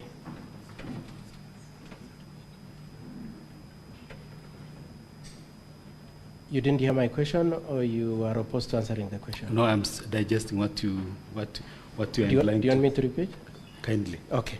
So, my learned friend asked you whether, as a result of having come here and said you are beat, you have started a healing journey. And my recollection is that you said, yes, I have started healing. Healing is a continuous process. Yes. So it is part of the healing process. Which has started today? No, it is part of the healing process. Okay, it's part of the healing process. Yeah. And the healing process will be greatly helped by people believing what you've said here. Not believing, okay, it could be believing, Yeah. but basically pouring out what His Excellency, Okay. derogatory, the kind of remarks he made against me. Okay. So And, let and me not move only me, and also to the people living Okay. with disability. Thank you. I'll move on to a different issue. Am I right to summarize your complaints in this, in your testimony as being 3 issues? The first one is that you were constrained to send money by the governor. Is that one of your allegations, isn't it? Constrained or coerced? Coerced, yes. Yes, the demand was there. Yes, that's one. The second one is that you were asked to divert public money. Did you say that? No. No issue of diverting public money? Yes. Okay. So the second one then is a question of being belittled. It is it's not only that belittling. Yes. It is a constitutional requirement that you should not call names. Yes. To the persons living with disability. Yes. That are leading to demeaning. Yes. Derogatory remarks and Yes. also belittling them. Okay. Okay. Yeah. And so one of your complaints is that you have been belittled. Now, especially on the side of yes. Kumbe, you are mentally, and I've never been to any mental assessment whatsoever. Okay. The only assessment that I've appeared before is the physical assessment. So I don't know what the governor. Okay, got let me that just ask you analysis then, from. I intended to come to that later on, but let me just ask you at this point. You said that the governor made those comments. You've very specifically quoted them at paragraph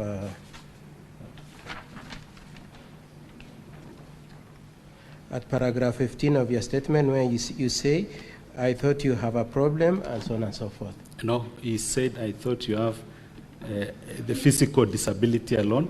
Kumbe, you have mental disability as well. Okay. Which it's good to be recorded that I've never appeared before any mental assessment whatsoever. I understand that. And it's just your word, isn't it? You have nothing to back up that he said that. Yeah. Huh? Other than your it's word? not my word, it is the word. I'm just returning the same words to His Excellency. Yeah. The proposition that the governor said it is what you are saying. It's not captured in a document or anything? Yes. Okay. Now, on all these allegations you've made about the governor, may I ask you, so you've, in paragraph 24 and 25, and in your testimony today, In paragraph 24, you said the rights under Article 54 have been violated. You remember saying that in your affidavit? 54, it is Article 54? Yes. I'm on a time Section 1A. Yes. I'm on a timely show. Just and answer my also question. No, Section which question 16, are you answering now, Mr. The same. And also You've answered my question. I'm okay with that. No, and 16, Section 16 of PWD Act 2025. Okay, thank you. Actually, I wanted to ask you that. Now, is it something that you've just learned today, or you knew it even as far back as when you are resigning in the year June in 2025 when you are resigning? Mm-hmm. Is it something you've just learned today, or something you always knew even when you're at work since 2022? It is something that has been deep in me, and it has my question been is, going through. Mr. Bett, my Yes. question is, you've made specific reference to provisions of law which according to you were violated, isn't it? And my question is, when did that realization that some of your rights have been violated, is it a realization that has come today, yesterday, or it was there as way back as 2022 when you started experiencing these challenges? For the Constitution of Kenya... Please just answer my no, question. for the Constitution of Kenya, No, I you're knew. not answering. I knew Mr. from Speaker, then. Mr. Speaker, Madam, I am really struggling with time, and I wish the witness could just answer my question. Let me ask you my question again. It's okay? Yes. So you've said there are violations of Article 54, and you're right under Section 16 of the Disabilities Act, isn't it? And all I'm asking you is, when did you realize that those rights exist? Is it in 2022 when you're going through all this, or in 2025 when you resigned? Or now as you come to testify? Immediately when I was abused. But for the act, it was... Just wait for the question. It Please, was... Just wait for the question. When it was approved in this... okay. Yeah. So then, having made that realization, have you ever made any report to the police that your rights have been violated? First, the process that Please I went answer through, my question. Have you made any report to the police? No, but to the leadership of person with disability in Kericho County. Next question, Mr. Bett. Have you made any complaints? Who is your employer, the Kericho County government? Is it Public Service Board? Yes. Have you made any complaint to the Public Service Board? No, because I was restrained by the person with Listen to the disability. question. That's all. I'm satisfied. Yeah. You also say that at various points you are, I know you've retracted today in the course of your testimony that you are not compelled to take compulsory leave, but in your affidavit you said you are forced to take compulsory leave, but you say you are not forced. I was forced. You are forced to take compulsory To sign. leave. Then you said you are also forced to change your terms of employment, isn't it? Yes. And eventually you resigned, isn't it? Yes. Have you filed a civil suit to complain that your rights to employment have been violated? I have not, because You have not. Because the working environment was not favorable to me. So coming back to my former employer, I think it was good for me. Who would you be filing a civil suit? Would you be filing a civil suit to the county, to the governor, or to the county, or to court? I think that information You don't know where you'd go. Yeah. You don't know. You don't know. You don't know where you'd file a civil suit? Maybe it would be through the legal process. I Yes. don't want to answer. I don't You know prefer that. not to answer that. Yeah. Now, you say you are compelled to go on leave, isn't it? Yes. Were you written a letter telling you to go on compulsory leave, or you initiated that request? The CS, okay, the CS called me Let's to his talk about office. documents. Let's leave alone words. Is it you who wrote saying, I'm writing to request to go on leave, or a letter or memo was written to you saying, please, Mr. Bett, proceed on compulsory leave? I was coerced by the former county secretary, verbally. Through a memo? I'm saying verbally. Verbally? Yes. And then in writing? I filled the form. Yes. To proceed on leave. And that form entails the request that I'm requesting to go on leave, isn't it? Yes. So you requested, on document, you requested to go on leave? But after... On the face of the document, just leave it like that. The face of the document for you going on leave says you are requesting to go on leave, isn't it? Yes, but Okay. coercion was there. Okay. Now, the resignation in June 2025, who wrote the letter of resignation? I did. After coercion as well. Okay. And did you bring that letter to, you have not annexed it to your case, isn't it? It was there, but I have it in soft copy, and I can. That's not what I'm asking. I'm asking, in the affidavit you've brought to these honorable senators, you've not annexed a copy of that letter of resignation. It was there. You've not annexed anyway. Okay. No, it was there. Okay. It was there. I Okay. forwarded it to. You will ask compiling. you'll ask my colleagues. They didn't put it there. But in that letter, you've given the reason why you are resigning, isn't it? I didn't mention the reason. I said just I'm resigning. You said you're resigning. Yeah. So somebody looking at the documents will see on the face of it that Mr. Bate has chosen to resign, isn't it? But there are proof and witness who coerced me. Is that in writing? No, the FAPO. That's not in writing. Okay. Now,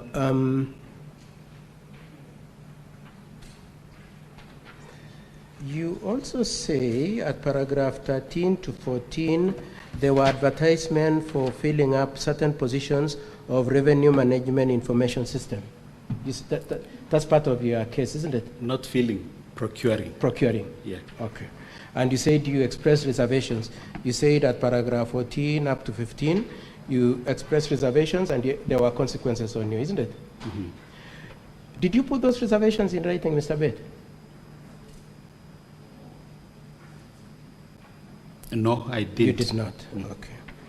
And the advert inviting people procuring the revenue management information system, is it signed off by the governor? Is it him who has said, I, governor, am advertising for, I'm procuring revenue management information system? I was kept in darkness. It happened during the time when I was in. So did you see the advert? Did you see the procurement? I saw the advert on the paper. Did you see the name of governor in that procurement? Normally for adverts, it's the procurement. It's procurement department? Yeah. So governor's name does not appear there, does it? But just answer the question. The document inviting procurement, is governor's name there? All county staff are under governor. Please answer my question. Yes. You saw the document, you said that, isn't it? Yes. Is governor's name anywhere in it? No. It's not there. Okay. You also say at the time of your resignation, there were multiple times when a gentleman by the name Kipyegon came to you. Mm-hmm. Huh? Yeah. Was it Kipyegon? Kipyegon Kirui. Kipyegon Kirui. And how are you connecting that with the, how are you connecting that with the governor? By then he was the county he was the acting county secretary, Yes. and he told me that that was the directive from His Excellency. So your testimony is that he told you that the governor had sent him? Yes, but at some instance we had to meet the three of us. Mm-hmm.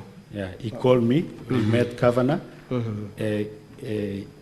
Kipyegon Kirui, and the governor's economic advisor.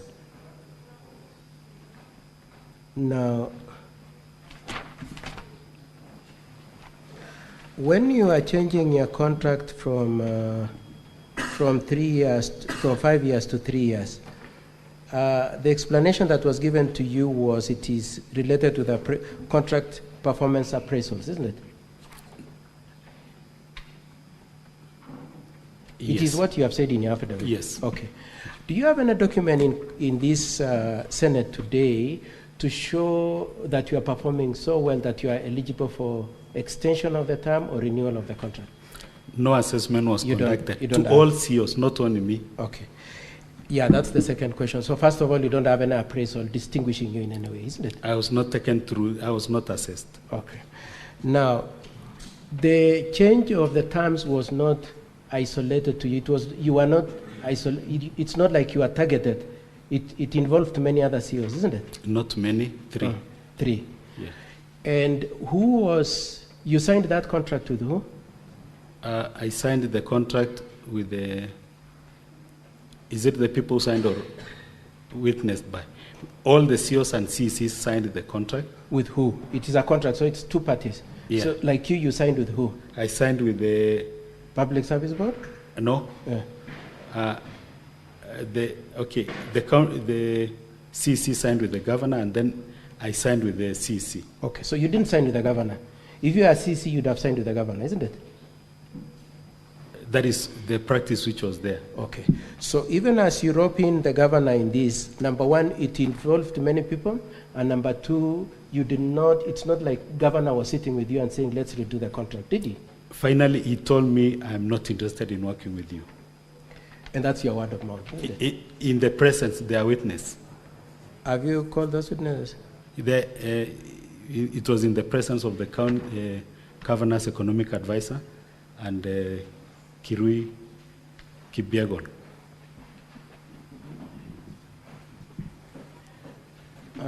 Mr. Bate, thank you so much for answering my questions. I hope I wasn't unfair to you, was I? You are biased in a way. I was biased. Yeah. Anyway, thank you so much for answering my questions. That's all, Madam Speaker. Not to me, to persons with disability, because these are derogatory statements which really touches on humanity and also the dignity and respect for persons with disability. Okay. I'm sorry for the kind of taking me through that, and it's okay. I want to apologize. What particularly did I say that has offended you, Mr. Bate? I want to apologize for it. What have I said that has offended you? It's just the way I've asked you questions. The humanity aspect of it. The way I've asked questions. No, maybe it is in line of your duties, but yes. I feel... Yes, I would like you to understand me in that sense. It was in line of duty, but I want to apologize if you feel offended. I didn't intend to offend you. So, thank you, Madam Speaker. Council for Governor, you have 1 hour 44 minutes left. Over back to Council for County Assemblies. Thank you, Madam Speaker. I have just a few questions in the exam. Geoffrey, you have been asked whether you have made any form of complaint against the conduct of the governor. So my direct question is, have you ever made any complaint against the conduct of the governor? Against the conduct? Yes. No. You have not? Yes. Have you talked to, because I remember correctly, you... Is that speaker on? Yes. Please adjust it. It is, Madam Speaker. Thank you. I remember you mentioning the Association of People Living with Disabilities. Did you make any complaints of your treatment by the governor to that association? Yes, I made to the chair and the Association for Persons with Disability, Kericho County, and also to the ambassador of persons with disability about the next step. I wanted to take the step of terminating the contract then, but I was told by the Association of Persons with Disability that I remain a little bit because it would affect negatively going forward on the employment of persons with disability, because they would think that I didn't serve to the fullest. Is the fact that you have not taken any legal action against the governor an indication that you are not violated in any way by the governor?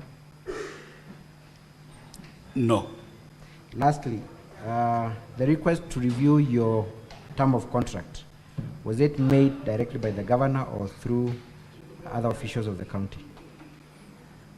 It was through, it was in a meeting headed by His Excellency the Governor, and it was through the governor, and also squarely the directive was from His Excellency in his boardroom. In his very boardroom. Thank you very much, Geoffrey.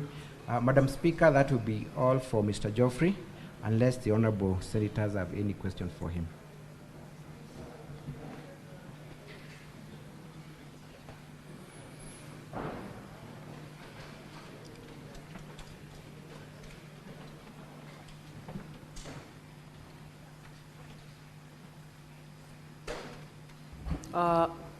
I think you may now move to your next witness.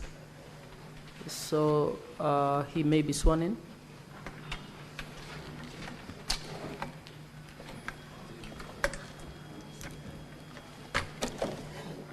Thank you, and I requested for me to protect to family.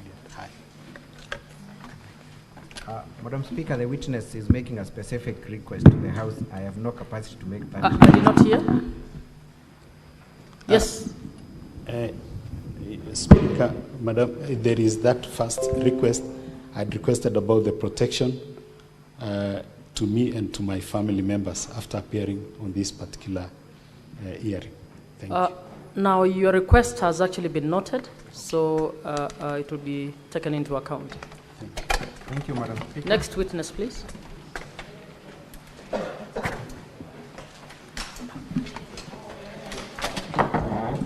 Our next witness, Madam Speaker, is Edna Chepkirui Tonui.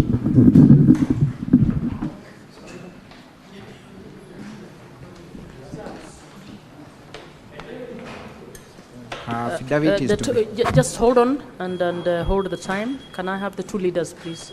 Majority and minority, please.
Now, for the first witness we had, we would like to request that he doesn't leave so that in case the senators have any clarifications later, they will actually seek that clarification. Now, for the next witnesses, we will actually seek those clarifications immediately after re-examination. So can we swear in the next witness, please?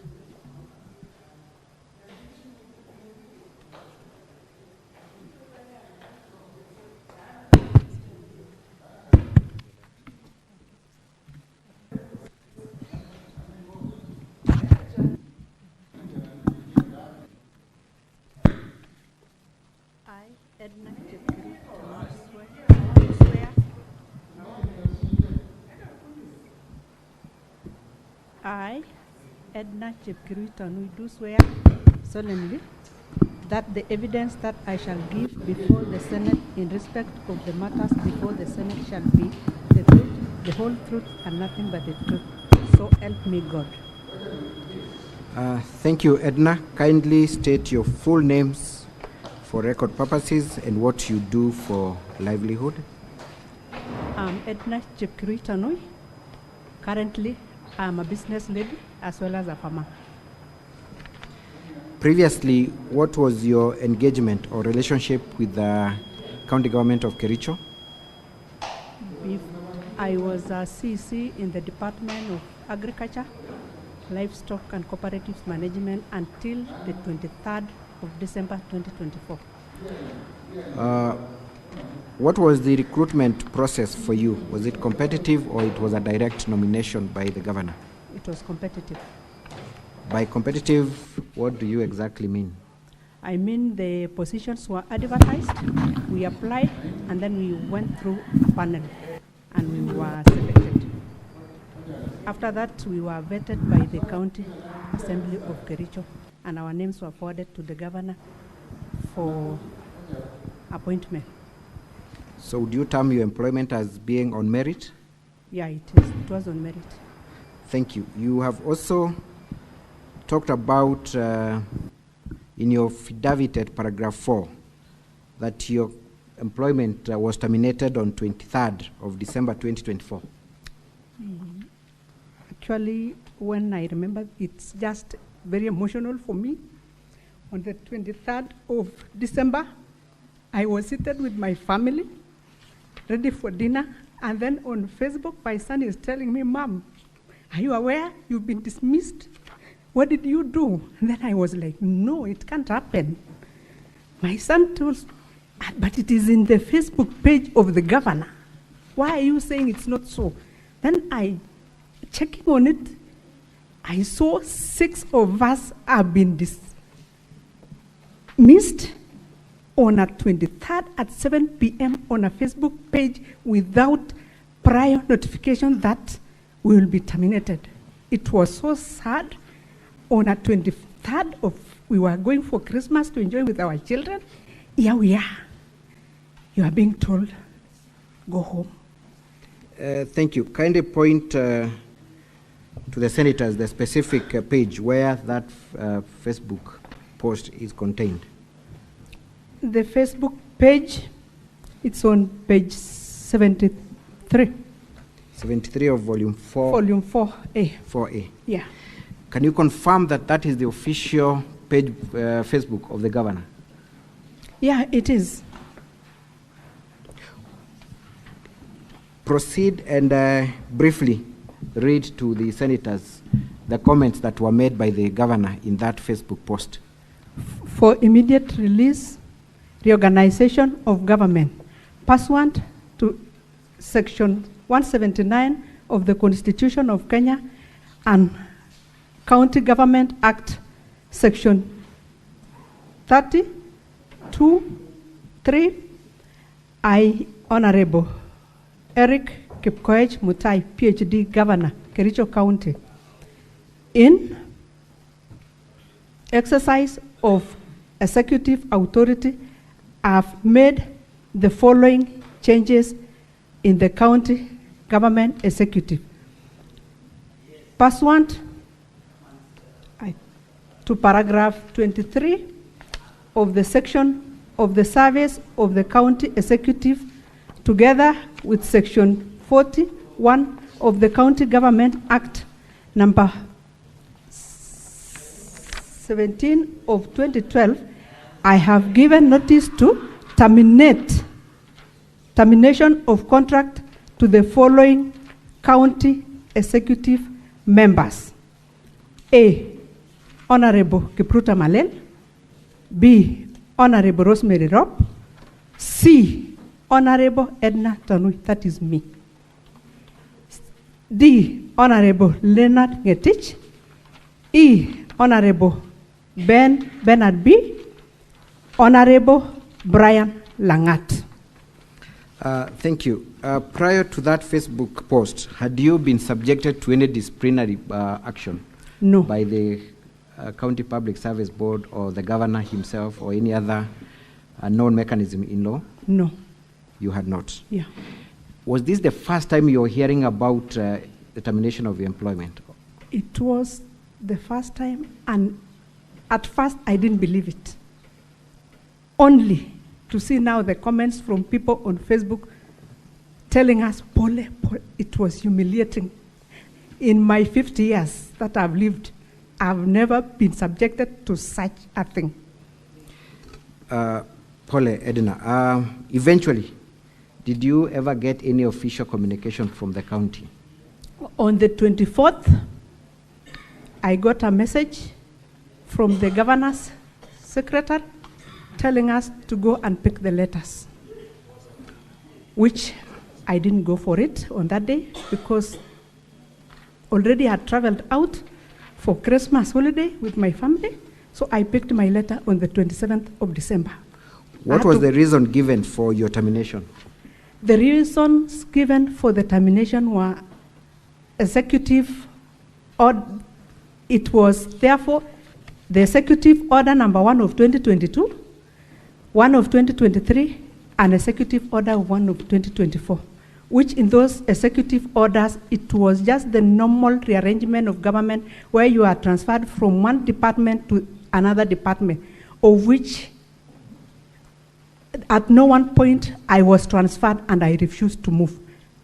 In the 2 years I served in Kericho County, I was in health department when I joined. That was in 4th of November 2022. In April 2023, I was moved to Public Service Management, PSM, and I moved without question. I handed over. On the 26th of October 2023, I was moved from PSM to agriculture, and that is where I exited from. Had you received any form of notice to show cause or No. an appraisal of any kind? None at all. None. Edna, then, why would the governor abruptly on his Facebook page dismiss you from employment?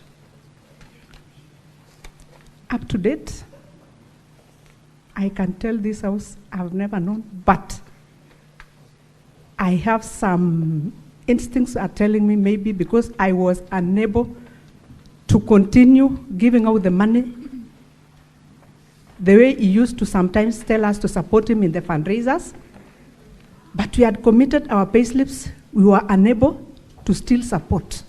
So at that point, I just told myself maybe that could be one of the reasons. You have made a serious allegation there. Did the governor make request for you to provide money to him at any given time? I did. Honorable Senators, let's turn to page 79 of our volume 4A, transaction 101.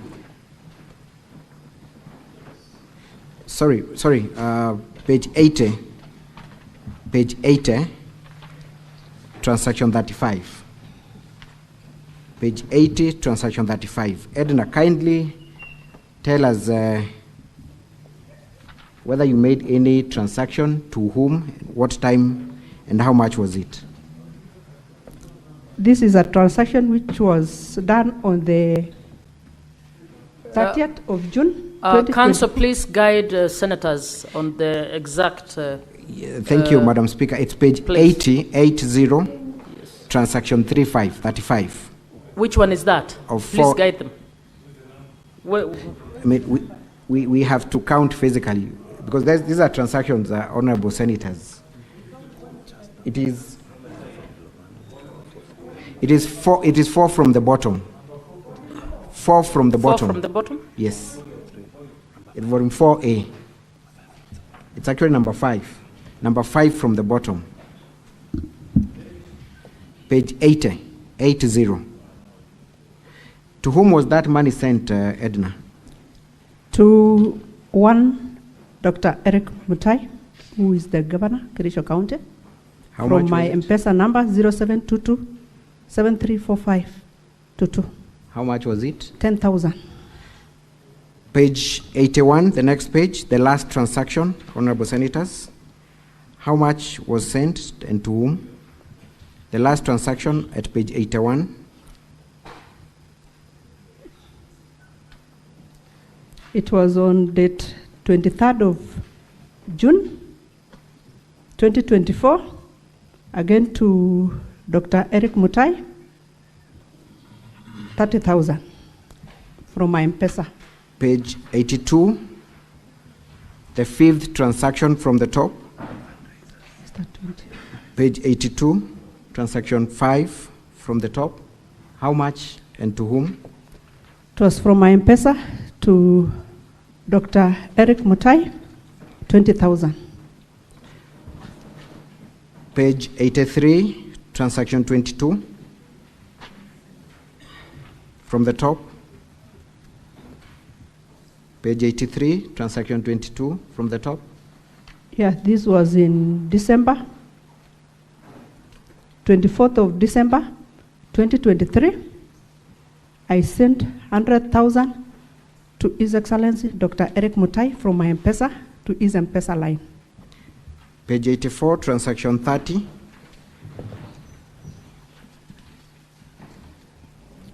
That was on 17th of December, 2023, to Dr. Erick Mutai from my M-Pesa, 40,000 to his M-Pesa.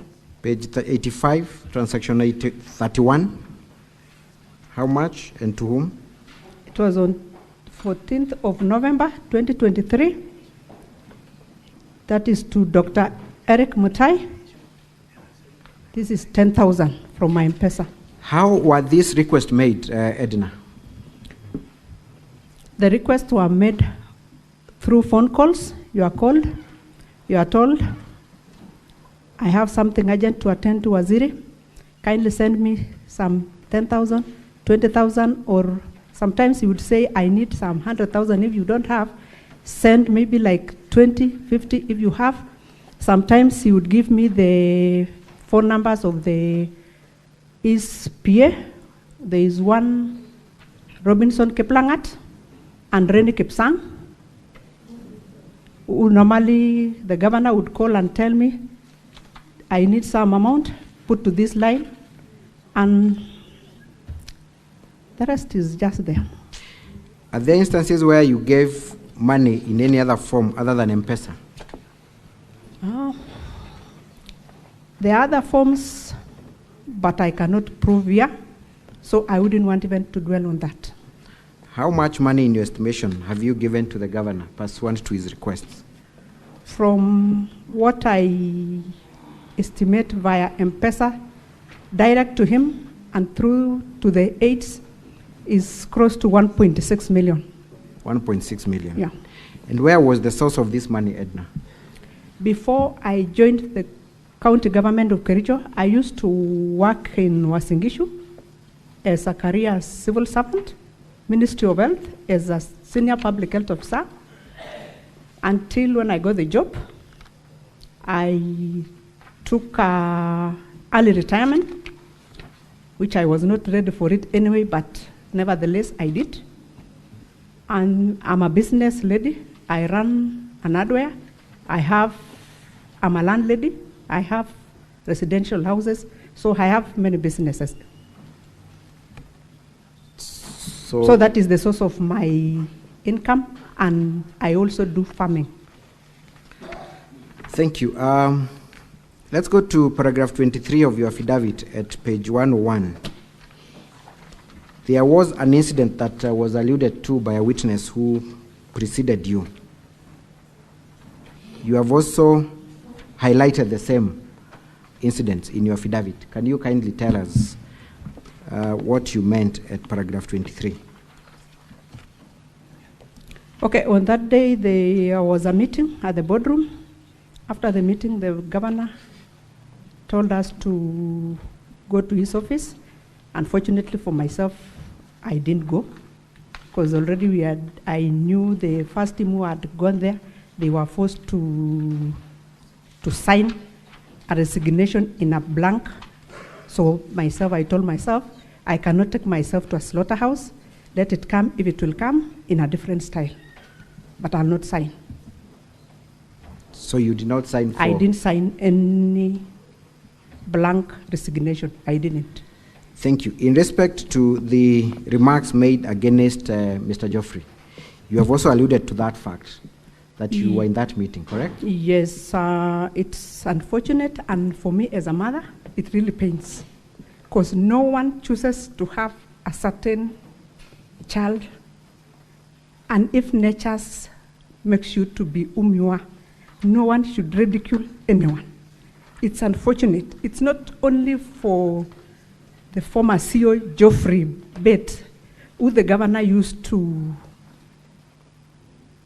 use so many words to describe him as a person. I thought this young man was just physically disabled.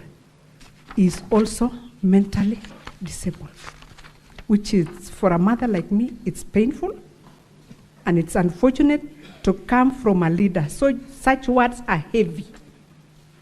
Even as he used to like demeaning us in cabinet. You are clueless CCs. Then at some point I would sit and ask myself, fine, I could be clueless, but why are you asking money from a clueless CC? Thank you. I think we've already addressed that, Edna. The question is, were you present when the governor uttered those specific words? Yes. Thank you. You are before Senate to testify on the governor's conduct, and you have highlighted that at paragraph 2. What are the specific complaints you have against the governor?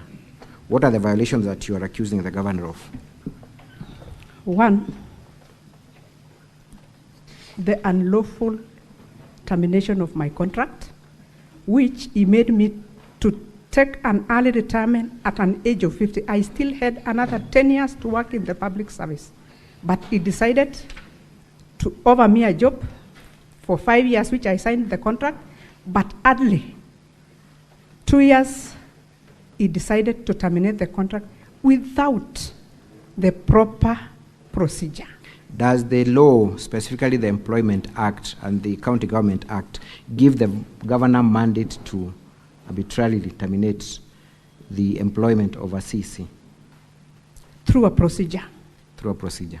Was that procedure followed? No. Thank you very much, Edna. Madam Speaker, that is all for this witness.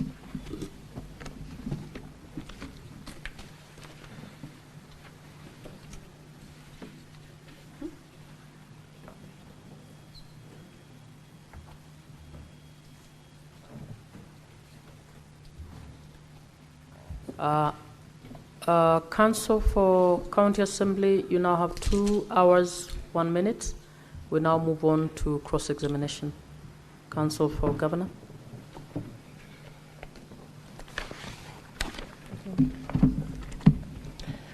Good evening, Madam Edna. Good evening, Wakili.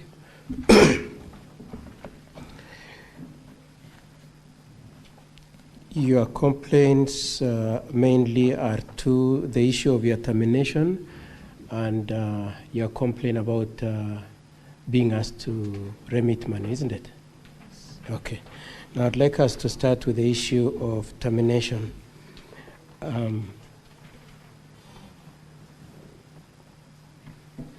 Now, you have an extra copy of your employment.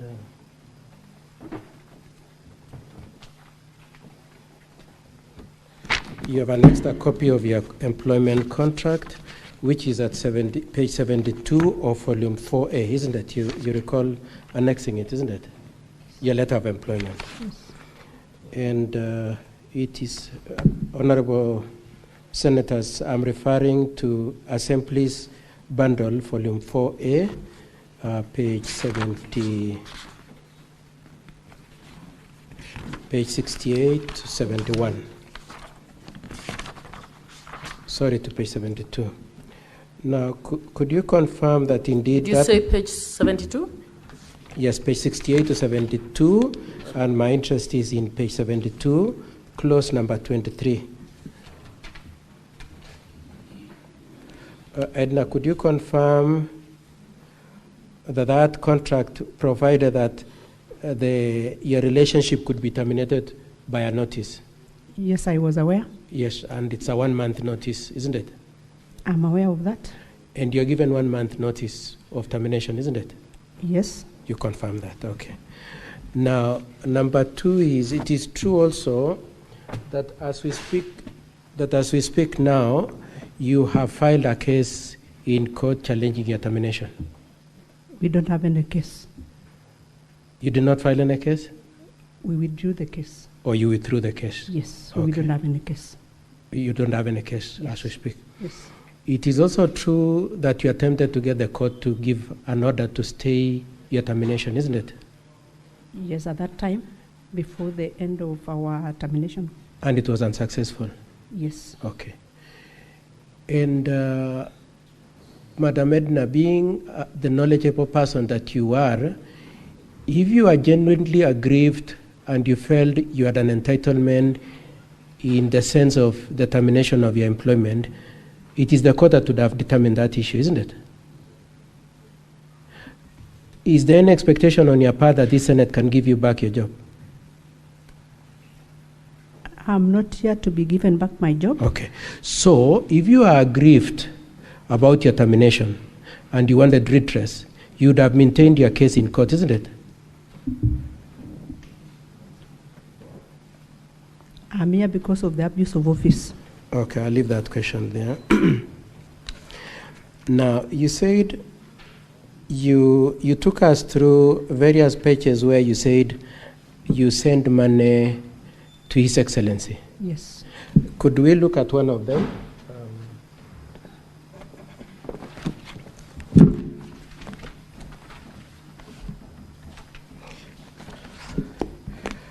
The first entry, could you tell us again where what your first claim of remittance of the money is where? Could you just indicate to us? It was page? 80. Yeah? There is 80. Should we say that? 81. 81, page 81. Now, could we look at that entry at page 81? Could you tell the honorable senators the name indicated there? Just say out the name. It's Mutai Erick. It's written Mutai Erick. Yes. Could you confirm that his phone number is not indicated on the exhibit you have brought to court? It is indicated. Does it show all the numbers? Does it show his full number? It is normal for M-Pesa not to show the full name, not to show the full number, but I'm 100% sure he's the one, and I'm the one who did the transaction. I'm 100% sure. Okay. I will ask you the question again. I don't know which question you're answering. I'll ask you the question again. Page 81, you have shown and contended that Erick Mutai, who you show at the bottom, is the governor. Could you again answer the question I've asked you? Does it show the full number of the governor there? It shows hash *2547 and then stars 004. So it doesn't show and then the full. Mutai Erick. So it doesn't show the full number name. It doesn't show the full number, but Thank you. That's all I was governor. asking you. That's all I was asking you, madam. And that is the same with all the transactions, isn't it? It's normal for M-Pesa That's not the settlement. question. That is how it's removed. Edna, that's not the question. The question is, all the interest you have taken us through doesn't have the full number, isn't it? It doesn't. Thank you. Now, part of your contention is that whose money was this you are sending? My money. It's your personal money? Yes. Okay. And how was the requisition for this money made? Through phone calls. Through phone calls. Yes. Now, apart from the Exhibit 81, the exhibits of the M-Pesa's dispatch that you've shown us, have you presented to this court any call logs that His Excellency called you to tell you, please send me any money? If need be, I can present. Please answer my question. As you stand there, have you brought anything to show that indeed His Excellency called you? I have some messages from him. I've asked you, have you brought any call logs? I can present, I have. You don't have with you here? I have. Have you annexed to your affidavit? It's not in the affidavit, Okay. but I have it. Now, did you say, in fairness to Governor, that he would call you and say, kindly send the money? Did you say that? Yeah, your advocate asked you how you want me to use the name, the words that he normally uses, or I just put it? Yeah, he calls you. Waziri, I have a fundraiser, or I have something to sort. Send this money. When you say I don't have that, look even for, if you can get 20, if you can get that thing, maybe that he had asked for 100 and I don't have the 100, he will tell me, send even 50. Now, and he would request you? I wouldn't call it a request because sometimes when you say I don't have, you get insults. And have you captured that insult anyway? Yeah, if I can remove my call logs, you'll just be muffled. From the way you are so unhappy, you obviously would have produced them if they were there, isn't it, Edna? If I can be given a chance, I can produce them. I will move on to a different issue, Madam. Now, you say in your affidavit, you said you've sent him about 1.6 million, 1.5 million, but in your testimony today, you say it's 1.6. So is it 1.5 or 1.6? I said more than 1.5. More than 1.5. Yeah. But the truth of it is that what you've presented, assuming to us is because we don't have his full names, we don't have his full numbers. Assuming it was true, what you've shown us does not exceed 200,000, does it? 300. About 300. Yes. And for the difference of what you say, you don't have anything, do you? I have them. Do you have it here Yes. in the... Yeah, it is there. Okay. In the M-Pesa printout that you've given us? Is it in the M-Pesa printout that you've given us? M-Pesa to Irene Chepkwony.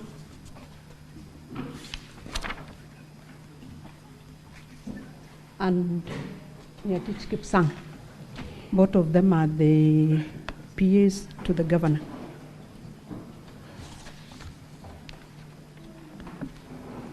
And it is your presumption that when you send it to those people, they are giving it to governor? I don't assume, because I send the money after I get a call from the governor himself. But you don't have any call logs to say that the correlation between the I've two? said if given a chance to produce, if need be, I'll produce them. I'll go to Safaricom and I'll get them.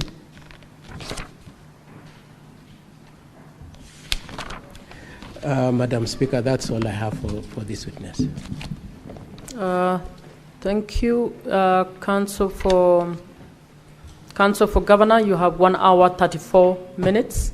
Counsel for County Assembly, any re-examination? None, Madam Speaker. Thank you. Honorable Senators, anybody with a question for the witness before we step down?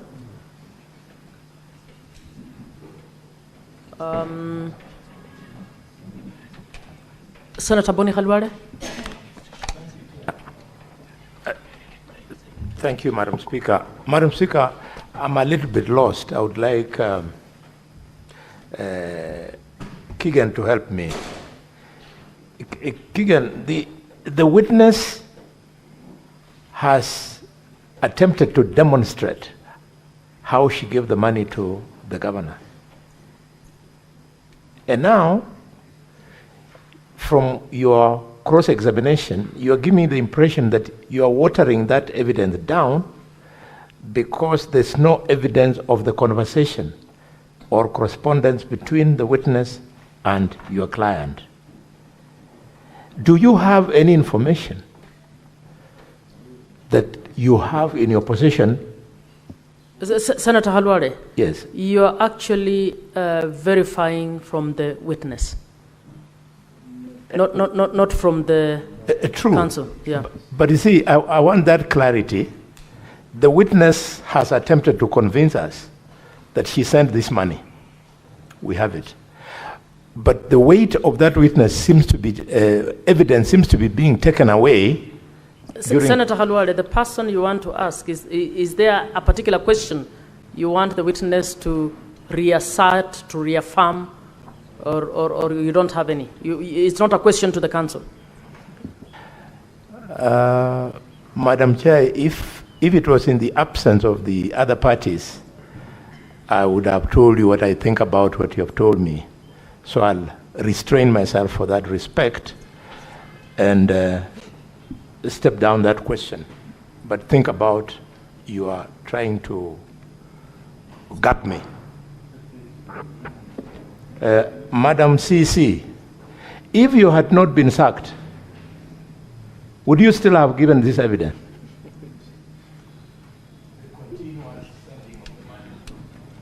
Yeah, I would have given whenever asked to.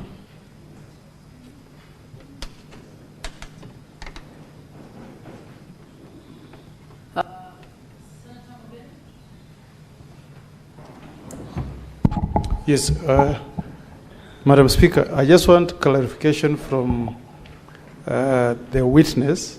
She mentioned that the money which was allegedly sending to the governor is from our savings. But having gone through our statements, I can see a number of deposits that were made into our account.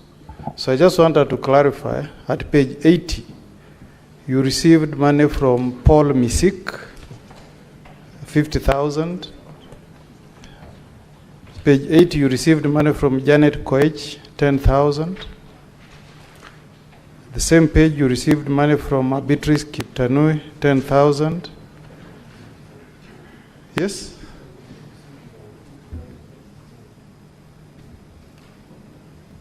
Paul. Senator Mogeni. Money paid in means what?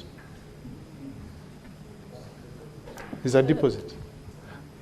Yeah. So I believe I'm on the withdrawn is the second last column. Paid in is the first one. Yeah. So that's. And then I can see at page 81, 84,000. So can I just get a clarification from you? And then at page 83. There are a number of deposits there, 50,000, 150, 150, 100. I just wanted to hear from you. What was the purpose of these deposits? And did you use these deposits again to send the same money to governor? Okay, through the chair, I think there is a statement that I put across that I'm a business lady. And in business, there is a way you transact even using your phone. Like the Paul Misik, which you have mentioned, that is my uncle. He had borrowed me some money and he was returning it. So I normally do a lot of transactions using my registered mobile number. I have only one M-Pesa number, which is the one line that I'm using. I don't have two, I have one.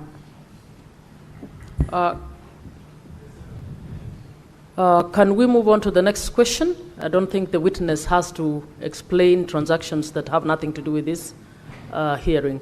Senator Tabitha Mutinda.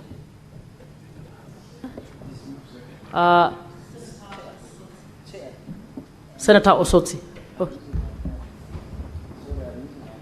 I haven't seen, sorry.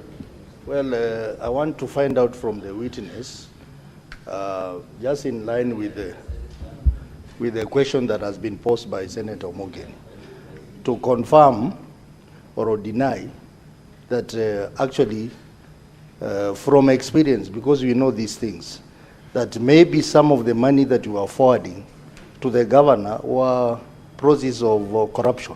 Mm-hmm. Given that it is clear that some payments were made to you as well before you transferred to the governor. Chair, I can confirm there was no money which was paid to me from anywhere from the proceeds of corruption to forward to the governor, not at any one time. Senator Cherarke, quickly, 1 minute. Thank you. Thank you, Chair. Madam Witness, mine will be very short. You said you were fired on 23rd of December via Facebook post. At that point, before you were fired, how was your relationship with the governor? And in your own opinion, what should have been the best way for the governor to dismiss you? And finally, when you are being hired as CCM, did the governor at any instance advise you that you are becoming CCM so you'll be contributing in all Harambes in Kericho? I thank you, Madam Speaker, and I yield. Okay, let me respond from the first to the last. When, at the last point of, before we were dismissed, I would say personally, I didn't see it coming. That's why I was actually like surprised. I couldn't believe it. Because the last meeting, or an official meeting we had was in Naivasha, where we had met to present the departmental progress. It was a combined meeting between the executive and the county assembly. And after that, we were given leave. We break for Christmas from 23rd up to 2nd of January, only to get it on Facebook you have been fired. It was a bitter Christmas gift, I can say, to this house. Nevertheless, I told myself, we are in a world whereby you don't see things coming. I've known His Excellency the Governor before even he became the governor, and I wouldn't imagine he would do such a thing. But that's water under the bridge. It's been done, and that's over. To your second question, at no one point were we told that we are supposed to contribute for the Arambis when we were coming in during the induction. It just came in afterwards that actually, as CCs, we are supposed to be supporting the governor for the fundraisings. Senator Mugatana. Thank you, Madam Speaker. Just a quick one for Madam Witness.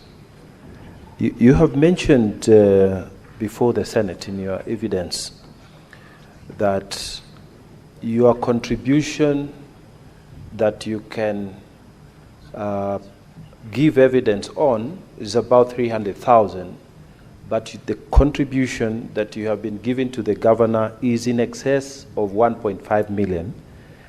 I just wanted you to maybe clarify to my mind and to the Senate, how are you giving this other money, the difference, the 1.2, how was it? Was it cash? Was it bank transfer? How was it being given? And still on that, I'm sure you sound very well read, very well educated. You must have known you are coming to this Senate. Did you not plan to, buttress the 1.2 million difference? How are you going to explain it? Or was it a statement that was given in bitterness because of the mode at which you were fired? Or what was it? I want you to clarify to myself and to the House. I thank you, Madam Speaker. Okay. Let Senator Onyonka ask his, and then you answer both. Senator Onyonka. Thank you, Madam Speaker.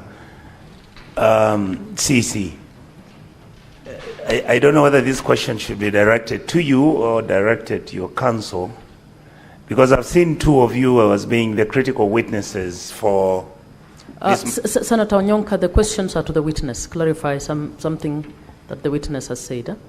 I am just going, I shouldn't have gone that way. Let me do this. Do you find anything that is uncomfortable with you being a witness who has worked with the governor and he has fired you, including the gentleman who was there, he was also fired? What does that make you feel?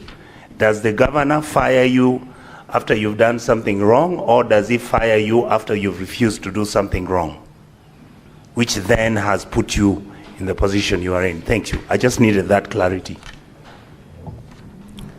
Okay, Madam Speaker, I'll start from the one from the senator from Mugatana. That is the 1.2 million. I have proof, and it is here. It is through the PAs. What I gave directly through M-Pesa to the governor is the 300. But the other 1.2 is through his personal assistants, the two of them. On the issue of Senator Onyonga, to me, in my own understanding, it could be when you refuse to do the wrong things that you're expected to do is when you are fired. Honorable Senators will now step down that witness and move on to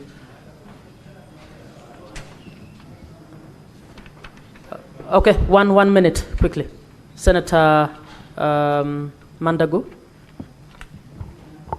Thank you very much, Chair. I just want to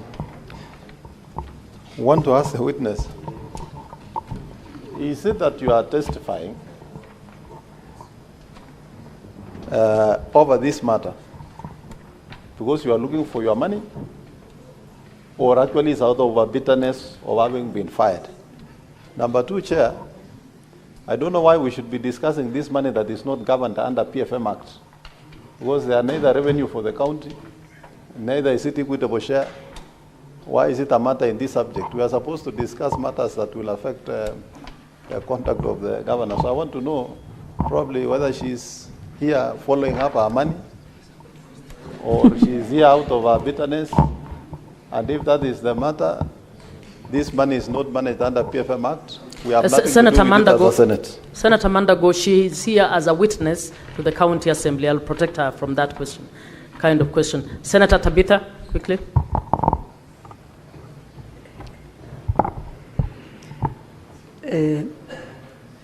Thank you. I also want to take a minute and ask Madam Witness, because I think what you've been saying now is really high level of some impunity. But mine is, as being the professionals, because we've had the first witness and now you, and maybe even the third one will come and say the same thing. Why wouldn't you stop the governor from doing what he was doing to you? Because when I listen to you, I'm just wondering, could other CCs all over the Kenya maybe suffering the way people you are coming to give those witnesses? If it's true what you are saying, because it's unbelievable what you are trying to say, tell us. But my question is, why wouldn't the CCs, because it seems it's all of you going through the same thing, if that is true, why wouldn't you stop the governor? Because that is one, and you are the many, the majority. That's my question. Then Senator Nyoto, quickly, and then the witness can answer the two questions. Thank you, Madam Speaker.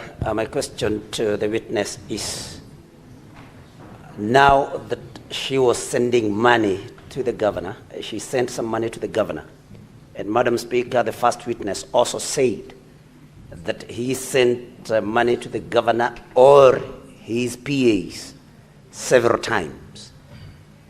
Was there an expectation, Madam Witness, that once you send this money, that then you're expected to commit some fraud in order for you to be able to recover the money that you are sending to the governor?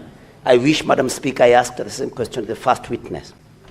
And is it the submission then of the witness that there is a culture in Kericho county government that the governor receives money from employees on condition then that they will do some fraud with the systems or something and get their money back, send to the governor, and also be left with something on top? Thank you, Madam Speaker. The witness may answer the question, but ignore the bit on the fraud. Answer the question on why yourself and other CCs did not stop it. Okay. Madam Speaker, I wish to answer the question from Senator from Nakuru. At some point, myself, I contemplated actually resigning because of the pressure. The only unfortunate thing which was there is we had committed our payslips and took mortgage and loans.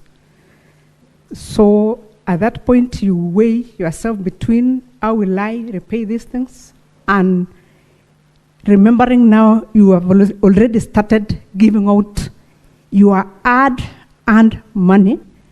So it was like a matter of let me just cool down, and then things will sober up.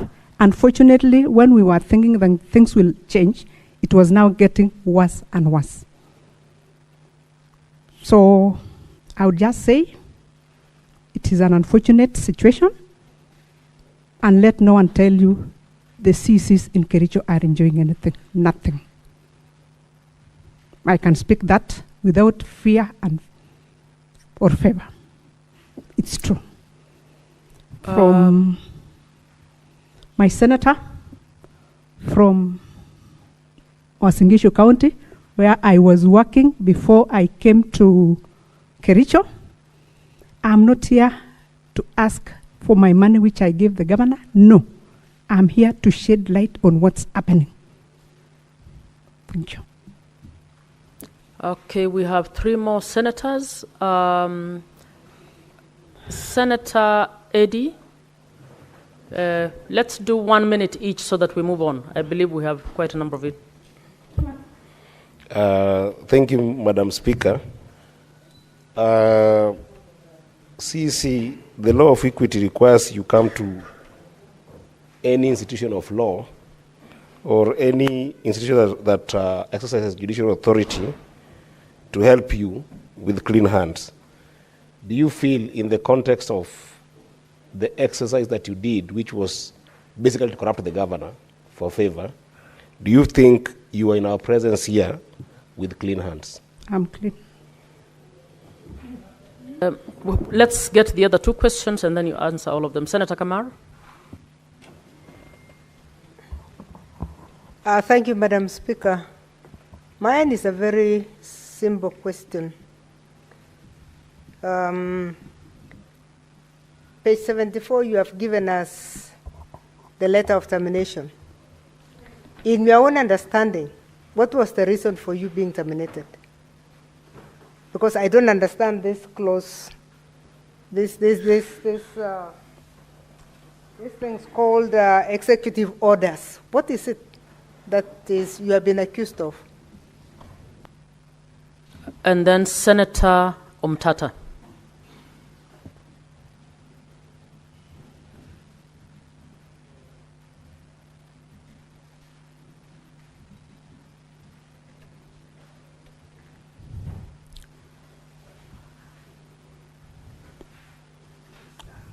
Madam Speaker, I would like to ask the witness, given the pain she has expressed in terms of how she was being managed, and understanding that what she was being asked to do was wrong, did she try to seek the help of law enforcement, like reporting to the Anti-Corruption Commission or any other authority that could maybe protect her?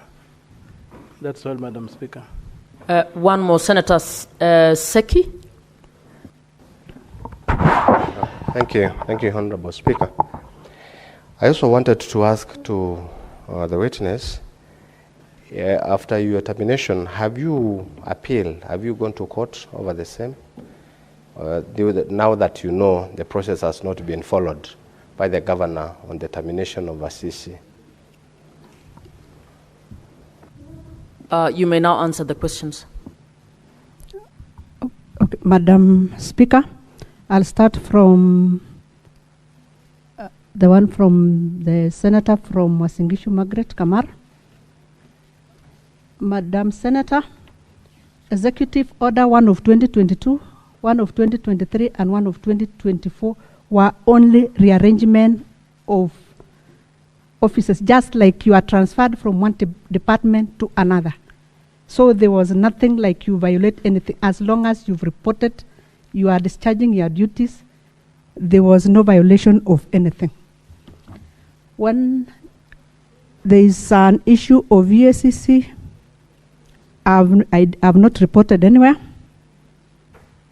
And also there is the issue of our case, the appeal. We will seek for compensation when the right time comes.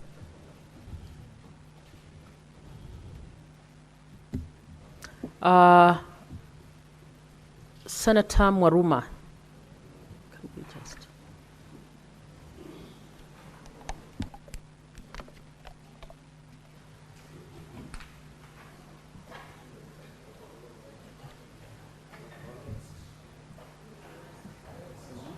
move to the next speaker? It's on.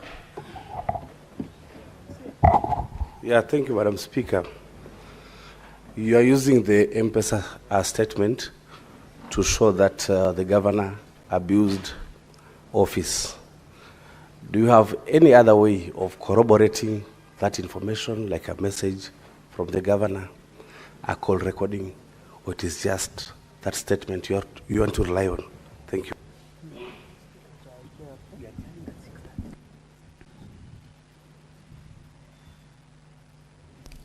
Madam Speaker, I can respond to that. Yes, proceed.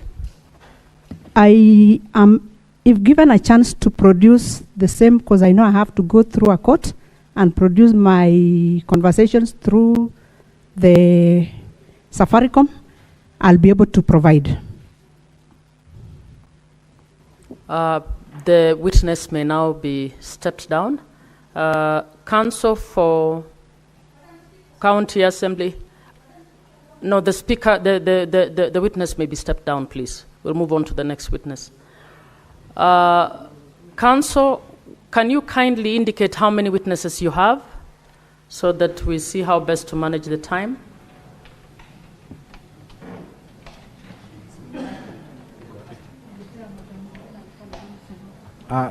Thank you, Madam. And you have 2 hours, 1 minute left. Thank you, Madam Speaker. We have two technical witnesses in respect to the issue of voting, and we have 2 more, including the motion mover. So in total, we have 4 remaining. That's very well. Who is the next witness you want to bring on board? We had hoped to bring in Alfred Korir Mutai, the administrator of the ICT system. You may proceed. You can invite the witness in and oath them, please.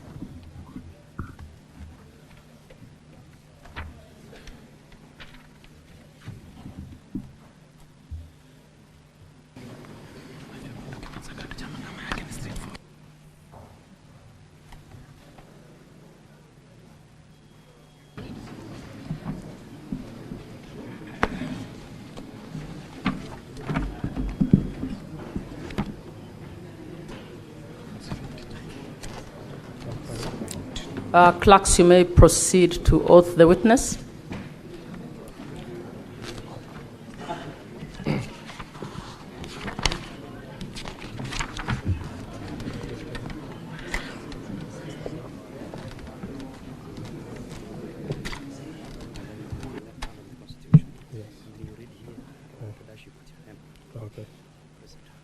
I, Alfred Mutai Korir, do solemnly swear that the evidence that I shall give before this Senate in respect of the matter before the Senate shall be the truth, the whole truth, and nothing but the truth. So help me God.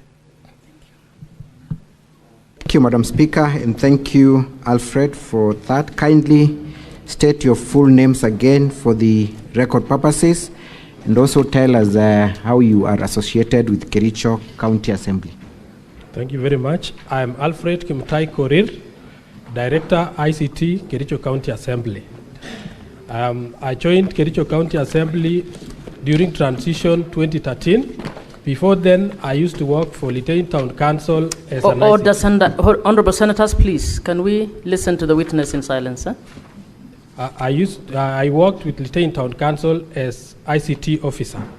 Since then, I've been working in the Assembly to date. I am a graduate from University of Kabianga with Bachelor of Business Management, Business Information option.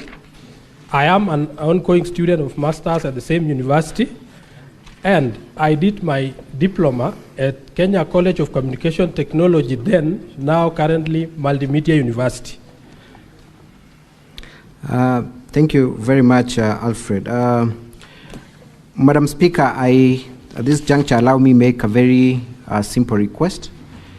The witness before you is a technical witness. We had hoped to take the senators through a live demo of the electronic voting system, but him being present here in chambers, he cannot do that. So with your permission, if he can share his login credentials to his assistant so that we are able to follow through the screen provided. Can you be clear on that? So you want him to share his logging in credentials? To his assistant, yes, who then will be with the technical team upstairs to be able to access the system and take the senators through the actual process. You may proceed. Thank you very much.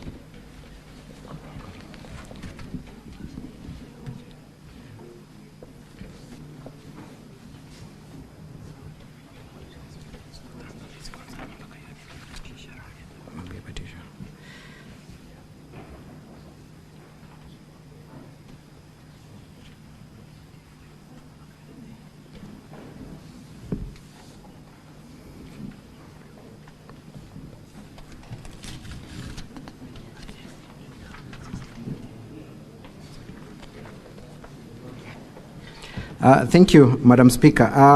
Alfred, you have described yourself as the person in charge of Kericho Assembly Internal Financial Management and Reporting System. You are the administrator of that system, correct? Yes.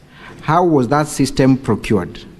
In 2018, we embarked on a journey of digitizing of assembly operations, since we used to use manual vouchers in the assembly.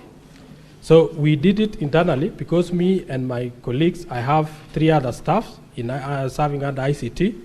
We worked on a system that is being used from 2018 up to date in terms of voucher management for payments of payment vouchers and any other process of payments within the assembly. So what were the specific functions of this system? The specific functions of the system as at that time was to automate the manual vouchers, which used to disappear when audit comes. We used to have a lot of problems with vouchers not being able to be traced, and using the system, we are able to have copies retained in the system for the vouchers. At that time, the system was, the entry of the details of the vouchers was through manual entry, but at 2020 we progressed and made it automatic, especially for the meetings of members outside the assembly. The meeting of members outside the precincts means whenever they attend committee meetings outside the assembly, there is a way in which we create the process of initiating requisition from committee services to liaison, from liaison approval to the speaker to the clerk. Once the clerk and the speaker approves, when members receive their messages to travel, of which every member is conversant with our system, and we have an automated, a customized SMS system called KCO Assembly, and every member knows how to interact with that particular system. The moment that message is delivered, vouchers are automatically generated, and then it awaits the results. So when members go outside the precinct, in the assembly, we introduced also biometrics. So we are using biometrics for login to the chambers. For them to attend their sittings in the chambers, they are logging in using biometrics. When they attend meeting outside the precinct, be it in Nakuru, Nairobi, every time we make sure an ICT officer is present so that it takes the biometrics of members present. When we upload the information to the vouchers that was automatically generated, it will post the amount to be paid to every member based on the number of days he attended the given meeting. If the meeting is for 5 days and he attends for 3 days, biometric automatically pays for 3 days. So these members have interacted with the system. Thank you. How can you be sure, or what do you have to demonstrate to these senators that the members have interacted with this system? And when you talk of members, all the members or the honorable members of the County Assembly of Kericho and the staff, they are using the system to log in. I would request maybe the technical... Before you do that, because Alfred, I wanted to demonstrate the logs for the... Yeah, before we get there. Yes, yes. What kind of gadgets are these members equipped with to enable them access and use the system? Okay. The previous assembly, we had supplied our members with laptops so that they can use to access the system. Even the current assembly, we supply the laptops to members in last year, September 2024. Maybe the technical team can project for me number 1 under volume 4A. That is not necessary. Honorable Senators, at volume 4A of our bundle, at page 1, we have a list.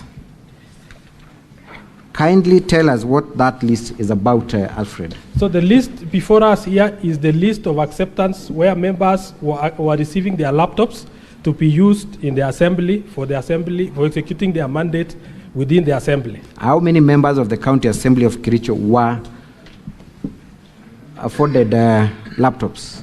The members, only 2 members, only the Speaker and the Honorable Vincent Korir, who didn't take the gadget because he wanted a tablet and he had a functional laptop that he can use for the business. I am sure you have interacted with the governor's response.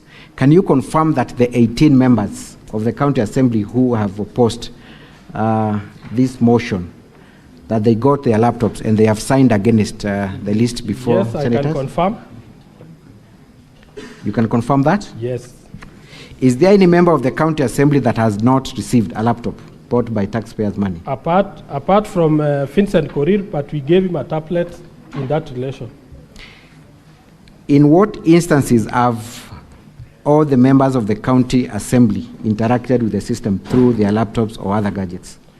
Apart from voting, of course. Apart from voting, members usually, our reports, the committee reports, we normally share through the county assembly official SMS, because we realized we have the email addresses for the members, but them logging in is a problem. So we decided to customize our system so that it can send an SMS with a link that will redirect every member to access the reports that is being tabled in the House. So we normally share the order paper, we share the reports, so that we avoid bulky printing within the assembly. So would you then describe the county assembly of Kericho as being almost fully automated? I cannot say fully, but we are progressing slowly, because after that, we had to look at a way of sorting the committee sittings within the assembly, since the system in the first place we are developed to work on meetings outside the assembly. So our committee sittings are normally done through the system. We schedule the meetings within a week. When we receive the schedule from the committee services, head of committee services, we normally allocate the boardrooms through the system. So they allocate the boardrooms. Once they do the meeting, we will pick the biometric logins and upload. So members who attended the meeting will get their payment at the end of the month. So at the end of the month, we normally run what we call HR reports, and it picks the members' attendance for the whole. Usually we pay the best 4 within a week, and the maximum number of weeks we normally pay is 4, and in some other instances we can add 5 because we have other months which has more weeks than 4. Thank you. Have members of the county assembly been trained on the use of this system? Members of county assembly are well fastened with the system, and any other time they have had any issue, they have always been consulting the ICT department on any technical issue, whether they are not receiving the SMS or they cannot be able to log into a particular. But has there been any training done by the county assembly in respect of the use of the system? Okay, they have attended several training, but specifically on the use of tablets, we have really done it from the department level. Thank you. When did you incorporate electronic voting as part of this system? The issue of electronic voting came in when our standing orders was amended late last year, around October, November. That is when the standing orders was amended, and standing order number 77 directed that whenever there is a division in the House, the Speaker, when the Speaker directs the voting shall, which means it is a mandatory to have electronic voting done. Bearing in mind that by the time we talk about our standing orders, the members approve the standing orders, meaning that all our members who are aware from last year, November or October, had the idea that any other division that will come to the House will be through electronic voting. And when you talk about electronic voting, I believe my learned counsel, I heard him talking about a pattern which was not available. I would like to brief him shortly about the options that are available for electronic voting. We have electronic voting by machine, where you press that manual button that the learned counsel was talking about. Number 2, we have what we call internet voting. So internet voting is also within the electronic voting. So the internet voting is where the voter logins are shared through a secure link that is shared to the members. And that is the approach we took, because at the Assembly of Kericho, we are currently constructing our modern chambers. Even if you see the setup of our assembly, we don't have a place where we could have placed the tablets and these other voting machines. So to the best of our abilities, what we did as the assembly is to ensure that we implement that standing order number 77, because once it has been made as a rule of the House, the standing order dictates that the department relevant should take action and see how that standing order is implemented accordingly. Thank you. I think at this juncture, Alfred, I would request you to take us through the live demo of how the system works, beginning with who is the administrator, what access right they have, who has super user rights, Okay. and so on. Okay, the system that we developed has only 48 users, which from I think somewhere there, I must have printed that one.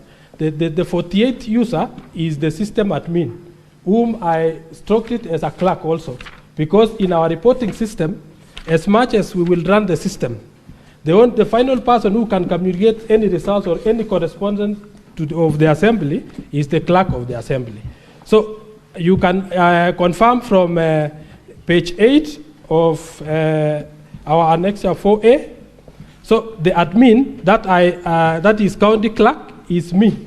So I log in as an admin, and that is the only person who is inside this system. This is quite important, Alfred. Yes. Because there was an accusation here by counsel for the governor, alleging that there were a number of people in the system, and one of them was the clerk. Yes. And yourself as the administrator. So that is the only person who is there. It is me as an admin, and all the other members are honorable members. And remember, as an admin, I don't have my IPPD to log into this system. So you are a different platform, so that I cannot qualify to vote since I'm an admin. And should I have even intended to vote, it should reflect that admin voted. So that is how our system. So the members who are here are our members.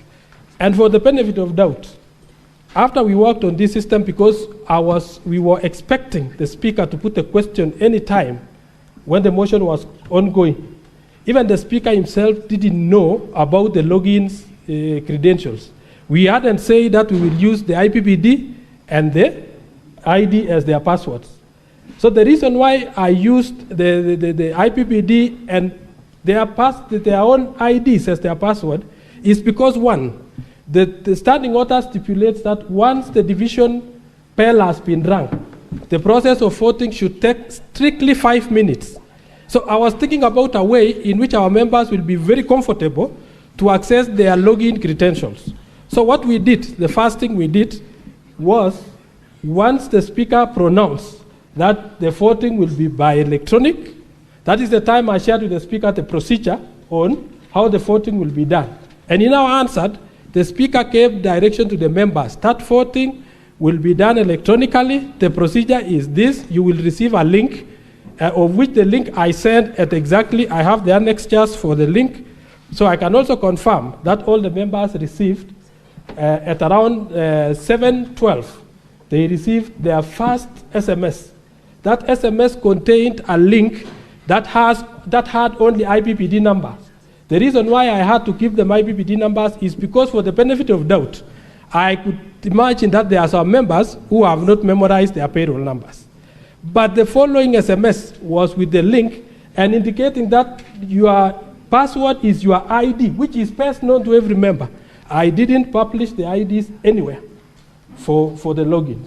There was an allegation that if you click that link, yes, it would give you both the username and the password. Is that correct? It is not correct. Would you like to demonstrate through a live demo? I don't know whether my guys are up there. They can... Perhaps, Madam Speaker, we can confirm if the assistant is already... Yes, I think kindly take us through the system and confirm that that is a live demo. Okay, this is our live demo. So I would like to request my assistant to first log into the motion. Let me remind this Honorable House that any motion that comes, we set the timelines for the motion, and it can be voted. Once it has been voted, it will expire. So the link expires automatically. So I want him to log in to our previous page. Log out first. We want to see where members was voting. Kindly log into the vote area for the motion for an impeachment of the governor. Kindly log in.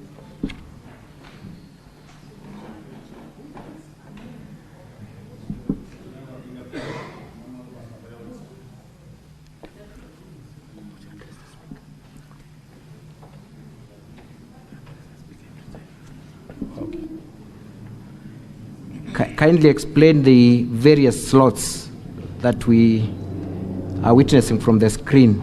It is not obvious to everyone, including myself. Okay. First of all, there is a screen I'm expecting my technician to show. That shows that the voting ended and the results were to be displayed. Kindly go back to that page first before you come in so that I can explain that one. Now, Mr. Witness, exactly what are you demonstrating? Please go through that clearly.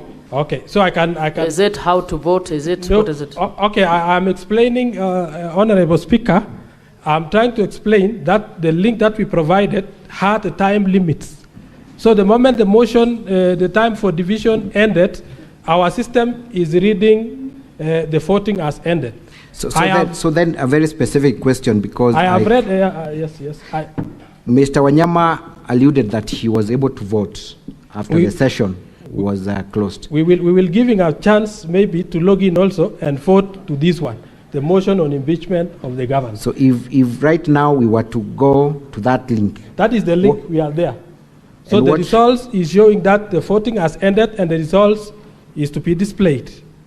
Number 2, that is about the voting that it has ended because of the timelines. And then number 2, I oversee on the affidavits from the governor's side, stating that we pull down the link immediately after voting. I would like to clarify and go through their documents. Our system for internal management is running under Kericho Assembly.co.ke.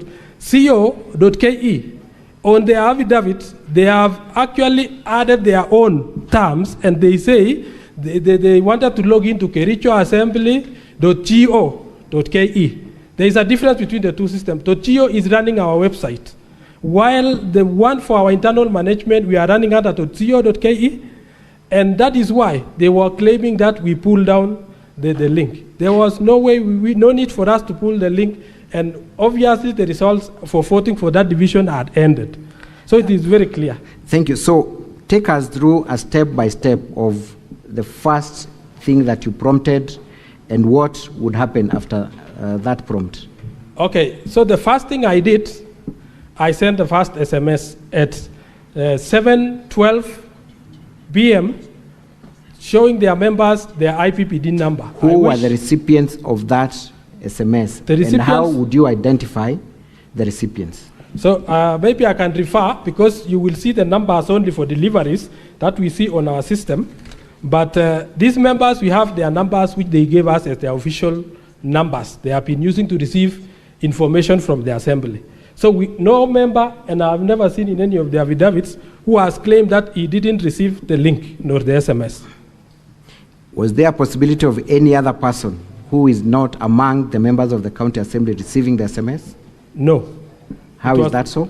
Because we have a database. The database we are running here for voting system contained only 48 people. The only additional person who received that additional SMS was me as the system administrator, because I wanted to confirm whether the SMS I forwarded, the link is opening the right thing. So what I did, I attached myself. If we count the numbers that I sent. Before we go there, yes. There is a volume you have. Yes. Kindly take the honorable senators to the specific extract of the messages that were sent to each of the numbers. Yes. So the specific extract is in page 11 of our affidavit. That is volume 4A. And page 11 and 12. What is contained at page 11 and 12? What is contained in page 11 and 12, up there, you can see that follow the link below to access your IPPD number. So when you click on that link, it could direct every member to the page where the IPPD numbers were being displayed. Can you account for these numbers? I can account for these numbers. The last one is my number ending with 319. So I was doing that so that I can confirm that the messages I have sent to these members are really working. Are you able to tell when there is no delivery of your message? Yes. When there is no delivery on the message, I could get a fail instead of send. Do we have any fail on your extract? No failed message. Thank you. And then the next message, that is on number 12, was the confirmation of where I sent an SMS which say electronic voting link. And I shared the link. That is the link where every member could have clicked or should have clicked and log in using their username as IPPD, and the password I said use your ID number. Remember, I said use your ID number. I didn't display the ID numbers. So the claim that the ID numbers was used is false and not true. Again, are you able to account for the delivery of your link to all the numbers in your database? Yes, I can account. Where is that found? It is in page 12. We all see all the messages were sent also. What you have at page 12, is it the same thing we are accessing live on the demo that is on the screen? Yes, yes. That we have now entered into the platform and we are able to see that exactly. Okay, yes, we can enter and say, so this one, for the messages, I capture the delivery reports because once I have confirmed the deliveries, we don't save the logs for deliveries within our internal system. Provided I have seen all the messages have been delivered, just like any other send message in any phone, you could see that the message was delivered. Thank you. Let's go to the controversial issue as raised by Counsel for the Governor. Yes. Are you able to take us through each vote, what time it was made, yes, and the choice made by the specific member? I will, because I shared my link at the link for voting. I shared at 7:14 exactly. That is 7:14:00 is the time I forwarded my link, and then we can go back here. Is that timestamp available anywhere? It is available. So we will see the first logins. We can start from. Let's confirm from page 17, we come onwards. That is where we will see how login started coming in. So for avoidance of doubt, I had our learned counsel through the Honorable Speaker saying that admin logged in and never logged out. I can confirm that I really logged in and I never logged out because I was monitoring at the back end where the members are getting troubles in logging in so that I can alert the ICT officers who are in the chambers to know which member specifically was having difficulties in logging in. Other than being present in the platform, yes, can the logs confirm whether there was any other activities conducted by the admin? Yes, if there is any other activity conducted by admin, should be displayed by the logs. But considering that I sent the link at around 19:14, you see the first user who tried to log in was at around 14:25. Meaning they had received the link, they were trying to log in. At some instances, they could attempt with different usernames. At some point, you can see where it is reading somebody's name. So somebody, because the specification after clicking the link was that username, somebody was very quick to type the name and realized it's not going in. So you can see there are some failed attempts, meaning that our system was secure. You couldn't log in without logging in specifically with what we have instructed, which was the IPPD and your ID, which was personally known to them. And the reason why I'm saying we use the IDs is because the voting exercise was to take 5 minutes only.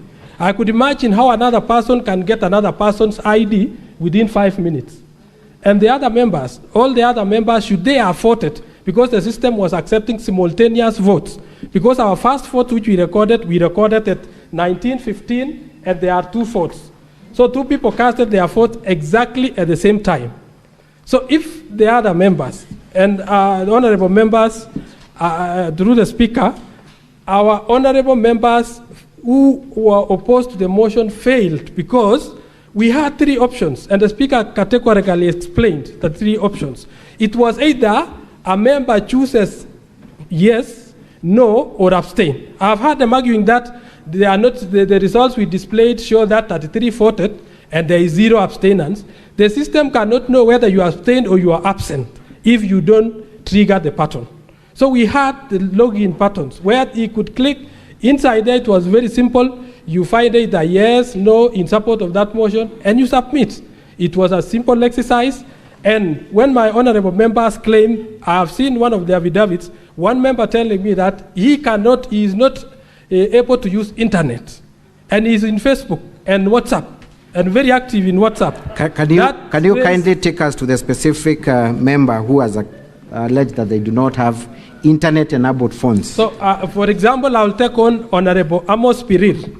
He is a very active member. He is an old man, but we have been assisting him in ICT. So he has an active Facebook page. He's active in WhatsApp. Even if you will check WhatsApp status of him today, he must have been live some few minutes ago. So at this point, it is about honesty. Because us as the staff of the County Assembly, we are there to facilitate members execute their mandate. We don't have interest. And if interest was there, Honorable Senators, I want to tell you, His Excellency Honorable Erick Mutai is my neighbor in where I come from, Maternal Home. He is my immediate neighbor. He has my number. If I was to take sides, it was on his favor. But since we are doing professionally, we have the integrity to protect. I decided to have this system to make sure that we don't compromise on the end results. I will prove to this House that all these members logged in at any particular time and they casted their votes. The assumptions that they didn't vote, for me as an ICT officer. Honorable Senators, it's now 6:30 p.m., time to adjourn the Senate. The balance of time for the County Assembly is 1 hour 30 minutes for evidence of witnesses and re-examination. The balance of time for the Governor is 1 hour 34 minutes for cross-examination. The Senate therefore stands adjourned until tomorrow, Thursday, 28th August 2025 at 9 a.m.